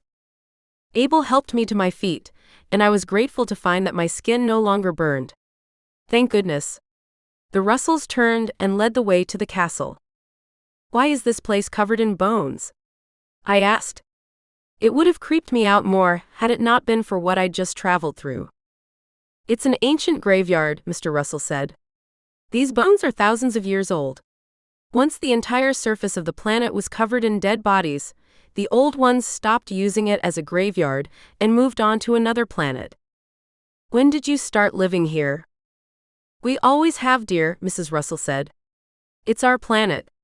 No, we didn't like that it was being dumped on, and that's one of the reasons we've traveled to Earth so much, but when the old ones decide, no one fights them. Are the old ones the same as the great ones Nicole fought a while ago? Sort of. The great ones Nicole fought were like, say, Greek gods. Whereas the old ones are titans. They came before the great ones. And we don't need to deal with them in any way, right? Of course we won't have to. Not even Mr. Russell or I have ever met them. Great. I could handle a little good news at that point. We fell silent, and I turned my attention to the castle. Abel walked alongside me, and I could tell he was just as fascinated by it as I was. All along the top of it, sharp bright white bones rose imposingly against the dark sky. They formed turrets and towers, and had little windows carved in them through which I imagined archers would protect the castle. All of the walls were created by massive 30 and 40-foot long bones. Holes for doors and windows had been cut in them. The front doors themselves were magnificent, also made of large bones, though not as wide or long as the ones used for the walls. They had cool designs etched into them, stained green and red and blue. They slowly opened as the Russells approached. I saw a total change come over my elderly neighbors as we walked. They still looked like their human selves, but their bodies stood straighter, their spines erect and their heads held high. Mr. Russell extended his arm to Mrs. Russell, and she took it, looking elegant even in her elderly woman clothes. They totally and completely took on their status as royalty. Guards stepped out from inside the castle doors and waited. I don't know what I'd been expecting, but humanoid wasn't it. Are they really humans? I whispered, still not close enough for them to hear. No. We had the castle prepare for your coming, and they've been given the ability to temporarily take on a human's appearance. I wasn't sure how to respond to that. I was grateful, but a little sad too. It would have been cool to see their real forms, but it also might have distracted me from my purpose for being there. The Russells led us inside the huge front entry. We crossed it, took what felt like several minutes, and went through double doors at the other end into a massive hallway, which we also crossed. We went up a set of stairs, down another hallway, then up another staircase. Finally, the Russells paused outside a third set of double doors. Mrs. Russell turned to me. "We store our information and knowledge here," she said. "We'll get help and find everything available on Lord Canaan. He's existed for a great many years, so it might take a while." Abel and I nodded, and we stepped back as a servant opened the doors. I'd been expecting a library of sorts. And yes, it basically fit the bill. At least, there were chairs that looked comfortable and lots of reading material. Instead of shelves, though, the walls were riddled with holes. So close together, I wondered what was keeping them all from collapsing on each other. In all of the holes were scrolls made of, naturally, bones. It didn't take long for me to notice that the room was color-coordinated. Like the front doors to the castle, the walls around the holes were etched with symbols that had been dyed certain colors. The scrolls matched those colors. I wasn't terribly surprised that the Russells led us past all of the cheerful colors and around a corner into a section where the bones and scrolls had been etched with black. Mrs. Russell motioned to the section. "This is where we store information on deadly creatures and people, spells and magics. Lord Canaan's information will all be here." Mr. Russell clapped his hands, and servants poured into the room. "Search for anything and everything we have on Lord Canaan. Bring it to the center of the knowledge room." And then Mrs. Russell ushered us back to where all of the chairs surrounded a large table. Soon, scrolls were being carefully placed on that table, and the Russells indicated for us to dig in. I reached for a scroll and jumped when a man's voice whispered in my ear, "You won't be able to read them." Before I could stop myself, I swatted at whoever had whispered. Seriously annoying, they should know better. I turned and wasn't surprised to find a ghost there. "I didn't think I'd be able to." "You may as well tell them," he said. I rolled my eyes but glanced at the Russells, who were watching me with amused expressions. "A ghost just informed me that I won't be able to read the scrolls since they'll be in a different language." "A lot of them will be in English," Mrs. Russell said. "Lord Canaan has spent the majority of his life on Earth. Earlier times will be in different languages, but later years will be in English." "And what was Lord Canaan doing during later years?" the ghost asked. I blinked. "Good point. He was imprisoned during later years." The Russells glanced at each other, obviously not having thought of that before. "Well, we'll do the best we can," Mr. Russell said. "Perhaps you could take notes on what we learn while we search the scrolls?" "Yes, I'll do that." I glared at the ghost. "Instead of looking so smug, why don't you help out?" The ghost backed away. "No, thank you. I have better things to do than research." "Well, shoo then." I didn't want him reading over my shoulder, and the guy was seriously annoying. "Good luck," he said before disappearing. "Human or other?" Mr. Russell asked. "Human." He might have followed us here. We don't have a lot of human ghosts on our planet. Could he have hidden his true form, the way your servants have been doing? Mr. Russell shook his head. "No. At least, I've never heard of a ghost being able to do that." "Should I be able to see non-human ghosts?" He gave me a smile. "Theoretically, yes, since the shade amulet isn't called the human-only shade amulet." I laughed with him and his wife. I sure loved my neighbors. And then we got to work. The only sound in the room for the first while was the shuffling of scrolls. Soon, though, the Russells murmured to each other or had me write something down. The information they gave started coming so quickly that Abel and I both ended up taking notes on our phones. Hours after we started, only broken up once for a quick snack, the Russells finished scouring the scrolls that contained even a tiny bit of information on Lord Canaan. We were ready to see everything we'd learned about him. 33.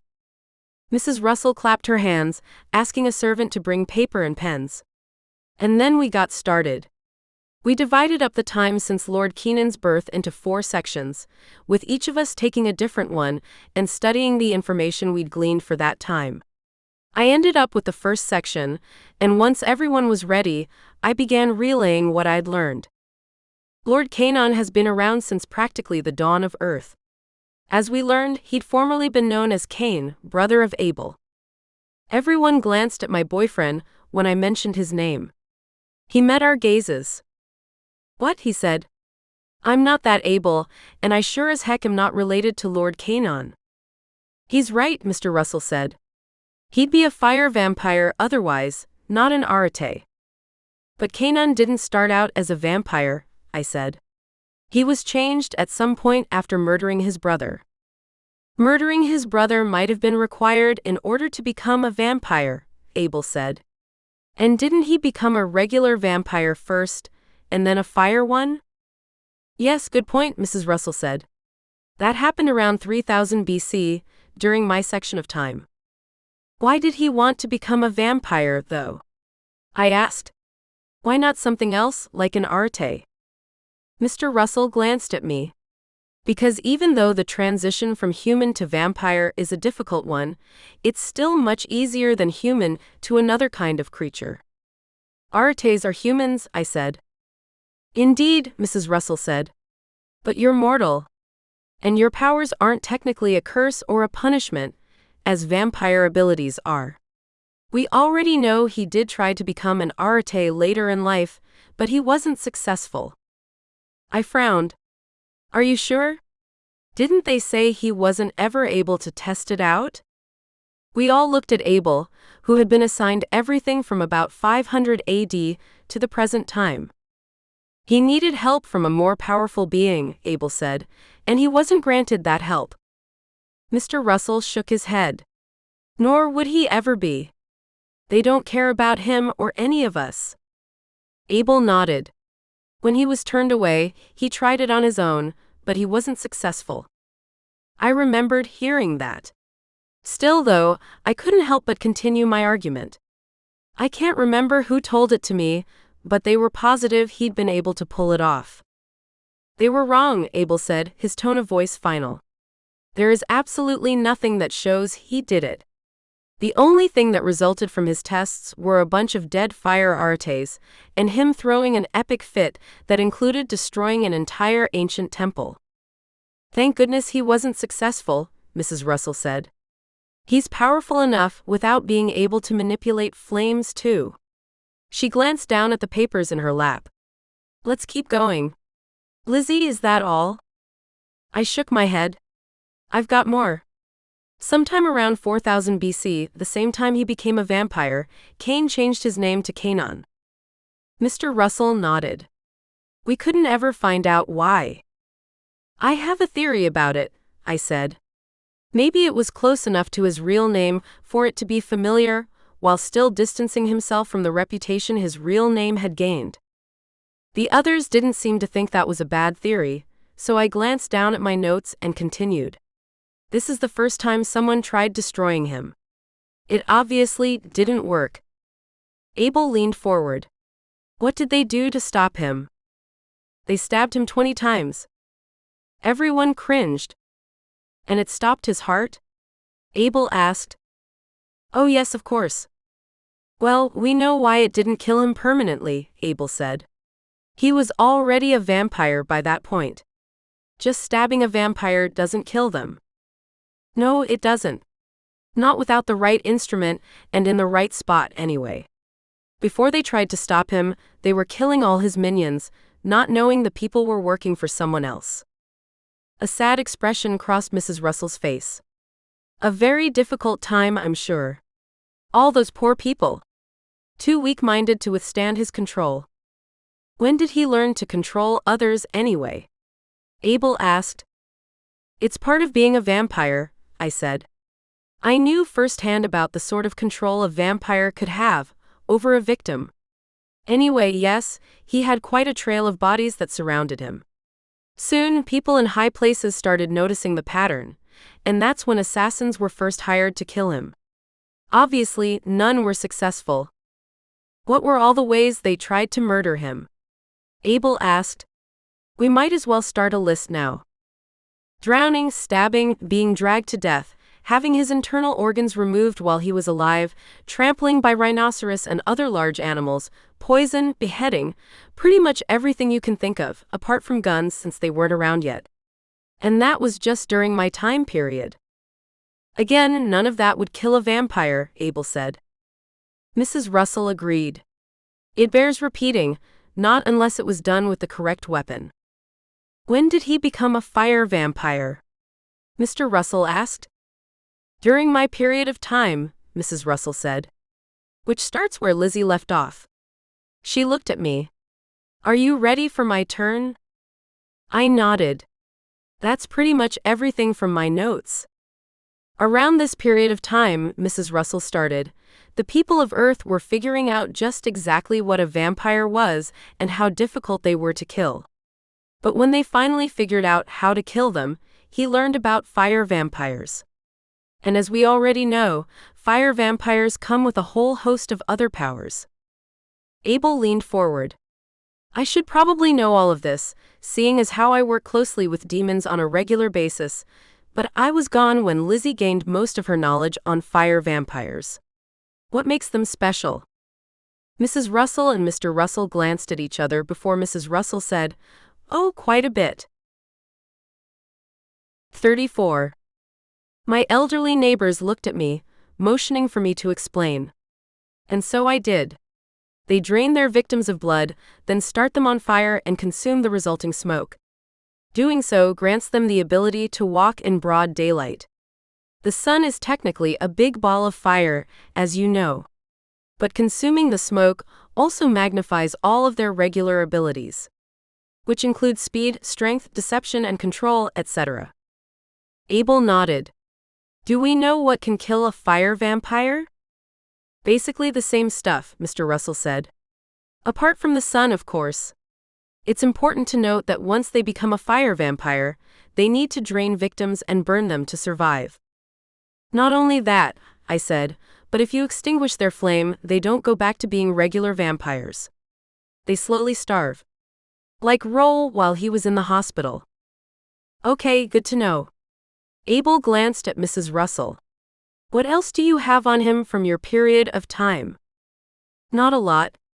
He spent the years studying how to become an arte and gathering supporters only to have them killed when he pushed them too far into other rulers' lands, forcing him to move on. But he was also mastering his own natural abilities, which included growing the powers of those around him. Where did he get that ability from? Abel asked. We all glanced down at our papers, but no one had the answer. I hate that our library isn't complete, Mrs. Russell said. Don't worry about it, Abel said. I don't think it's necessary information. Simply knowing he has the ability should be enough. Continuing, Mrs. Russell said. As I mentioned, he spent a lot of this time studying. He traveled to other dimensions, meeting powerful and important people. Learning from them.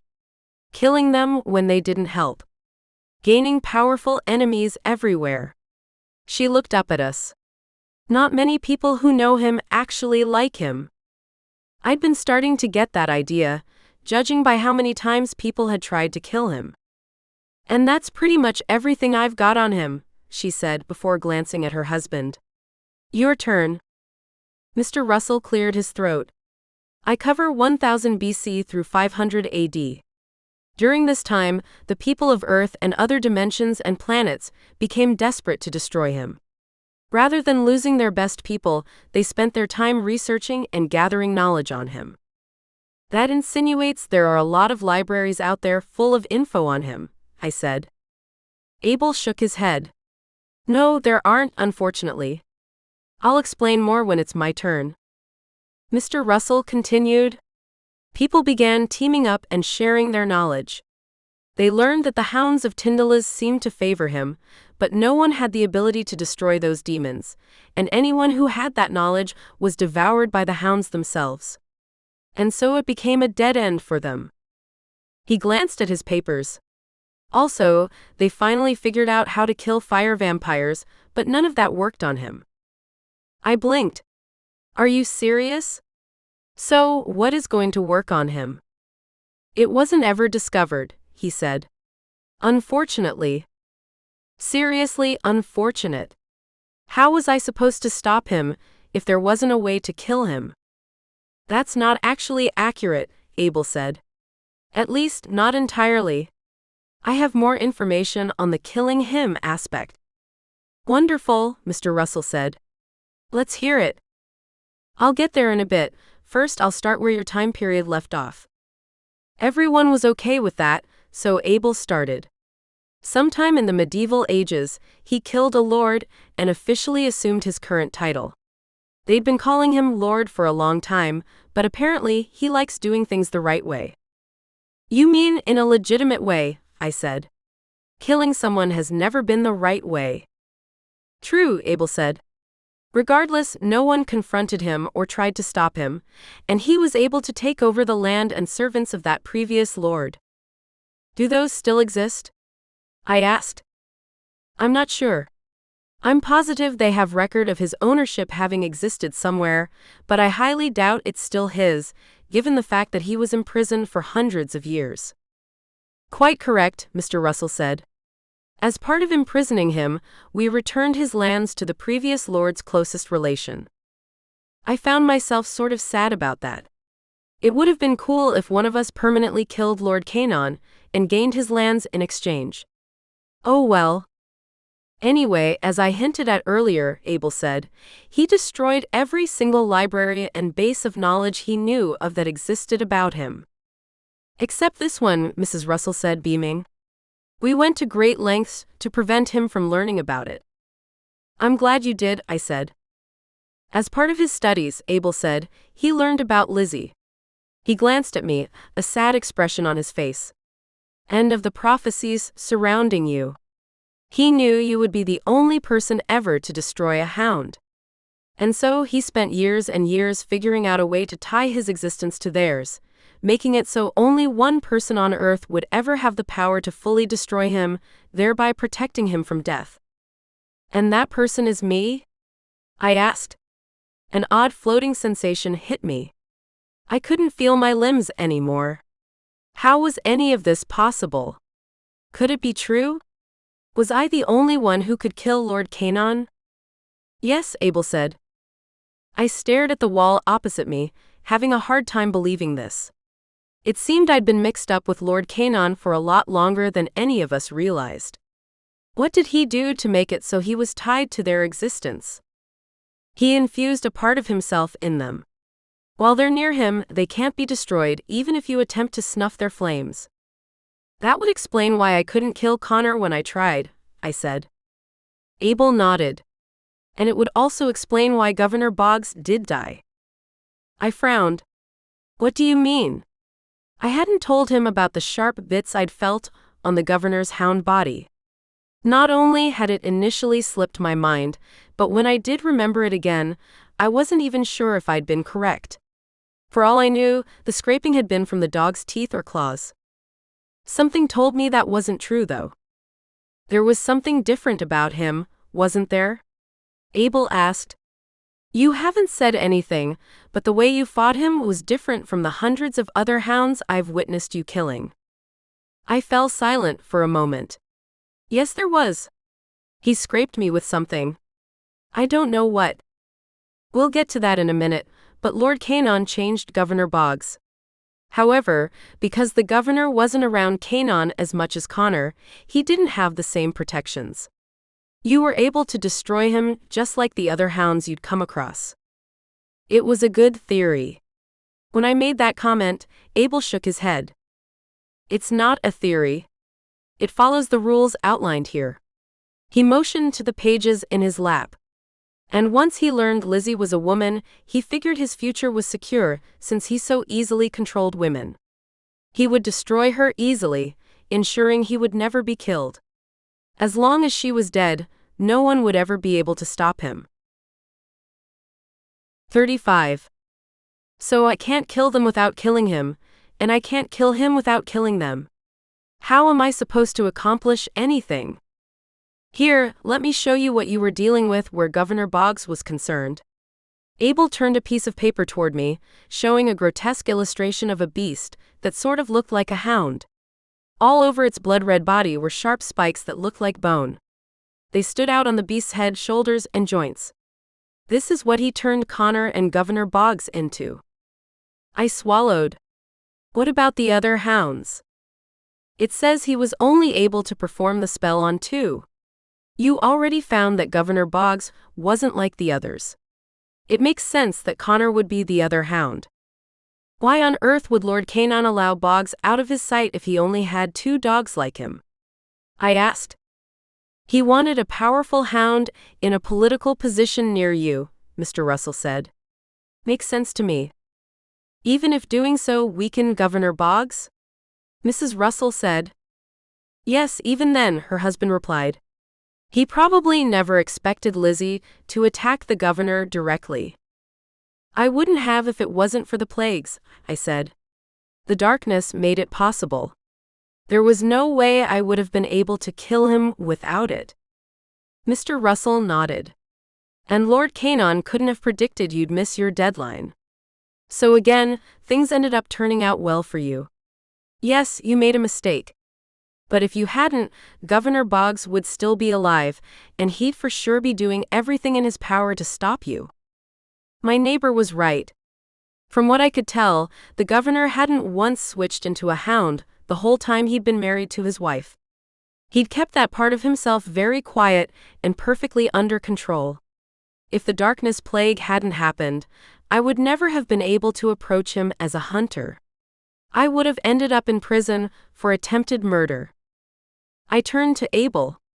You said I can't kill Lord Canaan without killing a hound, and I can't kill a hound without killing Lord Canaan. Does that mean what we're doing is hopeless? He shook his head. No. But it's definitely going to be difficult. And very gruesome. I rolled my eyes. I've been dealing with a lot of gruesome things lately. Just tell me what needs to happen. You have to remove one of the spikes from Connor's body. And you have to use it to stake Lord Canaan in the heart. You won't be able to snuff Connor's flame until Lord Canaan is dead. How am I supposed to get a spike off Connor? And without him killing me in the process? He shook his head. I'm not sure. We're going to have to figure that out. Obviously, he'll need to be in his dog form. And that's another thing. I've seen him in that form before. Back in Crimson Hollow. Remember? There was nothing odd about him then. It's an elevated form, Abel said. It has to be triggered. You'll only see the usual dog unless he shifts to the elevated one on purpose. This just keeps getting better and better, I said.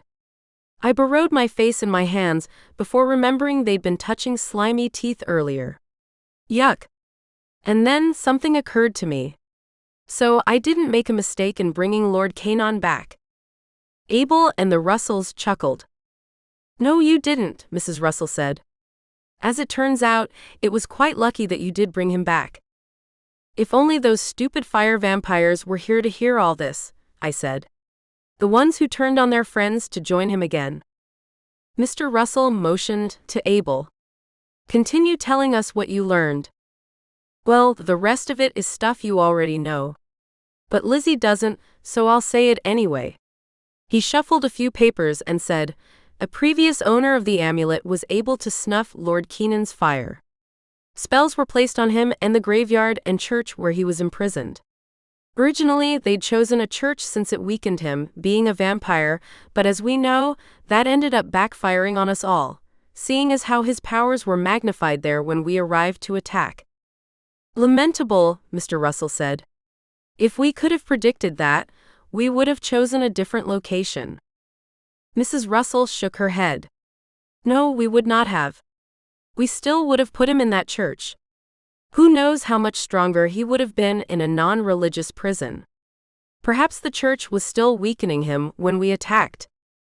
Good point, her husband said. We'll never know. And that's okay. Anyway, Abel said. They put spells over him and his graveyard to keep him in place until someone more powerful, with all the right attributes, could come and finish him off. And I was chosen to do that. Do any of you see how stupid that was? I've made so many mistakes. I could see they were about to argue with me, but I rushed to say, unfortunately, completing my task required bringing him back to life. No, it didn't, honey, Mrs. Russell said. You could have destroyed him without giving him his flame, and the amulet would have become yours. My mouth dropped open. Are you serious? Why didn't anyone tell me that? Mr. Russell shook his head. That's not true, Mrs. Russell. She couldn't have destroyed him without a spike from one of his 2 hounds. Oh, that's right. I wish I'd known all this before attacking Governor Boggs, I said. I would have taken one of his spiky bits and used it to kill Lord Canon. Perhaps you still can, Mrs. Russell said. Did they take care of the dog yet? I shook my head. It won't work. After I snuffed his flame, he went back to being a regular hound. I have a feeling I won't be able to get the spikes to return without him being alive. Sort of like a defense mechanism, Abel said. Makes sense. My brain was swirling with the new information. Is there anything else? I couldn't wait to get home and mull over what we'd learned. Should we have you hunt down Connor and get his spike now? Abel asked. No, we wait until he reaches us, Mr. Russell said. We can't afford to separate our efforts right now. We're going to prepare for him here. We'll find things to stop the majority of his army. We'll weaken him and Connor. And then Lizzie will steal a spike from Connor and destroy the both of them. You make it sound so easy, I said. It won't be, Mrs. Russell said. But my husband is correct. We have too much to do to prepare for Lord Kenan's approach. There isn't room for excursions to him now, not when we don't even know what to expect. For now, the plan should be to draw them to Utah, to our turf, where we have familiar surroundings and loyal supporters. It'll just be easier then to get to Connor's spikes. I nodded, feeling relieved. I really didn't want to go covert again. At least not until I felt more prepared. Not until I had my supporters organized. If Abel is finished, I'm ready to head home if you all are, I said. The other 3 nodded. Abel confirmed that he didn't have anything else, and we headed out, taking our notes. There was a lot to be done before Lord Canon came.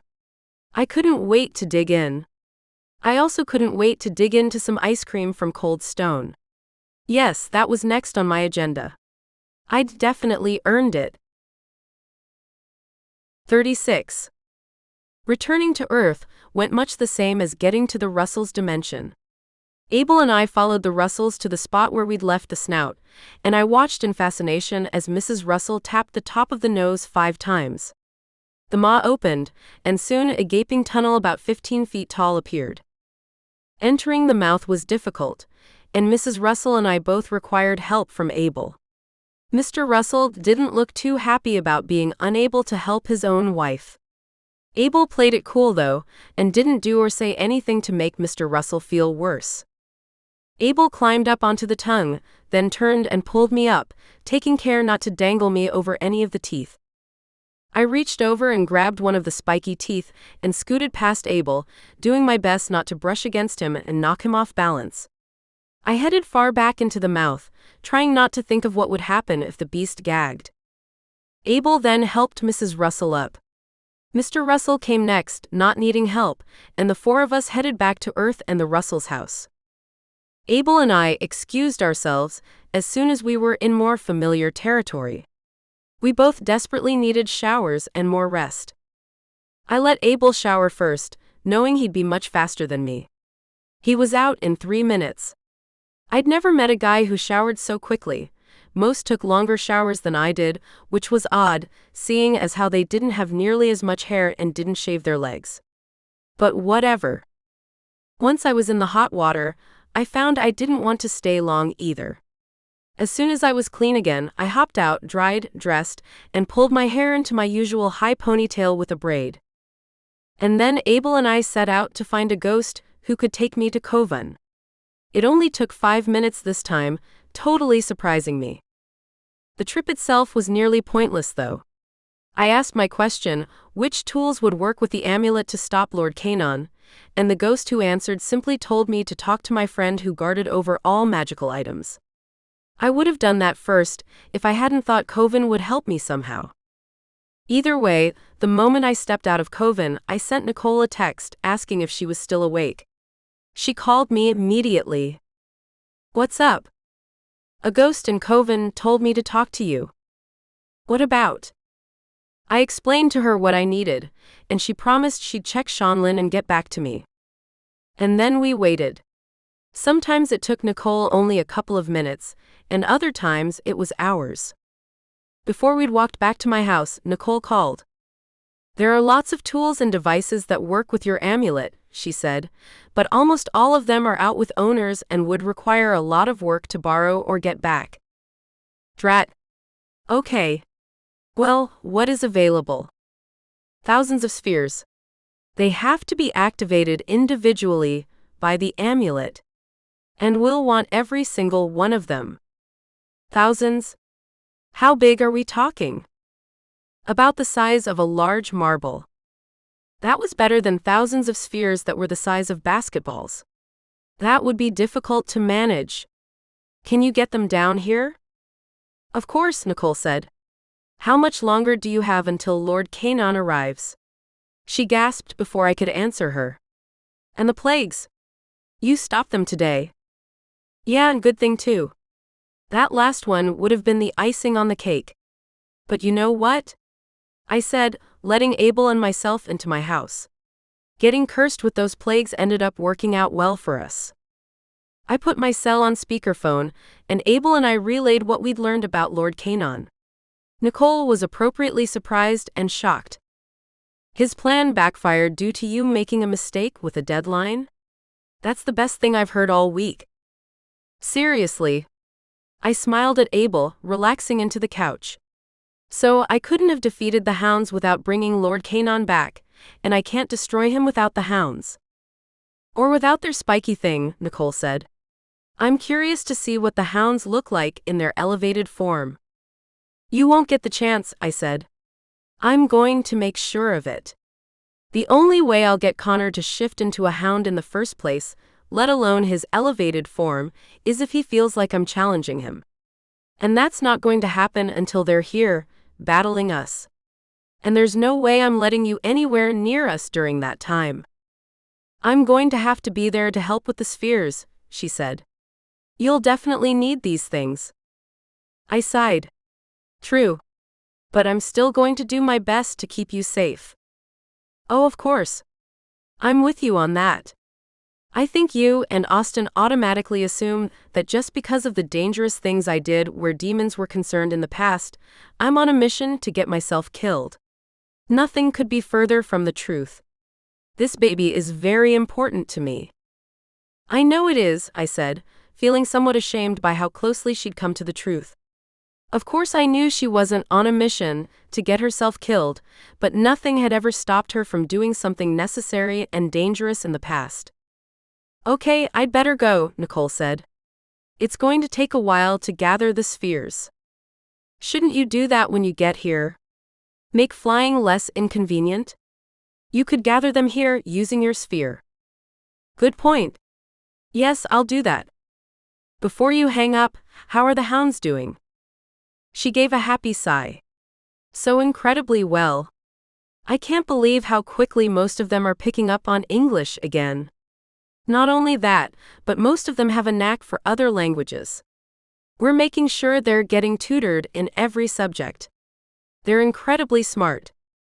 I don't doubt it, not after how long they've existed. I could tell from Nicole's voice how pleased she was with her tenants, and I was yet again grateful she'd been okay with taking them on.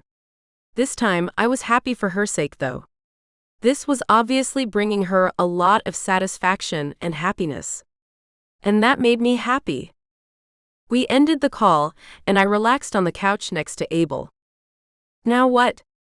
Abel asked. I buried my face against his arm.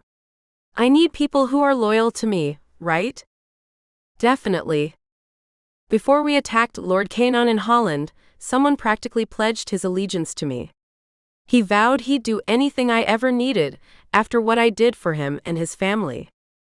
Abel had frozen by my side. Absolutely not, Lizzie.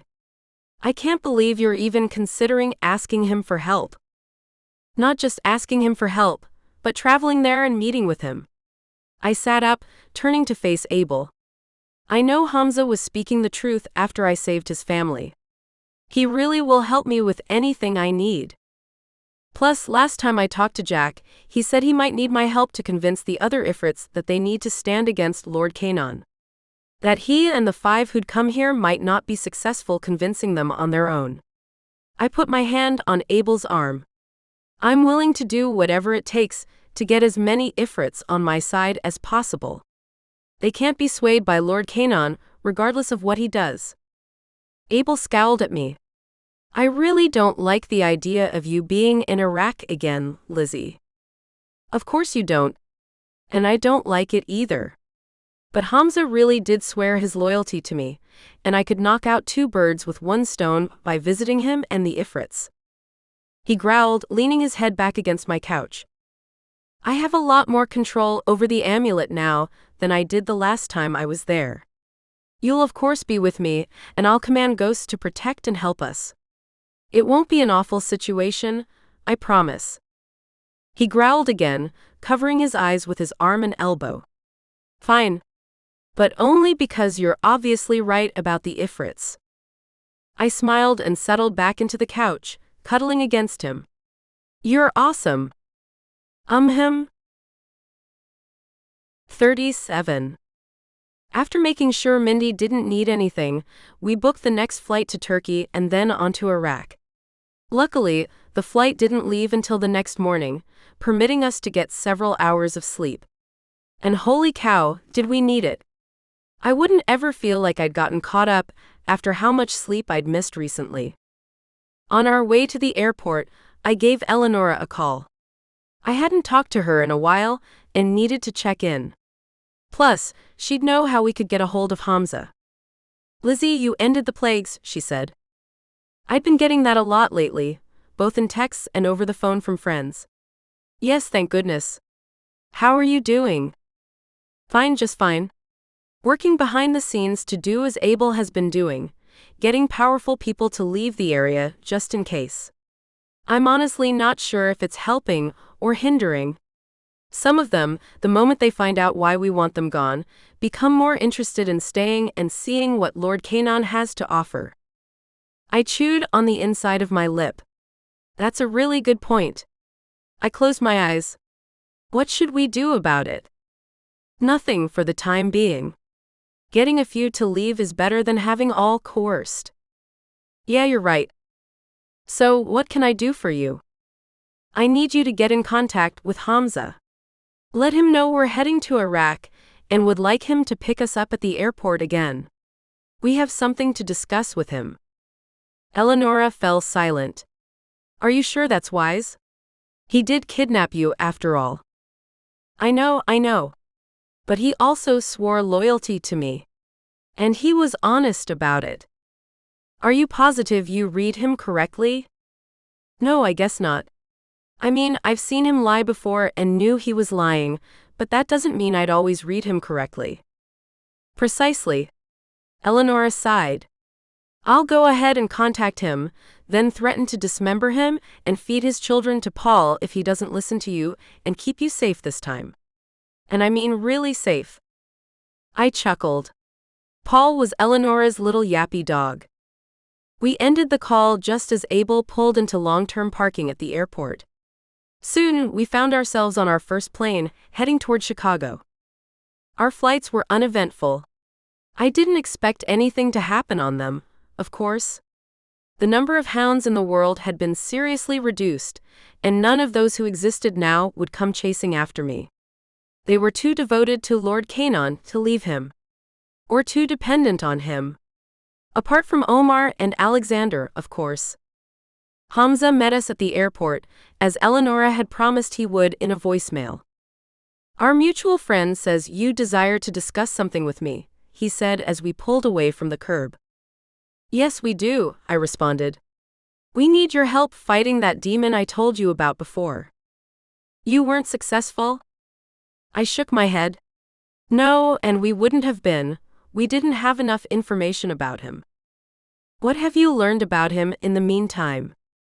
Abel and I took turns explaining everything we had on Lord Canaan. Hamza was a quiet and thoughtful listener, only asking for clarification here and there.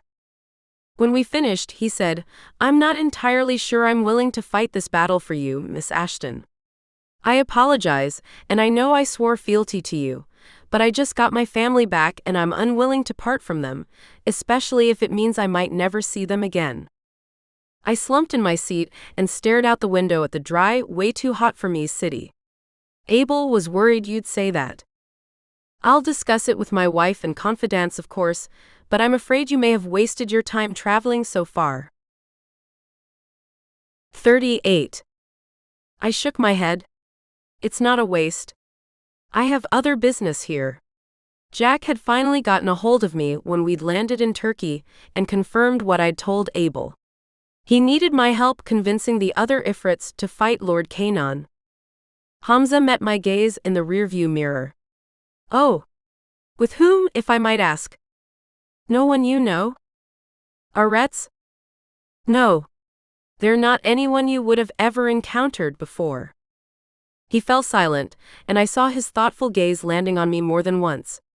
I cursed myself for coming all this way just to have him turn us down. Or worse, to have piqued his curiosity so he'd do something stupid. Like try to sell me off again. The rest of the drive was made in quiet, with me snoozing in the backseat of Hamza's Humvee. I didn't get a lot of rest in, though, due to the painfully bright sun and the heat that radiated from it, despite the blasting AC. I directed Hamza to take me as close to the Atemenanki as possible.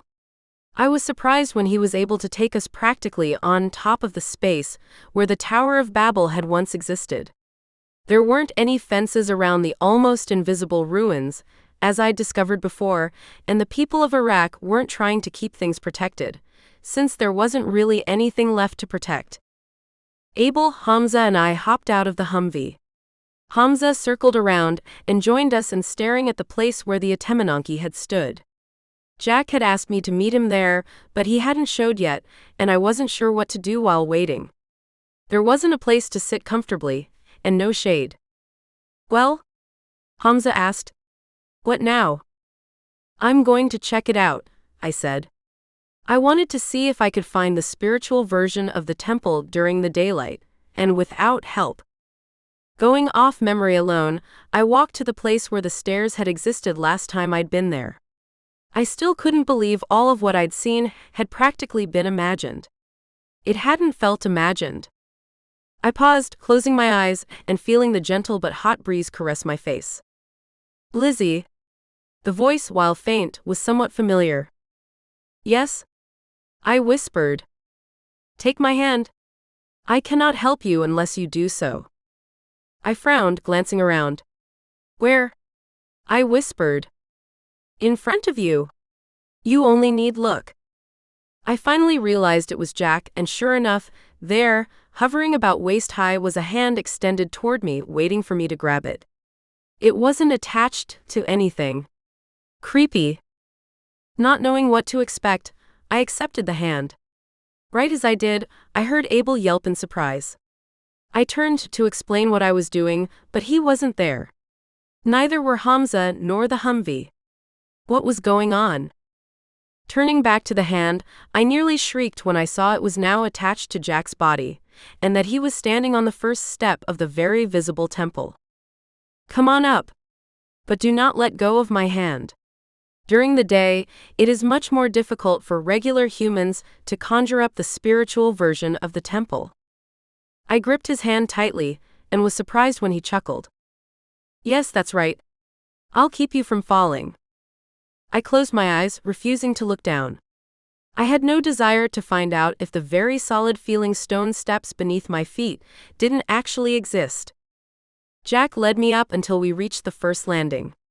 Then he took me to the second landing, and I noticed for the first time that steps led to the left and right from it. They ended on a large roof or balcony type thing. It was huge, big enough for several hundred people. And I swallowed when I saw at least that many priest ghosts there. Several of them made eye contact with me, and I straightened, refusing to look or be cowed by them. I was surprised when they glanced away quickly. Last time I'd been there, they'd challenged me with stares. It seemed like they'd learned about me and what I could truly do to them. Good. We rounded a corner, walking up a couple of steps to a door, which Jack opened before ushering me in ahead of him. He didn't release my hand, and I was grateful for that. I wasn't sure how the meeting with other Ifrits would go if I had to hold Jack's hand the whole time, but I'd crossed that bridge when I reached it. The room was full of what I assumed were Ifrits. They looked nearly identical to Jack and the one I'd fought previously. All of them lowered their gazes when I entered. I couldn't tell if it was out of respect, fear, or hatred. It could have been any of those. "This is Miss Ashton," Jack said. "She is here to help convince each and every Ifrit to fight Lord Kanon." One of the Ifrits stepped forward, anger on his face. "Why should we help her? She destroyed one of our own." Jack took a deep breath, releasing it slowly. "I understand why you feel that way. And I used to share the same opinion before meeting her and finding out why she was forced to kill our brother." He glanced at me. "And forced she was? Miss Ashton, will you share your side of the story?" And so I did, still holding Jack's hand. It took me about 5 minutes, during which time not one of the Ifrits interrupted me. "This isn't all, though," I said once I'd finished. "We've since learned a great deal about Lord Kanon. Possibly things you don't already know." I proceeded to tell them why we'd failed to stop him in his graveyard, then what we'd learned about his origins, how he'd become a vampire, then a fire vampire, and his ties to the hounds. I told them the only way to defeat him was to stab him to the heart with a spike from one of the hounds that guarded him. I also told them about the prophecy, and how Lord Kanon had used it to make himself indestructible to anyone but me. He thinks I'm helpless and won't be able to stop him. But I'm not. I've got many loyal followers on my side, most of whom are incredibly powerful. We have a real chance to destroy him, but we need your help to do it. 39. The Ifrits murmured, glancing back and forth between themselves. "Would you grant us time to discuss?" the one who had been doing all of the talking asked. "Of course," I said. Jack and I turned and left the temple. We stood on that huge landing, ignoring the ghosts that surrounded us, and stared out at the vast expanse of desert. It was crazy how big Iraq was. We didn't need to wait long. One of the Ifrits came and fetched us, and Jack and I returned. "We've decided to help you," the leader there said. "On the condition that the battle not take longer than 3 days once we arrive in your land. At the end of 3 days we will leave, regardless of whether you have stopped Lord Kanon." I nodded. "I agree to your terms." I glanced at Jack. "Do we need to make any elaborate oaths with them, like I did with you?" He shook his head. "They're bound by the oath I made. It's one reason why they were so angry with me." "Good to know." "Very well." I turned to the Ifrits. "Lord Kanon will be arriving in my area in about 5 days. Plan on coming just before then." They nodded, and Jack and I excused ourselves. Getting down the temple was not fun. Let's just say, now that I didn't have stone in front of me to focus on, I had a hard time not remembering I was on a fake temple and could plunge to my death at any moment. Luckily, nothing bad happened, and I reached the base of the temple quickly and easily. Jack released my hand and disappeared. I turned. Abel and Hamza were there, waiting. Abel rushed to me, picking me up and holding me tight. "I hate it when you disappear like that," he said. "And it happens far too frequently for my taste." "Mine too, believe me." "How did it go?" he asked. I grinned. "They're going to help." Hamza, who was leaning against his Humvee, started at that. "You actually convinced the Ifrits to fight with you?" "Of course I did," I said, wondering what he and Abel had talked about. Obviously, Abel had filled him in. And this won't be the first time I've done so. Hamza raised an eyebrow. Impressive. And then his face went blank again. I decided to ignore him. He was too difficult to read when he got like that. We all hopped in the Humvee, and Hamza drove us to the airport. As much as I hated so much flying, I couldn't wait to escape the heat and the feeling that I was constantly being watched. Much like our flights to Iraq, our return trip was uneventful. When we landed in Salt Lake City, I was surprised to find a voicemail from Eleonora. She asked me to call her as soon as I got service again. I did so immediately. Hamza contacted me, she said. He has agreed to help, and he's bringing one of his men, a best friend who is loyal to you and your cause. We ended the call and I breathed a sigh of relief, sinking into my seat on the plane, barely noticing just how congested the way to exit the plane still was. Good news? Abel asked. Yes. Hamza is going to help after all. Abel's eyes lit up. That is good news. While you were in the temple, he asked me a bit more about your meeting. I hope you don't mind, but I filled him in on who you were approaching to ask for assistance. He was very interested in the Ifrits, but beyond that, he was feeling guilty for saying no to you. It seems he really does have a conscience, especially after vowing last time that he'd help you with anything. Was it his conscience or his curiosity about the Ifrits that convinced him to help? Does it matter? He's going to help either way. Good point. We exited the plane and headed home. Along the way, I grabbed the amulet, not having forgotten Sir Christopher's last bit of advice. Send out word, I told the amulet. I need help. Lord Canaan is on his way, and I'll need as many ghosts as possible to assist me in stopping him. It was time to start gathering my ghost army. 40. The next 2 days went by in a flurry. Abel and I spent the entire time organizing and arranging the ghosts who showed up to help.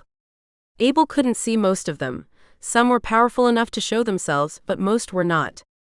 I kept him in the loop, and he helped me decide where to have all of them hang out. Finally, the time of Lord Keenan's arrival drew near. The news stations were going crazy, talking about some sort of disturbance that had started back east and was heading west across the states, drawing in powerful Arates along the way. My friends and I knew the disturbance was Lord Canaan. He was forcing the Arates to abandon their families, and no one knew why, or that it even was a very powerful supernatural demon doing it. One thing that brought me a great deal of relief was the fact that not all of the Arates were joining him. Many were resisting. It seemed they weren't as power-hungry as he'd thought they would be. Or maybe he simply wasn't strong enough to pull them. Either way, it restored my faith in humanity a bit. Nicole also arrived, and having her there calmed me significantly. The two of us spent several hours watching movies while activating the spheres. It was fun, if I didn't remember why we were doing it. We'd nearly finished with the spheres when smoke built in the corner of my living room, and Omar appeared. Lord Canaan will be here around 2 in the morning. It's time for you to gather your forces and prepare. Oh, heavens! Should we see if we can stall him until sunset or sunrise? I'd previously learned that Lord Canaan was weaker at sunrise and sunset. Omar shook his head. I don't think it'll matter. Either way, it's not possible. He's no longer imprisoned and is determined to destroy you and get that amulet back. Better save your energy for the battle itself, rather than spend it trying to stall him. Omar rubbed his eyes. I'm sorry I didn't come earlier. I've been really struggling with my evil side the last day or two. Alexander and I will need to make ourselves scarce until the battle's over. We do not trust ourselves to help. I nodded. I'd expected as much. Thank you for what you've done. Go somewhere far away and stay safe. Omar said goodbye, then shifted into a hound and disappeared through the corner of my living room. My heart pounded in my chest, making me feel short of breath and panicky. The anxiety crept up my throat, almost choking me. 2 in the morning. Could we possibly be ready by then? We need to let people know, I said. Abel nodded. He was putting the movie away we'd just started. We wouldn't have time to watch it now. Nicole handed me the last of the spheres that needed charging, and I quickly gave the command for each of them.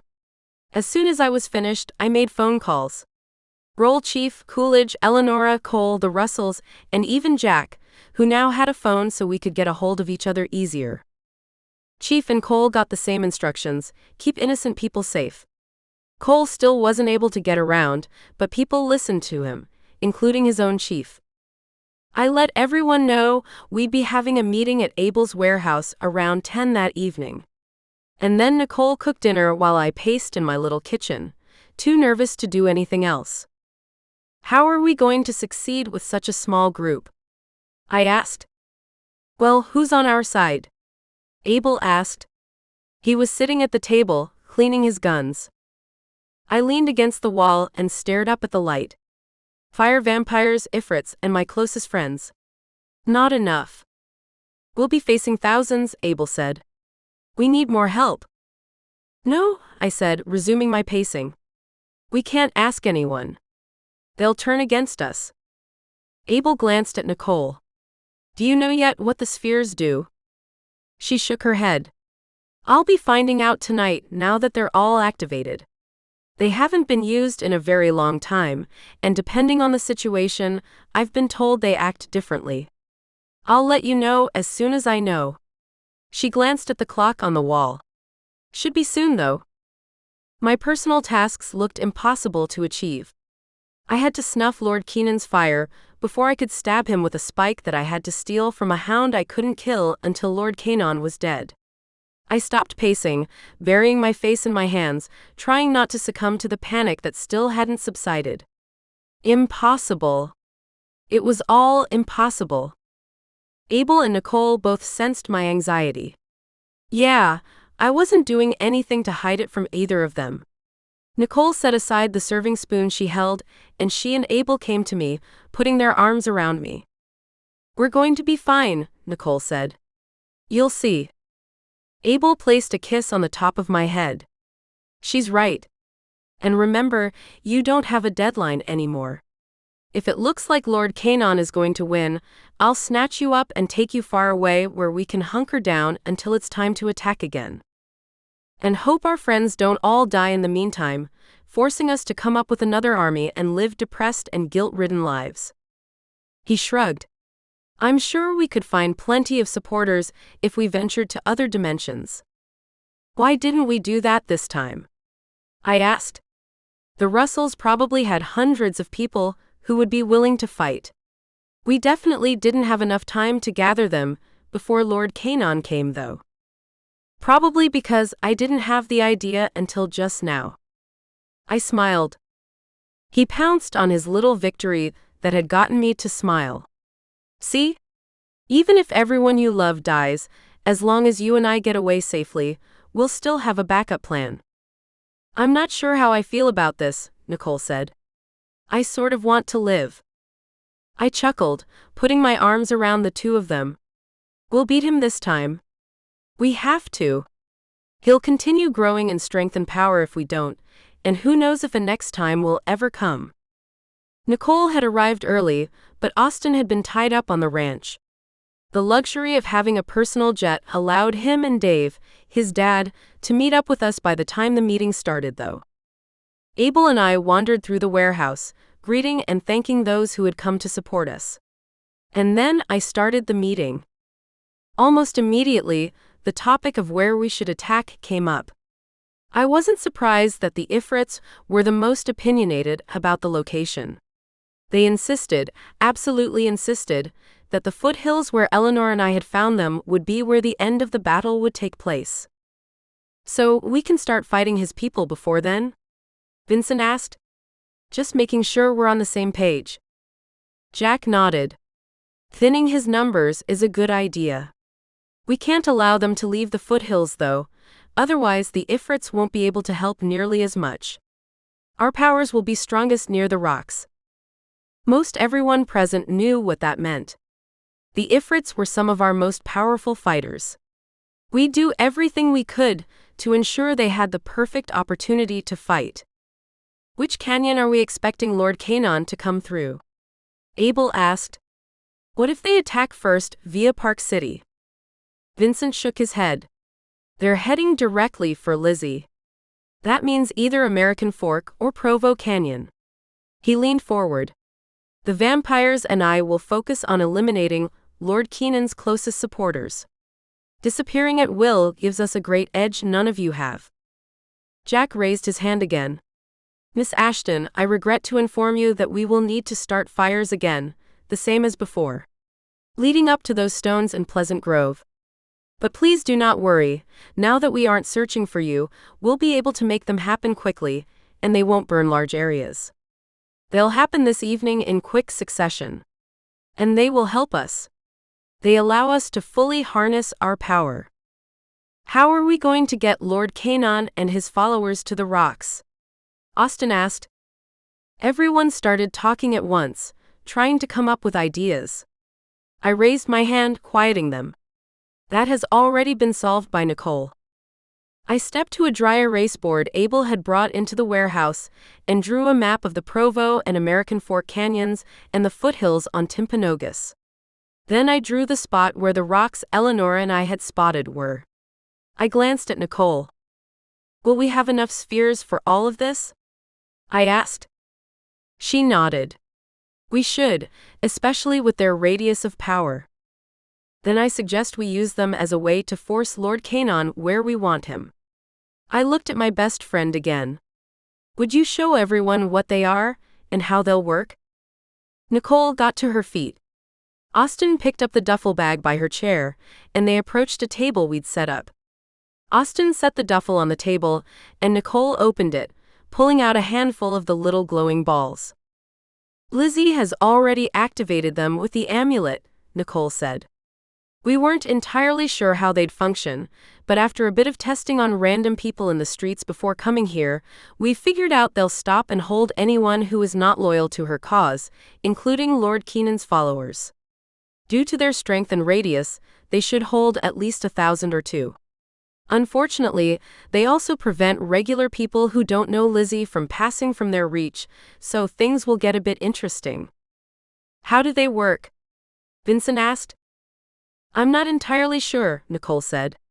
But their radius is around 100 yards per sphere. And with us having several thousand of them, we'll be able to space them out along both canyons, leading Lord Keenan's men to the Ifrit rocks. Vincent leaned forward. Just where did you get them? How can you be sure you can trust them?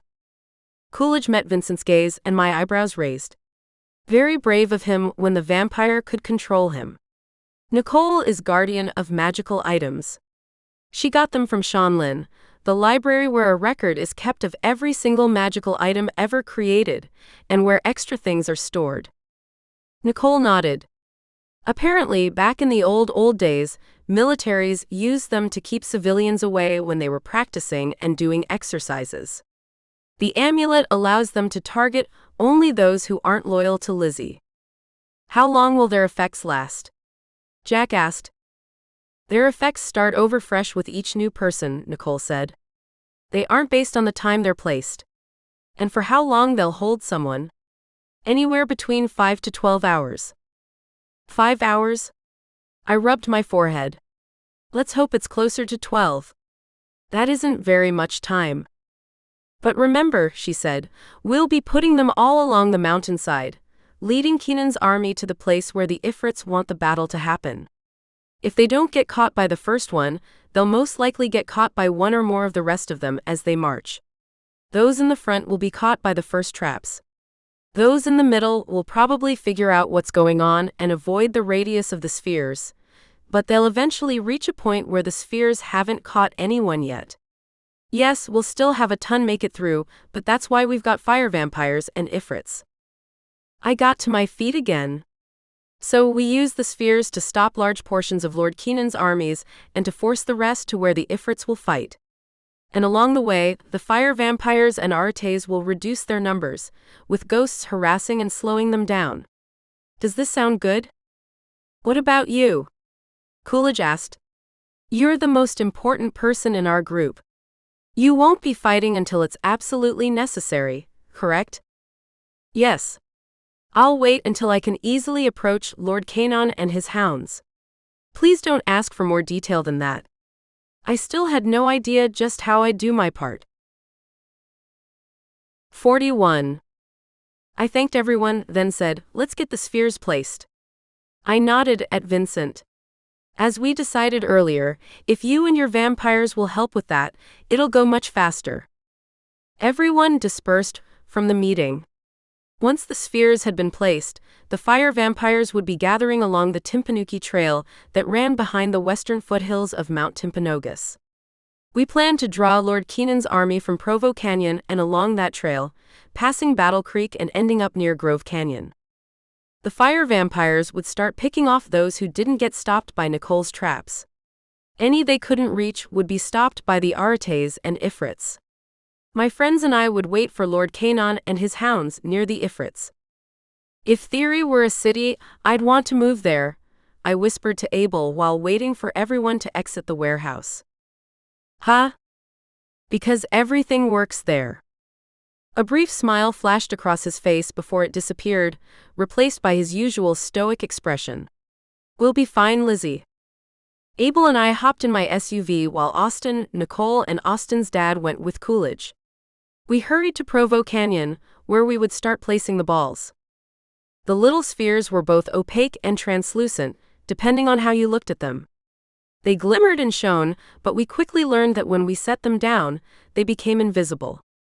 That was awesome. Also, they were practically weightless. I felt like I was holding air when they were in my hands. I worried they would shatter until Nicole proceeded to set one on the asphalt parking lot and ground her foot on it. Nothing happened to it. When everyone had arrived, we split up. Austin and Nicole headed toward Squaw Peak, and Coolidge and Austin's dad handled the north side of the canyon, along with the little trails that headed off from the parking lots there. The fire vampires took at least 1,000 of them, disappearing into mist and taking them to the western edge of the Timpanuki Trail and parts of American Fork Canyon. Abel and I helped on the south side of the canyon road. We placed them every 90 yards or so, figuring that would give their range enough of an overlap not to have people sneak through. It was long, hard work with a lot of hiking and walking. 2 in the morning came and went, and by that time, Abel and I had migrated to Dry Canyon up from Orem. We found where the fire vampires had started on their way north and worked our way south from there, meeting up with Coolidge and Austin's dad. How are we supposed to collect them once this is all over? I asked Abel. He didn't have an answer. Maybe Nicole had a way to call them to herself. Or maybe they expired and died, and we would never see them again. I had no idea. Regardless, once we'd finished, we'd formed a line from Vivian Park to Squaw Peak and all the way across Provo Canyon onto the eastern side of the foothills, leading the enemy forces along Timpanuki Trail to Grove Canyon and the weird stones where the Ifrits would finish them off. Speaking of the Ifrits, I could smell the smoke from their fires. They hadn't been kidding when they said it would go fast. When we'd started, I could see smoke down south near Payson, and by the time Abel and I were finishing up, the fires were already past the foothills near Dry Canyon. Pretty soon, the flames were no longer visible, and I assumed whatever the Ifrits planned was now ready. I took a deep breath, staring out at the beautiful valley that had been ravished so much by the plagues. I knew from experience that the people of this state were resilient. They'd already started rebuilding their pretty cities. I was so proud of them. The amulet warmed at my neck, not in warning, but to get my attention. Your ghost armies are ready to command. Thank you. What are your commands? The amulet asked. As soon as Lord Kenan's armies reach the spheres, I want the ghosts to do everything they can to stop the armies. But they must stay away from Lord Canon himself. I don't want anyone to be devoured by him. Make it a command, and it shall be done. I said again what I wanted them to do, issuing it as a command. The amulet warmed at my neck, and I felt as magic left me, spinning away and into the darkness. I'd never sensed that before when commanding ghosts, but I had a very large number of them at my disposal. The battle cries started sometime soon after, around 3:30 in the morning.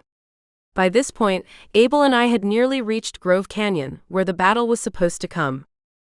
We'd hiked this canyon several times, and I'd come up here twice with Eleonora. The trail was dry and would be exposed to the sun after sunrise, where it led through some really dangerous patches with steep cliffs, but then it reached a forest and creek and crossed quaint bridges, entering a very pretty meadow with lots of wildflowers. It was too dark now to really see the wildflowers, but even so, it was still picturesque with the bright full moon shining on the trees, flowers, and grasses. Austin drove Nicole back to my house to be with Mindy in case anything happened there. Then he parked and hiked up to join us.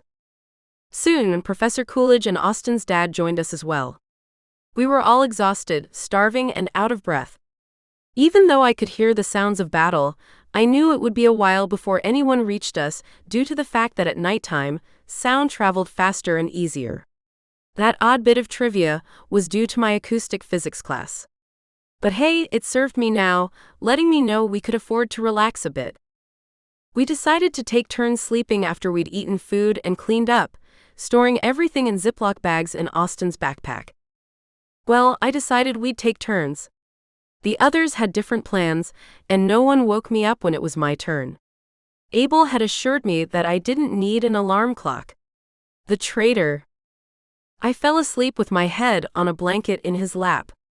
Despite no one waking me up, I definitely didn't sleep well. The sounds of the forest were too different from my regular surroundings, and I couldn't truly let go. I felt like I was in a drugged stupor the whole time.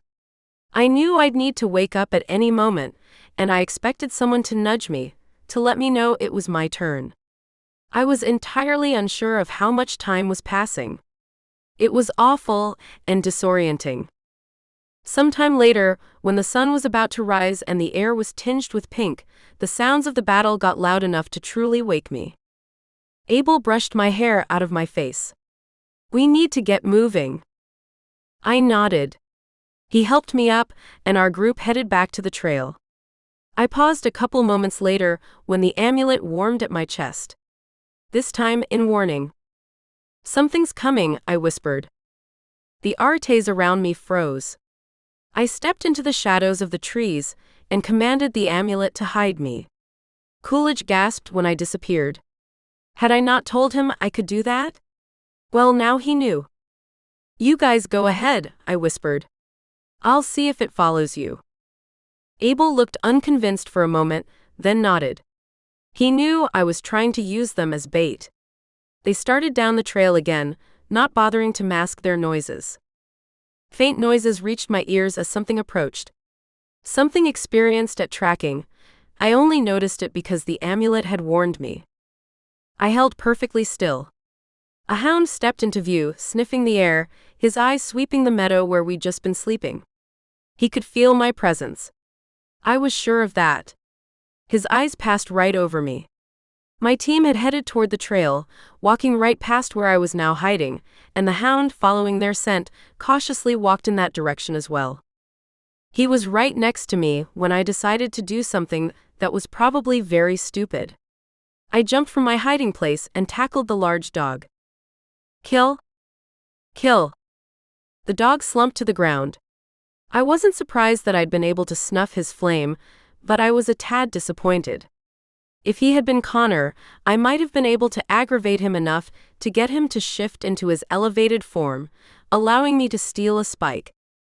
I didn't have long to celebrate my victory before someone grabbed me and yanked me off the dog. "You're so gullible," the man said. I'd been invisible, but he hadn't needed to see me to know where I was. He tossed me against the tree I'd been hiding by. I scrambled to my feet, keeping my eyes on him and the flame behind his sternum.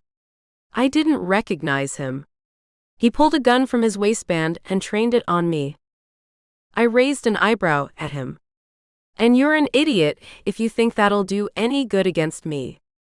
Before either of us could do anything, though, mist surrounded the man and Vincent appeared.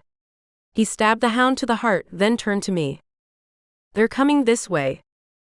"Thanks." I stepped to the man and snuffed his flame, grateful I was able to do it. Hurry. We can't have you here when Lord Kenan's armies arrive. Are there more hounds coming? There should be 2 more hanging around Lord Kenan, including Connor. Doesn't matter, let the vampires take care of everyone we can reach. You get back to your friends. He didn't need to encourage me any more than that. The sounds of the approaching battle filled the meadow, drawing our eyes to the east. Hundreds and hundreds of demons and humans approached at a run, weapons raised. Fire vampires appeared and disappeared around them, slaying them as they charged. I couldn't tell how many were coming, but one thing I knew for certain: the vampires weren't making much of a dent in their forces. Either that, or Lord Kenan's army was much bigger than we'd expected. Not wasting a moment more, I did as Vincent commanded, and turned and ran down the trail, heading toward the weird rocks. I overtook Abel and the others soon after. They'd stopped inside a little grove across one of the foothills and gestured for me to join them. I did so. Abel took me into his arms briefly before we turned our attention to the coming army. It wasn't very far behind me. Our part of the battle was about to begin. 42. I could only hold still for a moment before itching to make sure the Ifrits were ready. "I'll be back," I whispered to Abel. He tensed up for a moment, but relaxed when he saw I was heading in the opposite direction from Lord Kenan's army.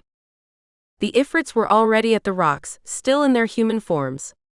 I waved at Jack, astounded at just how many of his kind there were. At least 100. The battle sounds from the opposite direction got louder, and at a command from Jack, they all shifted into their larger forms. I must have finally gotten service on my phone because it started vibrating with incoming texts and missed calls. I ignored them. Now was not the time to get distracted. The Ifrits began chanting, forming a large circle. Fire erupted all around them, and I sensed the weird magic that had taken me so long to place before.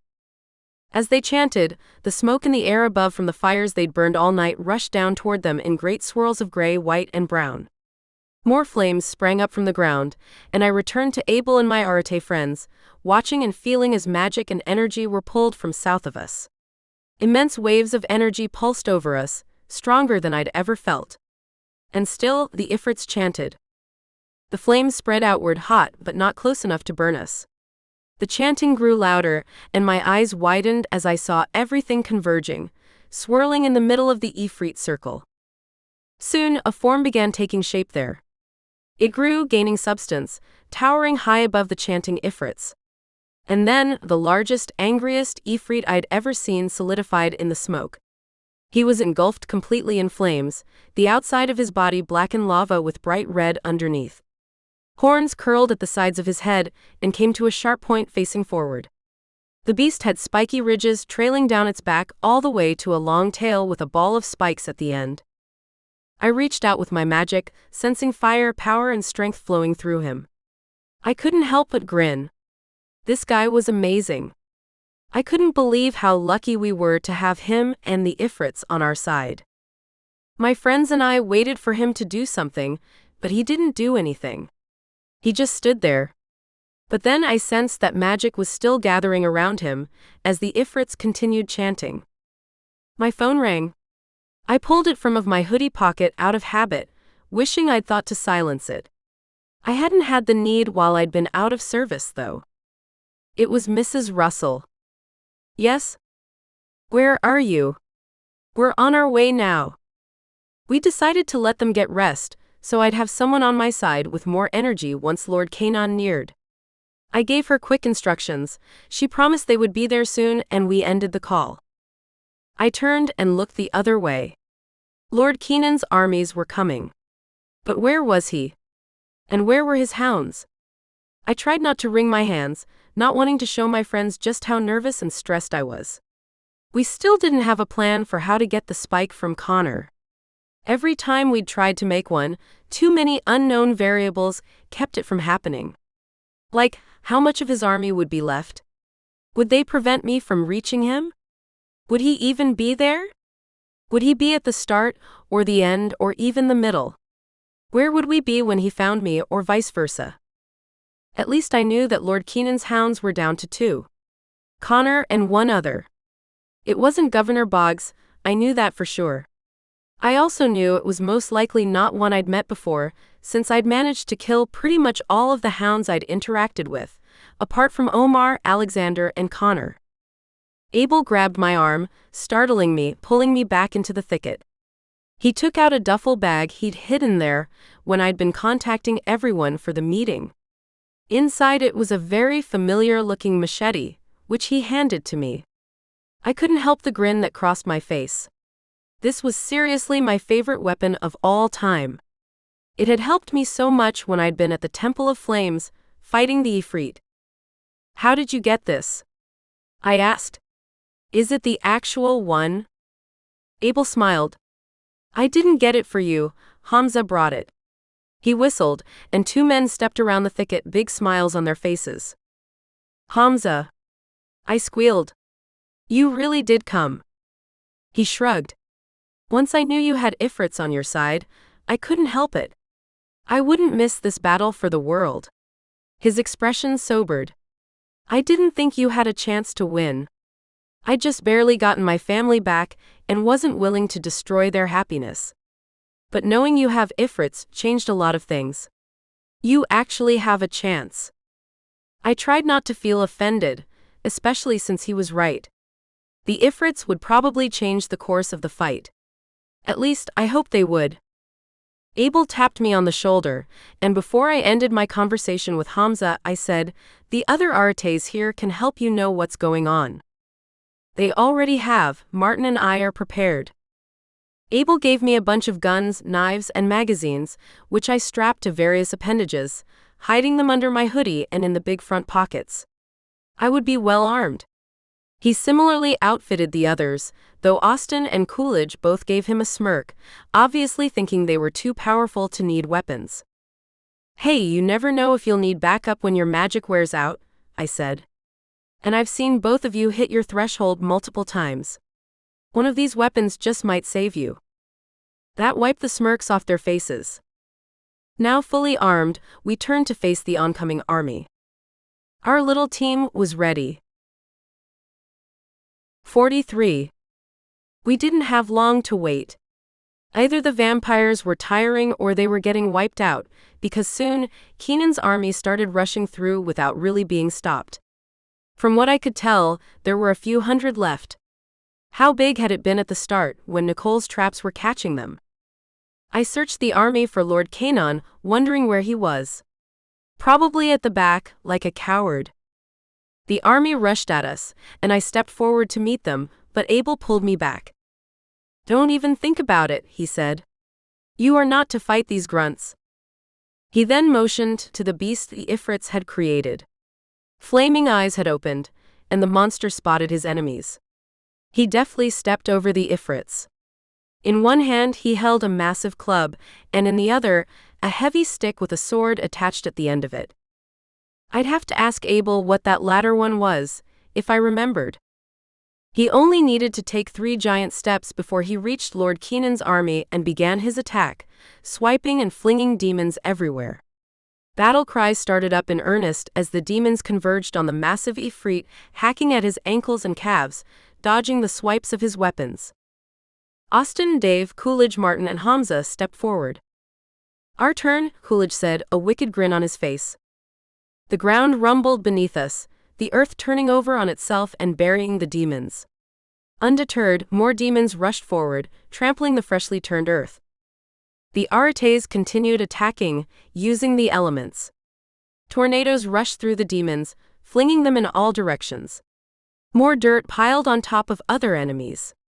Fire scorched them until they were screaming and writhing on the ground. Gradually, the army got closer, and Abel turned to me. "Be safe," he said. "Hide yourself." And then he kissed me on the cheek, before jumping into the battle. I shrieked, watching him get swallowed up by Lord Keenan's demons. There was no way he would get out of there unscathed. I felt panic bubble up inside as I considered the chances of him getting killed. They were so high.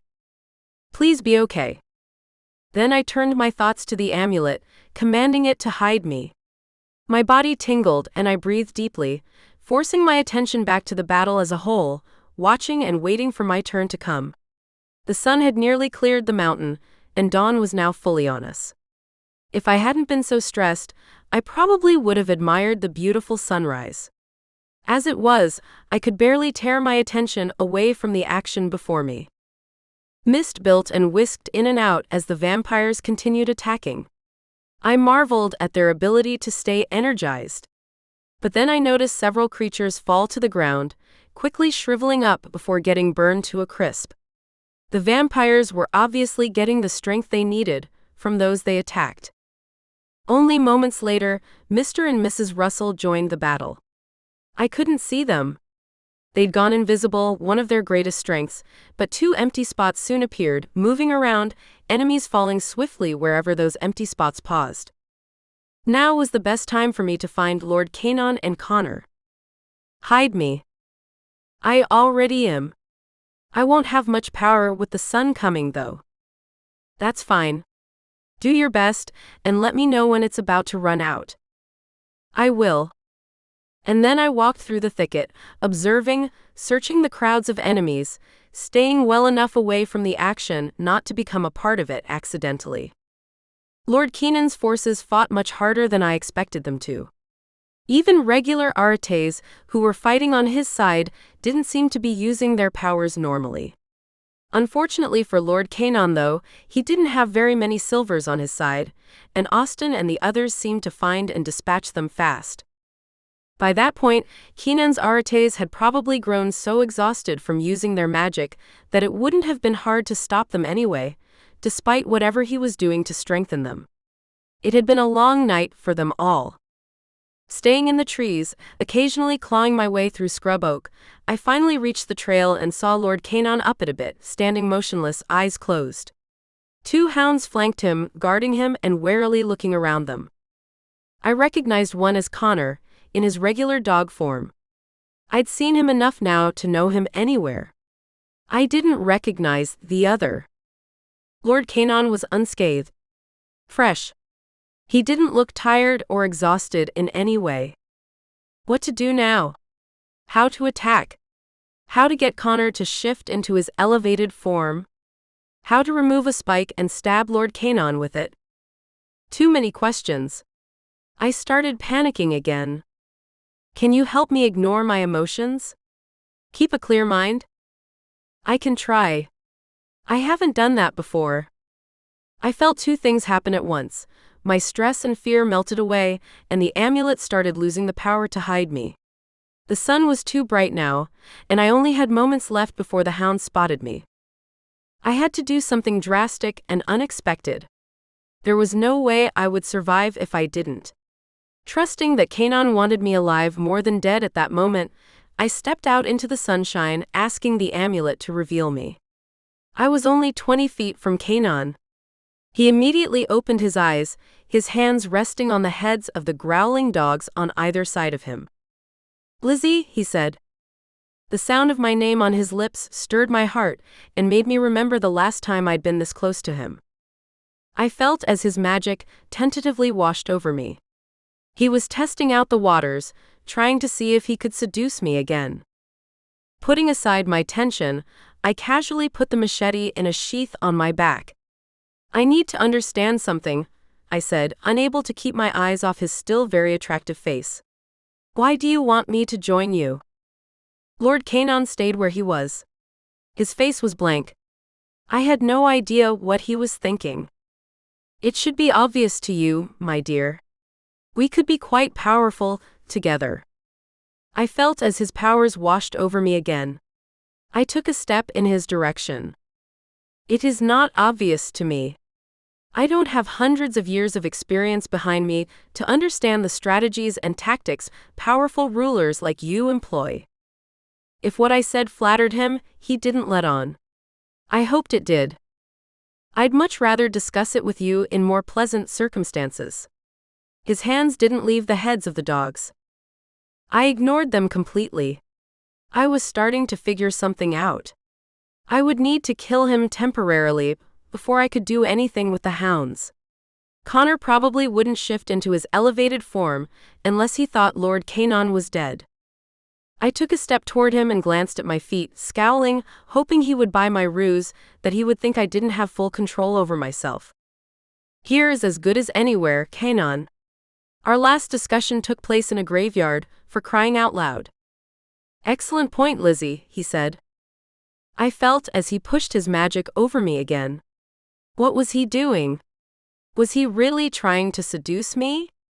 I mean, I knew he was, but didn't he realize I would be immune to it now? Or was he cocky enough to believe I couldn't ever fully resist him? If that was the case, oh boy. This guy was in for a big surprise. Instead of letting on though, I glanced down and again acted surprised to see my feet stepping toward him. I don't want to join you. He finally smiled. I think you do. Another wave of his magic passed over me, and I took a few more steps in his direction. Stop trying to seduce me, I said. It won't work. Are you sure? I dropped my voice to a whisper. No. I'm not. I looked at my feet again, then up at him, meeting his gaze. He really hit me with his powers. The blast was so heavy and so strong, I could barely think through it. This time, without any permission from me, my feet brought me to him, stopping only a pace away. Was I about to fall under his powers again? Wasn't I strong enough to resist? I yearned to hold him, to kiss him, to caress his face and run my fingers through his hair. Was it possible for me to be seduced again? Had Vincent been wrong? Were Lord Kenan's powers different on me because of my calling and who I was? I nearly began panicking, before realizing my hormones weren't raging out of control this time. Yes, I longed to touch him, but it wasn't so all-consuming as it had been before. I could actually think this time. Canon reached forward, putting his hand on my cheek. Such a pretty woman. I have not seen this level of beauty in centuries. I forced myself to maintain eye contact with him. I knew if I didn't, he would figure out his powers weren't working on me. But by doing so, I ran the risk of him actually succeeding in his wishes. As I'd already figured out though, my hormones were just fine this time. I had hope I wouldn't fall for him again because my mind and my heart were still free. Staring into his eyes, I took a step toward him, raising my hand to rest on his cheek. I remembered all the thoughts that had rushed through my mind while he'd been exercising his power over me last time. I decided the best way to proceed now would be to voice those thoughts now. Your perfect lips are mine, I said. I dropped my eyes to them, then met his gaze again, giving him a teasing smile. I put my hand around his neck and pulled him closer. Without waiting to see what he would do, I pressed my lips against his. Memories of the last time we kissed flooded into me, and it wasn't hard for me to pretend to experience the same passion I felt before. He drew me close. My mind flitted to my task, to what was expected of me. I knew, as I pushed my attention back to kissing him, that whatever I did, I would have to do it quickly, and without a lot of premeditation. Last time, he'd known before I tried that I was about to snuff his flame. I groaned, pulling away from him, away from his lips before trailing kisses along his jawline and to his ear. I want you, I whispered in his ear. And I you, my Lizzie. Despite my control, my heart stirred again at the possessive tone he used. This man was good. I stepped closer to him, pressing my body against his, trailing a hand down his arm to where he'd placed his hand on my back. I put my own over his. But not here, I said. Not in the open. Lord Kenan's eyebrow quirked. Are you sure? Usually women I interact with like an audience. I scowled. I'm different. So it seems. Gently, so as not to let him think that I'd changed my mind, I took his hand and held it between the two of us. Help me, I asked the amulet. Help you do what? The amulet seemed to know I didn't want to seek out his flame. It had learned from last time as well. Help me be swift and sure, and for him not to notice my actions. I pressed his hand against my back again, and placed my lips on his once more. I kissed him with passion, distracting him from noticing at first that I'd reached beyond his hand to where I kept my stakes. As I pulled one out, he stiffened and grabbed my hand. It was easy enough to tell he'd been expecting that. His actions were quick and decided. He yanked my hand out from behind my back, holding it far away from us. He didn't have the amulet, though. I did. And I'd already grabbed his flame mentally while he'd yanked my hand away. Kill? Kill. Lord Keenan's flame died. It was almost a pity, considering how hard I'd worked to get it. Lord Keenan tried to throw me away from himself, but I clutched onto his robes, my feet flying out from underneath me. With the help of the amulet, I righted myself and stabbed him in the heart with the stake. I knew it wouldn't kill him, but hopefully it would slow him down. And it did. He dropped to the ground, his face going slack. The hounds jumped straight for my throat. The weaker one, the one Lord Keenan hadn't given the elevated form, got close enough for me to snuff its flame, and I twirled, dodging its attack as I destroyed it. But the bigger one, Connor, lunged at me, knocking me to my stomach, grinding my face into the dirt. He bit at the back of my neck, but his teeth got caught in my hoodie, and he didn't injure me. I wrestled out from under him, sensing as the amulet helped me, and jumped to my feet, pulling my gun. Connor lunged at me again, but I pounded him full of lead. I loved doing that to him. And then I shot Lord Keenan as he struggled to his feet. He fell down the hill over the side of the trail, tumbling to a stop 20 feet below. I pounded several more bullets into Connor, then scrambled to where Lord Keenan had come to rest. I hadn't really expected bullets to stop him, but they stopped other fire vampires, and that was what he was. They just wouldn't kill him. I wouldn't repeat the mistakes of nearly everyone who'd previously tried to stop him. Instead of shooting him again, I pulled the machete out from its sheath on my back and beheaded him. Oh gosh. Oh gross. So much blood. For good measure, I took out another stake and stabbed him, again through the heart. In most folklore, stabbing a vampire through the heart made them disappear or burn up or crumble into dust. But this was Lord Keenan. There was a reason he'd been imprisoned, and his flame taken away and separated into 7. He would definitely come back, and quickly if I didn't get that spike. For all I knew, removing his head would only cause 2 more to grow. Disgusted at the idea, I picked his head up by the hair and held it away from myself as I carried it up the hill, back to where I'd left Connor. I'd come to understand something. Maybe it was intuition, maybe the amulet had somehow planted the idea in my mind, but if Lord Keenan was dead, physically, not permanently, since that would require a hound stake through the heart, I should be able to snuff Connor's flame, thereby allowing me access to his spike. The hound wasn't there anymore. How had he healed that quickly? I turned around to survey the area, trying to decide which direction to go. He left, a ghost said to me. And are we free to go now? We've done all you commanded. We're spent and have nothing left to give. Yes, that's fine. I was fairly preoccupied, but I hoped I wouldn't regret dismissing the ghosts later. Where did he go? I asked my amulet. Left. He'd gone the way I'd come. I jogged in that direction, following the amulet's directions.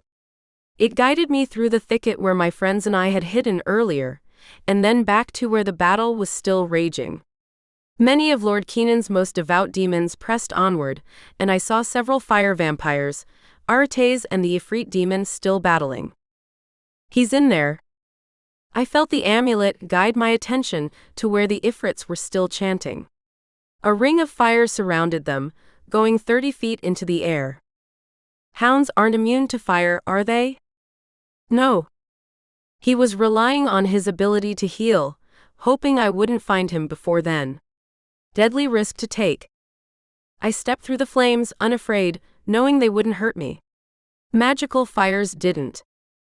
Connor was huddled in the middle of the Ifrits, who either ignored him or weren't aware he was there.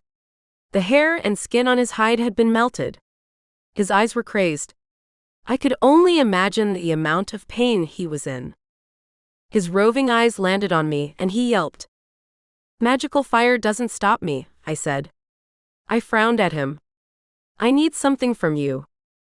I stormed to his side, dropping next to him. He did nothing to stop me. He was too wounded now. Shift, dog. Shift into your elevated form. Connor growled, baring his teeth. Yeah, he was telling me there wasn't a chance he'd obey me. I didn't fail to notice the fact that his burns were quickly healing. I didn't have much time. I held up Lord Keenan's head. It's over. You're the last hound left. I laughed. Here you thought you were the most powerful, that I was scared to attack you. But you have no idea how easy it will be for me to destroy you. He growled again, his hackles raising as his burns healed. Come on, Connor. Shift. I want to see this elevated form everyone is talking about. I chuckled. For all we know, Lord Keenan turned you into a harmless kitten, and you're not even aware of how pathetic you look. He attacked before I was ready for him, his jaws going straight for my throat. With strength from the amulet, I barely held him off. You're going to have to try harder than that, I said, rolling out from under him, scrambling to my feet, losing Lord Keenan's head in the process. I almost pulled out one of the guns Abel had given me, but didn't. It wouldn't do me much good right then. Connor still needed to shift. Come on, I said. Let's see your kitten side. Connor almost lunged at me again, then paused, seeming to make a decision. I waited, hands raised in the universal, well? Sign. He finally squatted slightly, his body trembling. I watched in fascination as spikes grew from his joints, head and shoulders. They were covered with blood, his own. It dripped off, showing bone white underneath. His fur disappeared, revealing muscles and tendons that rippled with strength. His tail grew until it was at least 3 feet long. And then he attacked. This time I was ready. What I wasn't ready for was just how incredibly fast he was now. And strong, so much stronger. He lunged at me, knocking me down before swiping back with his paw, slicing my jeans open by my knee. I couldn't tell if he'd gotten flesh. Too much adrenaline flooded my system. I again rolled to my feet, so grateful for the dancing lessons my mom had inflicted on me. I pulled out a knife, the nearest weapon to my hand, and blocked his swipes and attacks. I realized quickly that I would tire far before he would. I needed to end this. But how? Snuff his flame, the amulet said. But I need to get his spike first. It'll still be there, for a brief moment after he dies. How do you know? I wasn't blind when you attacked Governor Boggs. I blinked, dodging another attack. It had never occurred to me that the amulet wouldn't have been affected by the blackness. But of course it wouldn't be, it had guided me through the dark after all. Get closer to him. You can do this.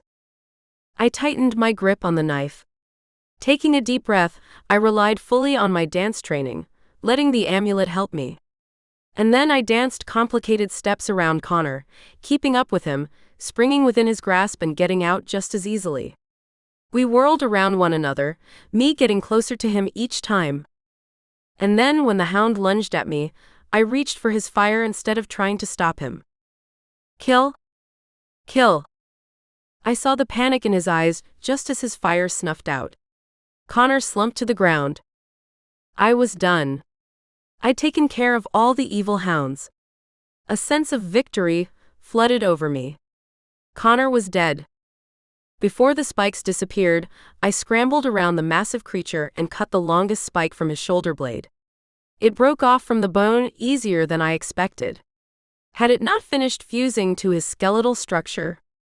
How long ago had Lord Keenan granted Connor the elevated form anyway? Or maybe this form was more for show and speed than anything. Maybe the spikes weren't meant for attacking, just intimidating. Spike in hand, I grabbed Lord Keenan's head again, carrying it by the hair, and stepped through the ring of fire. I approached where the battle still raged, and raised Lord Keenan's head in one hand and the spike in the other. Your lord and master is dead, I said. And we will destroy you if you don't stop fighting. My voice didn't carry far, but it was enough. Lord Keenan's army, what remained of it, lowered their weapons in confusion, obviously recognizing his head. I wasn't sure if they were still under his power, but it seemed that the Ifrit's demon didn't care. Now that nothing was stopping him, he took advantage of their hesitation and dispatched the remainder of our enemies. Bodies were everywhere. I stepped to the side of where most of the fighting had occurred, anxious to get back to where Lord Keenan's body waited. I had to finish him off while I had the chance. Mist swirled next to me and Vincent appeared. We must take care of him immediately. Yes, I know. That's where I'm going. Where is his body? I pointed toward the trail. Down there. I'll take you. Vincent and I rushed that way, sliding to a stop next to Lord Canon. I wasn't surprised to see that the stakes were no longer stabbed into him, and the bullet wounds had disappeared. In fact, no trace of blood remained on his entire body. I looked at the head I still carried, and saw that it too had healed from the burns. We have to move fast, Vincent said. Start a fire on him. Why? I only need to stake him with this. I held up Connor's spike. Yes, that is necessary, but he's still a fire vampire even without his flame. We must destroy every part of him, every magical part. I still hesitated. We just studied everything about him we could get our hands on. It mentioned nothing about starting him on fire as part of permanently destroying him. Are you sure it won't mess things up? I don't want to take any risks. Yes, I'm sure. There doesn't exist a library that contains all the information about Lord Canon. Vincent looked me square in the eye. Trust me on this one, Miss Ashton. I've known him for a very, very long time. I did as he asked, building a fire on Lord Kenan's chest. I gasped when he struggled to a sitting position, grabbing the head from my hands. Before he could attach it back to his neck, though, I kicked it away from him. Vincent wrestled Lord Canon back down, pinning his arms to the ground. Spread the flame. Once it covers his entire torso, stake him with the hound's spike. I urged the fires to grow, to claim more of his body. Something was fighting me, though, and I wondered if it was Lord Canon himself. But he couldn't possibly control my flames. Not unless he really truly had grasped fire arete powers. Realizing if that were true, I'd need to work harder than I ever had before. Not knowing just how strong this demon was, I gathered as much magic to myself as possible, then pushed all of it to Lord Canon. My fire grew slowly, inch by inch. Tendril by tendril. I squeezed my eyes shut, pushing it more and more. He broke free from Vincent and swung out, punching me square on the jaw. I sprawled backward, not losing my grip on the flames, but realizing Vincent needed help holding the guy down. Jumping to my feet, ignoring the throbbing in my jaw, I lunged to Vincent's side. I held down Lord Kenan's other arm, pinching it to the ground under my knees. And then I focused all of my energy on the fire. Help me please, I begged the amulet. Will do. Maybe someday we'd get to the point where I wouldn't need to ask every time I needed help, but for now I was grateful the amulet could help at all. I felt my brain strengthen and my limbs fill with renewed energy. The fire burst forward, covering Lord Kenan's entire torso. Yes. That's it. Stab him now. I raised the spike, plunging it through the flames and into the demon's heart. He flailed around, his head screaming from wherever it had landed. And then he froze, the fire eating up every inch of him. I looked away, not wanting to watch. Vincent hesitatingly released Lord Kenan's arm. When the demon didn't fight again or try to get up, he turned into mist and then returned, holding Lord Kenan's head. Every bit of him has to be burned in the same flame, Vincent said.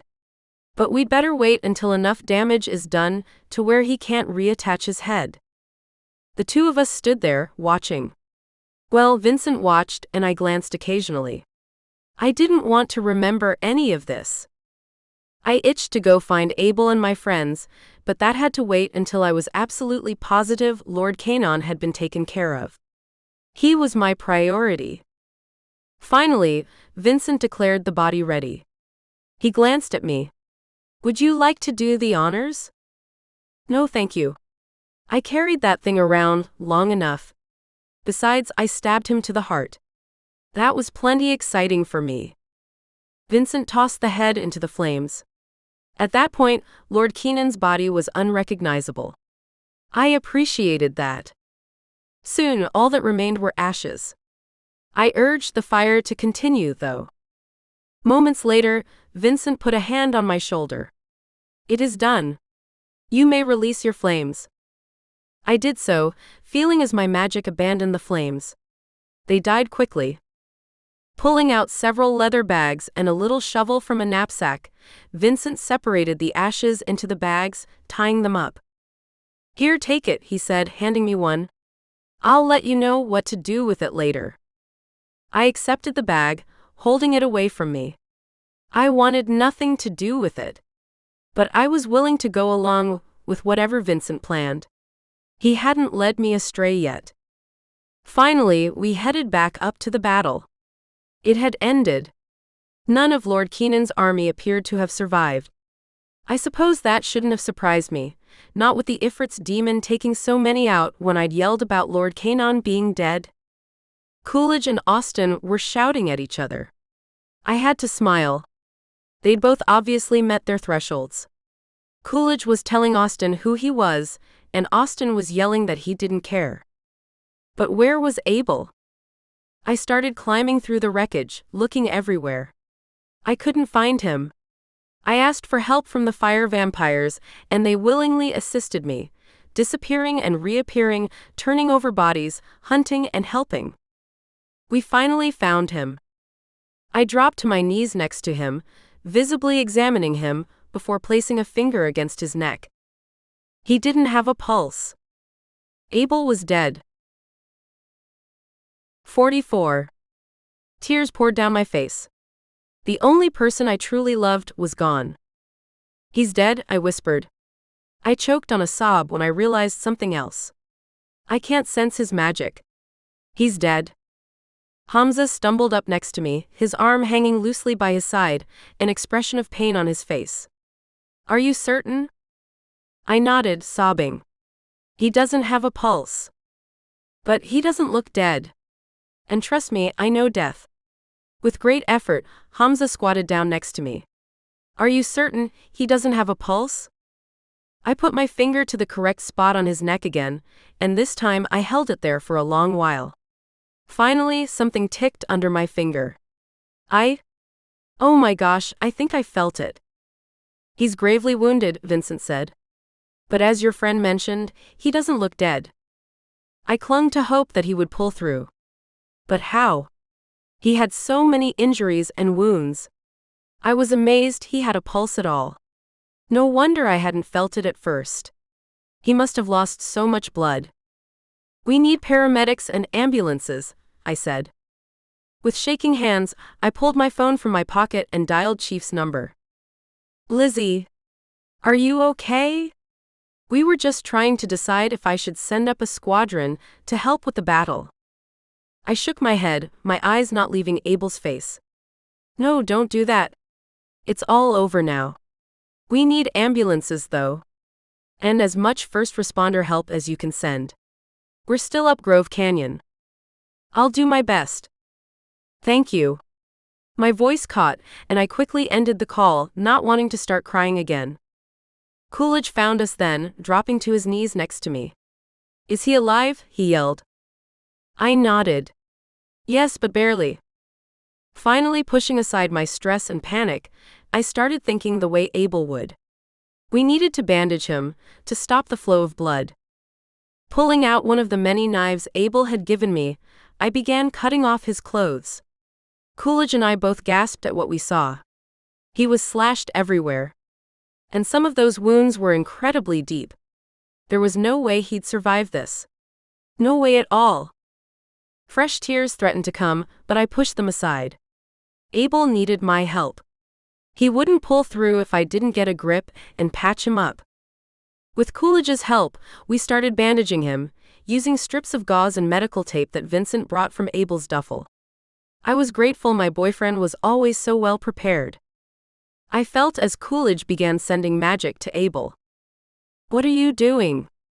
I said to him loudly, knowing he'd have a hard time hearing me. "You're too close to your threshold.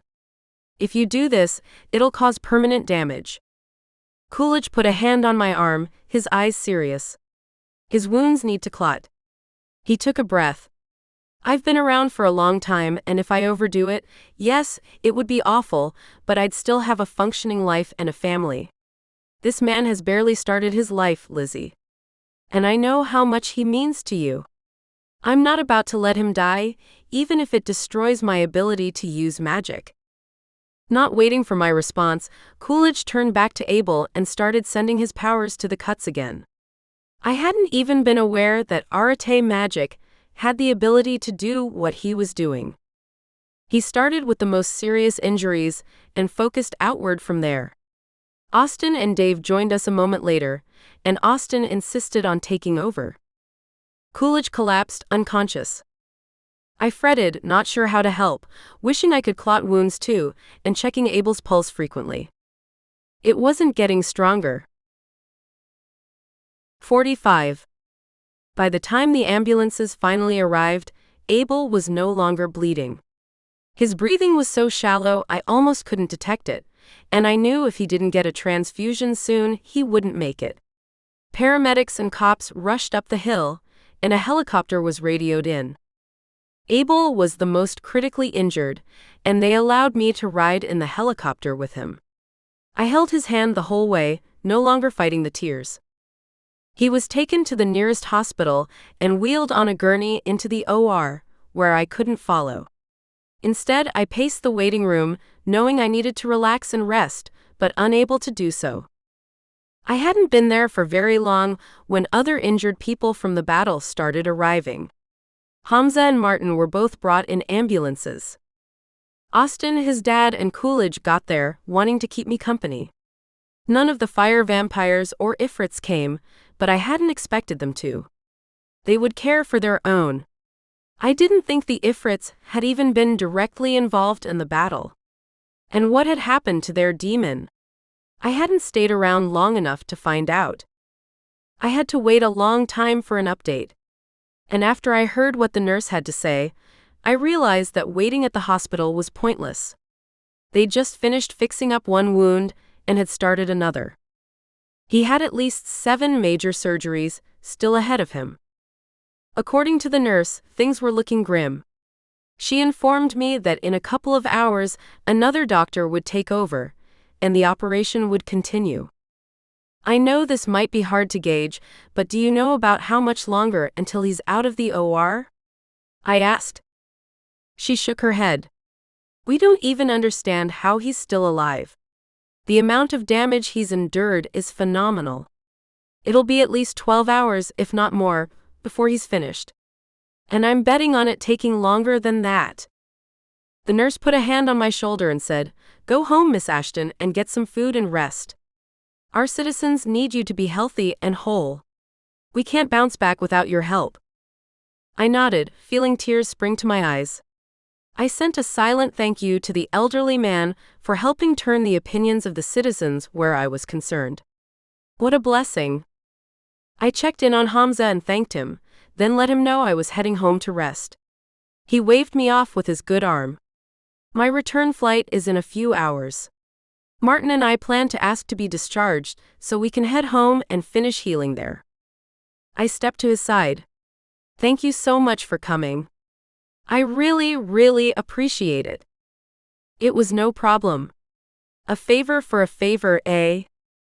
Exactly. If you're ever in Iraq again, look me up. A smile was in his eyes, and I could tell he knew I'd never go to Iraq again if I could help it. Still, I promised to do so, and we exchanged goodbyes. Austin, his dad, Coolidge, and I piled into Austin's car and headed to my house. We were just pulling up when I remembered that the Russells had been fighting with us. Crap! How could I have forgotten them? I rushed to their house and knocked on the door.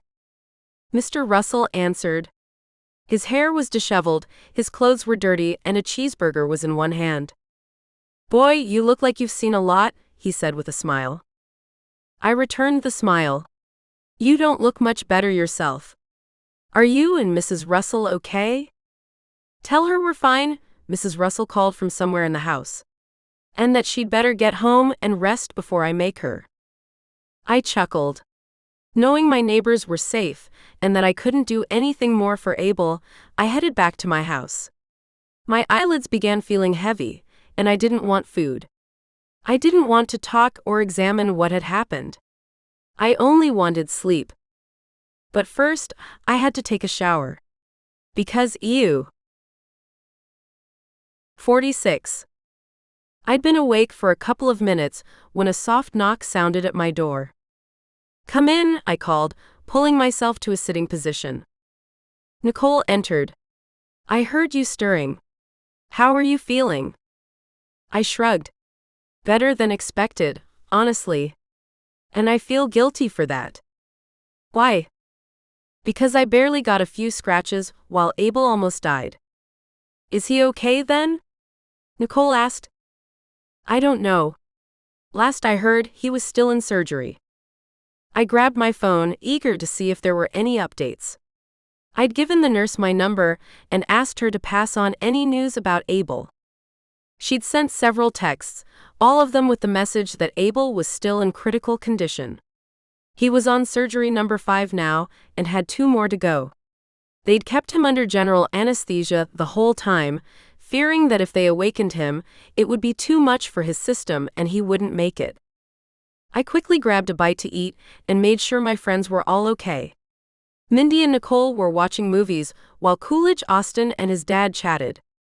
All of them were clean, and none looked like they'd just participated in a war, apart from minor cuts and scratches here and there. They'd been incredibly lucky. I grabbed my keys, checked to see that my phone was fully charged, and headed to the hospital. They took Abel out of surgery a few hours after I got there. His nurse let me go in and see him, but he was still unconscious. She told me the doctors had decided to keep him in a medically induced coma for at least 2 days. I couldn't believe how beaten and battered he looked. Tears filled my eyes as I examined him, holding one of his hands. Little cuts were all over his whole body, and bigger ones were covered by bandages. Bruises had started to form everywhere, making him look like he belonged in the Blue Man Group. The nurse put her hand on my arm, the one holding Abel's hand. Sweetie, I hate telling you this, but there's still a very, very large chance he'll never wake up. The doctors got all of the internal bleeding, but he had so many cuts, and they were so deep that some organs might never work again. And we aren't sure how much damage was done to his brain. I nodded, understanding everything she said. But oh, it hurt so bad to hear. My heart rose in my throat, practically choking me, and fresh tears poured down my face. Even knowing he wouldn't wake up for days yet, I couldn't help but stay at his side for several hours, messing around on my phone, glad I'd brought my charger but unable to concentrate on anything. Finally, I couldn't stand it any longer. I needed food. And I had other people and tasks that itched to be taken care of. I bent and kissed Abel on the cheek. I love you, I whispered. Please stay with me. And then I headed home. 47. Several cars were out front when I got there. I hesitated for a moment before approaching the door and letting myself inside. The living room was full of people. Vincent was there, along with Omar and Alexander. How is he? Coolidge asked. I still couldn't believe how much my former professor had changed where Abel was concerned. They'd hated each other before. And now he'd pretty much saved the man's life, and I would forever be grateful. At least, he'd saved Abel's life up to the point where the paramedics had taken over. Anything could happen now. He's still in critical condition. They're going to keep him in a medically induced coma for a couple of days to allow his body time to heal. I couldn't mention what else the nurse had told me. My emotions were still too close to the surface. Coolidge's expression was grim. I'm shocked he lived. I nodded. He's been through a lot before, but this is definitely the worst. After taking a deep breath, I glanced at Vincent. How are your people?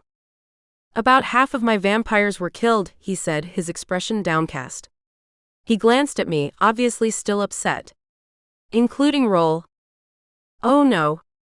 I sat in an armchair, unable to compute what Vincent had said. I really liked Roll. Yes, I feel quite awful about it. I've known him for hundreds of years. I shook my head, swallowing several times. I can't believe it.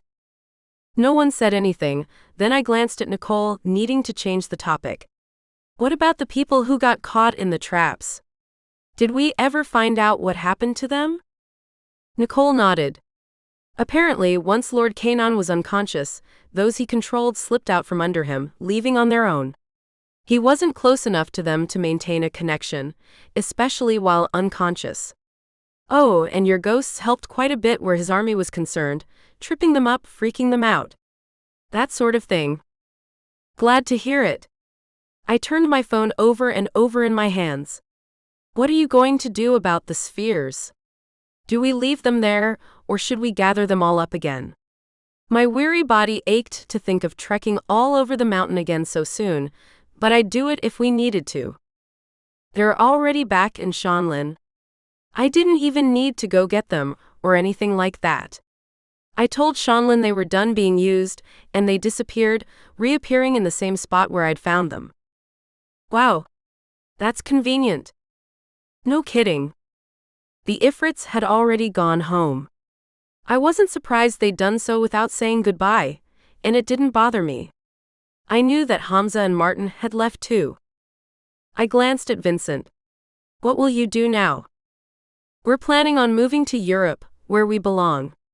Without Lord Canon, we will be free to rule over our previous kingdom. There were so many logistical things I wanted to ask him. Like, how would they keep themselves fed? Did I have a moral obligation to make sure they only feasted on evil people? Was that moral? I decided not to poke that sleeping bear, instead moving on to another question. What about Lord Kenan's ashes? We have to keep them separated. I will keep one bag. And you still have yours, correct? I nodded. It was under my kitchen sink. I hadn't wanted to leave it in the car since that didn't feel safe, but I also didn't want it in one of the cozier rooms of the house. Like my living room. Or bedroom. Good. The Ifrits already took one with them, and your neighbors have accepted another. They'll place it in their castle, in their dimension. The other two I've handed off to people you don't know, along with instructions that they give the ashes to someone I don't know. He met my gaze. It is imperative that we never allow these ashes to be reintroduced to each other. If that were to happen, it is not entirely implausible to believe he'd heal himself and return to life. I slumped in my armchair, putting my head in my hands. We'll never be fully rid of him, will we? Austin put a hand on my shoulder. Yes, we will. We already are. Nicole and I would like to suggest that we drive to some random part of the desert, dig 100-foot pit, and bury your portion of his ashes there. Only you, Nicole, and I will know the location. And I'm positive Nicole and I will forget it quickly. I nodded. That was a great idea. Omar raised his hand. Before you do that, would you please perform the spell on me? I'm ready for a lifetime of rest. Of course. I glanced at Alexander. How about you? He shook his head. If it's all right, I'd like to accompany you when you bury Lord Kenan's ashes. It won't matter if I know, since by the end of the day, I'll have forgotten. But still, I'd like to be a part of that. That's totally fine with me, I said, getting to my feet. Thank you for your help, Vincent. I shook his hand. While I hope we never have to work together again, I appreciate everything you've done. He nodded once. Likewise. I'll be leaving now. I almost told him to send my thanks to Roll too, but stopped in time. Roll was gone. Vincent disappeared in a cloud of mist, and Omar, Austin, Nicole, and I headed to the Russells' house. Mr. and Mrs. Russell let us inside, and we entered their basement. Omar turned to my friends and shook their hands one at a time. Thank you for your help, he said to all of them. He turned to me last. Please pass along my thanks to Abel as well. He put his hand on my shoulder. I am sure he'll be fine. Thank you so much. My mind went blank as Omar and I stepped into the interrogation room. There'd been so many things I'd wanted to ask him, so much knowledge I'd hoped he'd share, but right then nothing came to me. I scrambled mentally, trying to come up with something to say, final words of appreciation or something. But I couldn't think of anything. Tears filled my eyes as Omar and I stared at each other. His expression was one of sadness as well. Thank you for everything, I said quietly. I can't believe we're at this point. Neither can I. His voice was quiet, and I saw that he was blinking back tears too. Would you like to talk to my evil side one last time? Say goodbye to him too? I might be able to coax him into joining us. Well, into joining you since I'll step aside. I laughed, practically choking on my tears. Ha ha. Funny. No thanks. I'm fine without tripping or lying to him ever again. Omar rubbed his shoulder, wincing. I had a bruise from that for a week. And I was scared of you for much longer than that. He chuckled. We fell silent for a moment, neither seeming to want to continue. Finally, I said, Are you ready? As ready as I'll ever be. Okay. Repeat after me. As I was saying the words of the spell, Omar reached over, giving my knee a squeeze. His hand was there still when he finished repeating the words. I couldn't hold back another batch of tears when I saw all of his memories, his guardian status, his immortality, and his knowledge leave him. I removed his hand, putting it on his knee and patting it. It was a pleasure to know you, Omar. And then I stepped from the room, not looking back. 48. We chose a spot well past Cedar Fort and Fairfield, south of Tooele. After following a dirt road for 20 minutes, we reached a silo riddled with bullet holes and graffiti. Alexander and I watched as Nicole and Austin used their powers to dig. Once they finished, they motioned for us to join them. I stepped to the edge of the hole and looked down. I couldn't see the bottom of it. That pretty much told me it was deep enough. Without fanfare or ceremony, I tossed the bag of ashes inside, then stepped back as Nicole and Austin refilled the hole. May you rot for all eternity, I said. The trip back to my house was silent. 49. Alexander and I walked over to the Russells. I felt the amulet vibrate against my sternum. Its excitement over the fact that the quest was so close to ending was almost contagious. Alexander was quiet as we entered the basement and stepped into the interrogation room. Once the door was shut, he turned to face me. Thank you, Lizzie, for everything. You have performed your task admirably. Yes, there were pitfalls and difficulties along the way, but it is obvious to anyone who worked with you that you were the perfect person for this mission. Thank you. He took my hand. Promise that if you ever need anything, you'll call on me, regardless of whether I remember who you are. I will. All right. I'm ready. I recited the words of the spell to him, having him repeat them after me. He did so. As with Omar, I saw everything that made him who he was leave him. The moment Alexander's eyes glazed over, I sensed the mantle of Hound Hunter fall from my shoulders. A lightness and a relief I hadn't felt in months flooded my system. Then something weird happened.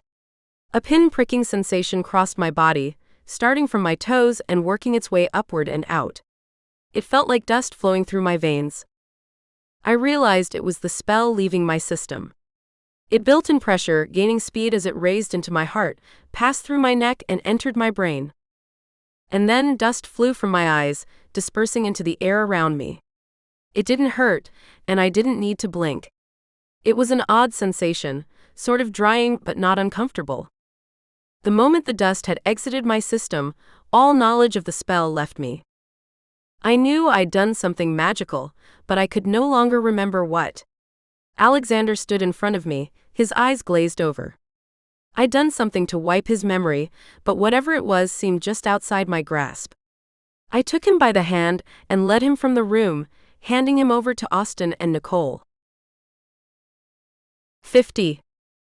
My friends all left roughly around the same time.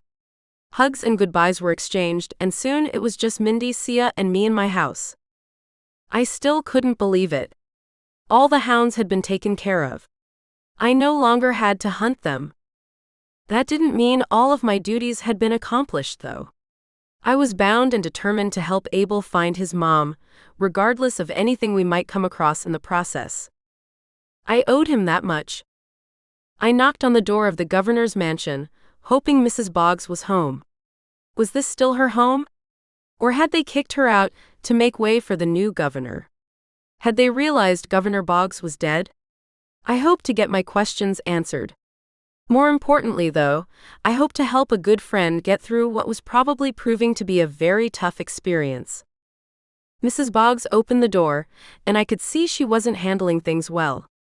Her face was blotchy, her eyes red and swollen. "Oh, Lizzie," she said, throwing her arms around me. "I'm so glad you're here. What an awful, awful week it has been." Still no sign of him? It had been all over the news. Governor Boggs had disappeared. He'd up and left his position, his wife, and his children. Reporters hadn't acted surprised by it, not after his failure to protect the state from the plagues that had happened. "No," Mrs. Boggs whispered. She started shaking as she cried. "Let's go inside," I said after a moment. I didn't want her to feel like she and her emotions were on display. Though, with how many cameras they had inside the mansion, she was pretty much always on display. "Yes, sorry." She sniffed, then led the way to the sitting room where we usually chatted. "Do they have any idea what happened to him?" I asked. She shook her head. "The best guess is that he couldn't handle the pressure anymore. I don't know what to believe, other than the fact that he changed significantly over the past week or two." "Where are the kids?" I asked. "They're with my mom. I dropped them off today. None of us is getting through this very well, and they needed a break from their emotional mother." "I hate to ask this," I said, "but what do you think happened with your husband?" She sighed. "I honestly agree that he snapped under the pressure. He started drinking so much and yelling at the kids and fighting with me. As I said, he became a completely different person." I could tell she was about to start crying again, so I rushed to say, "He truly loved you, honey. It was absolutely apparent and completely obvious to anyone who saw you together." She nodded. "I know. That's why I'm struggling so much with this. Yes, his last few days with us were hard, but I'd spent years with him. I knew him. Or at least I thought I did.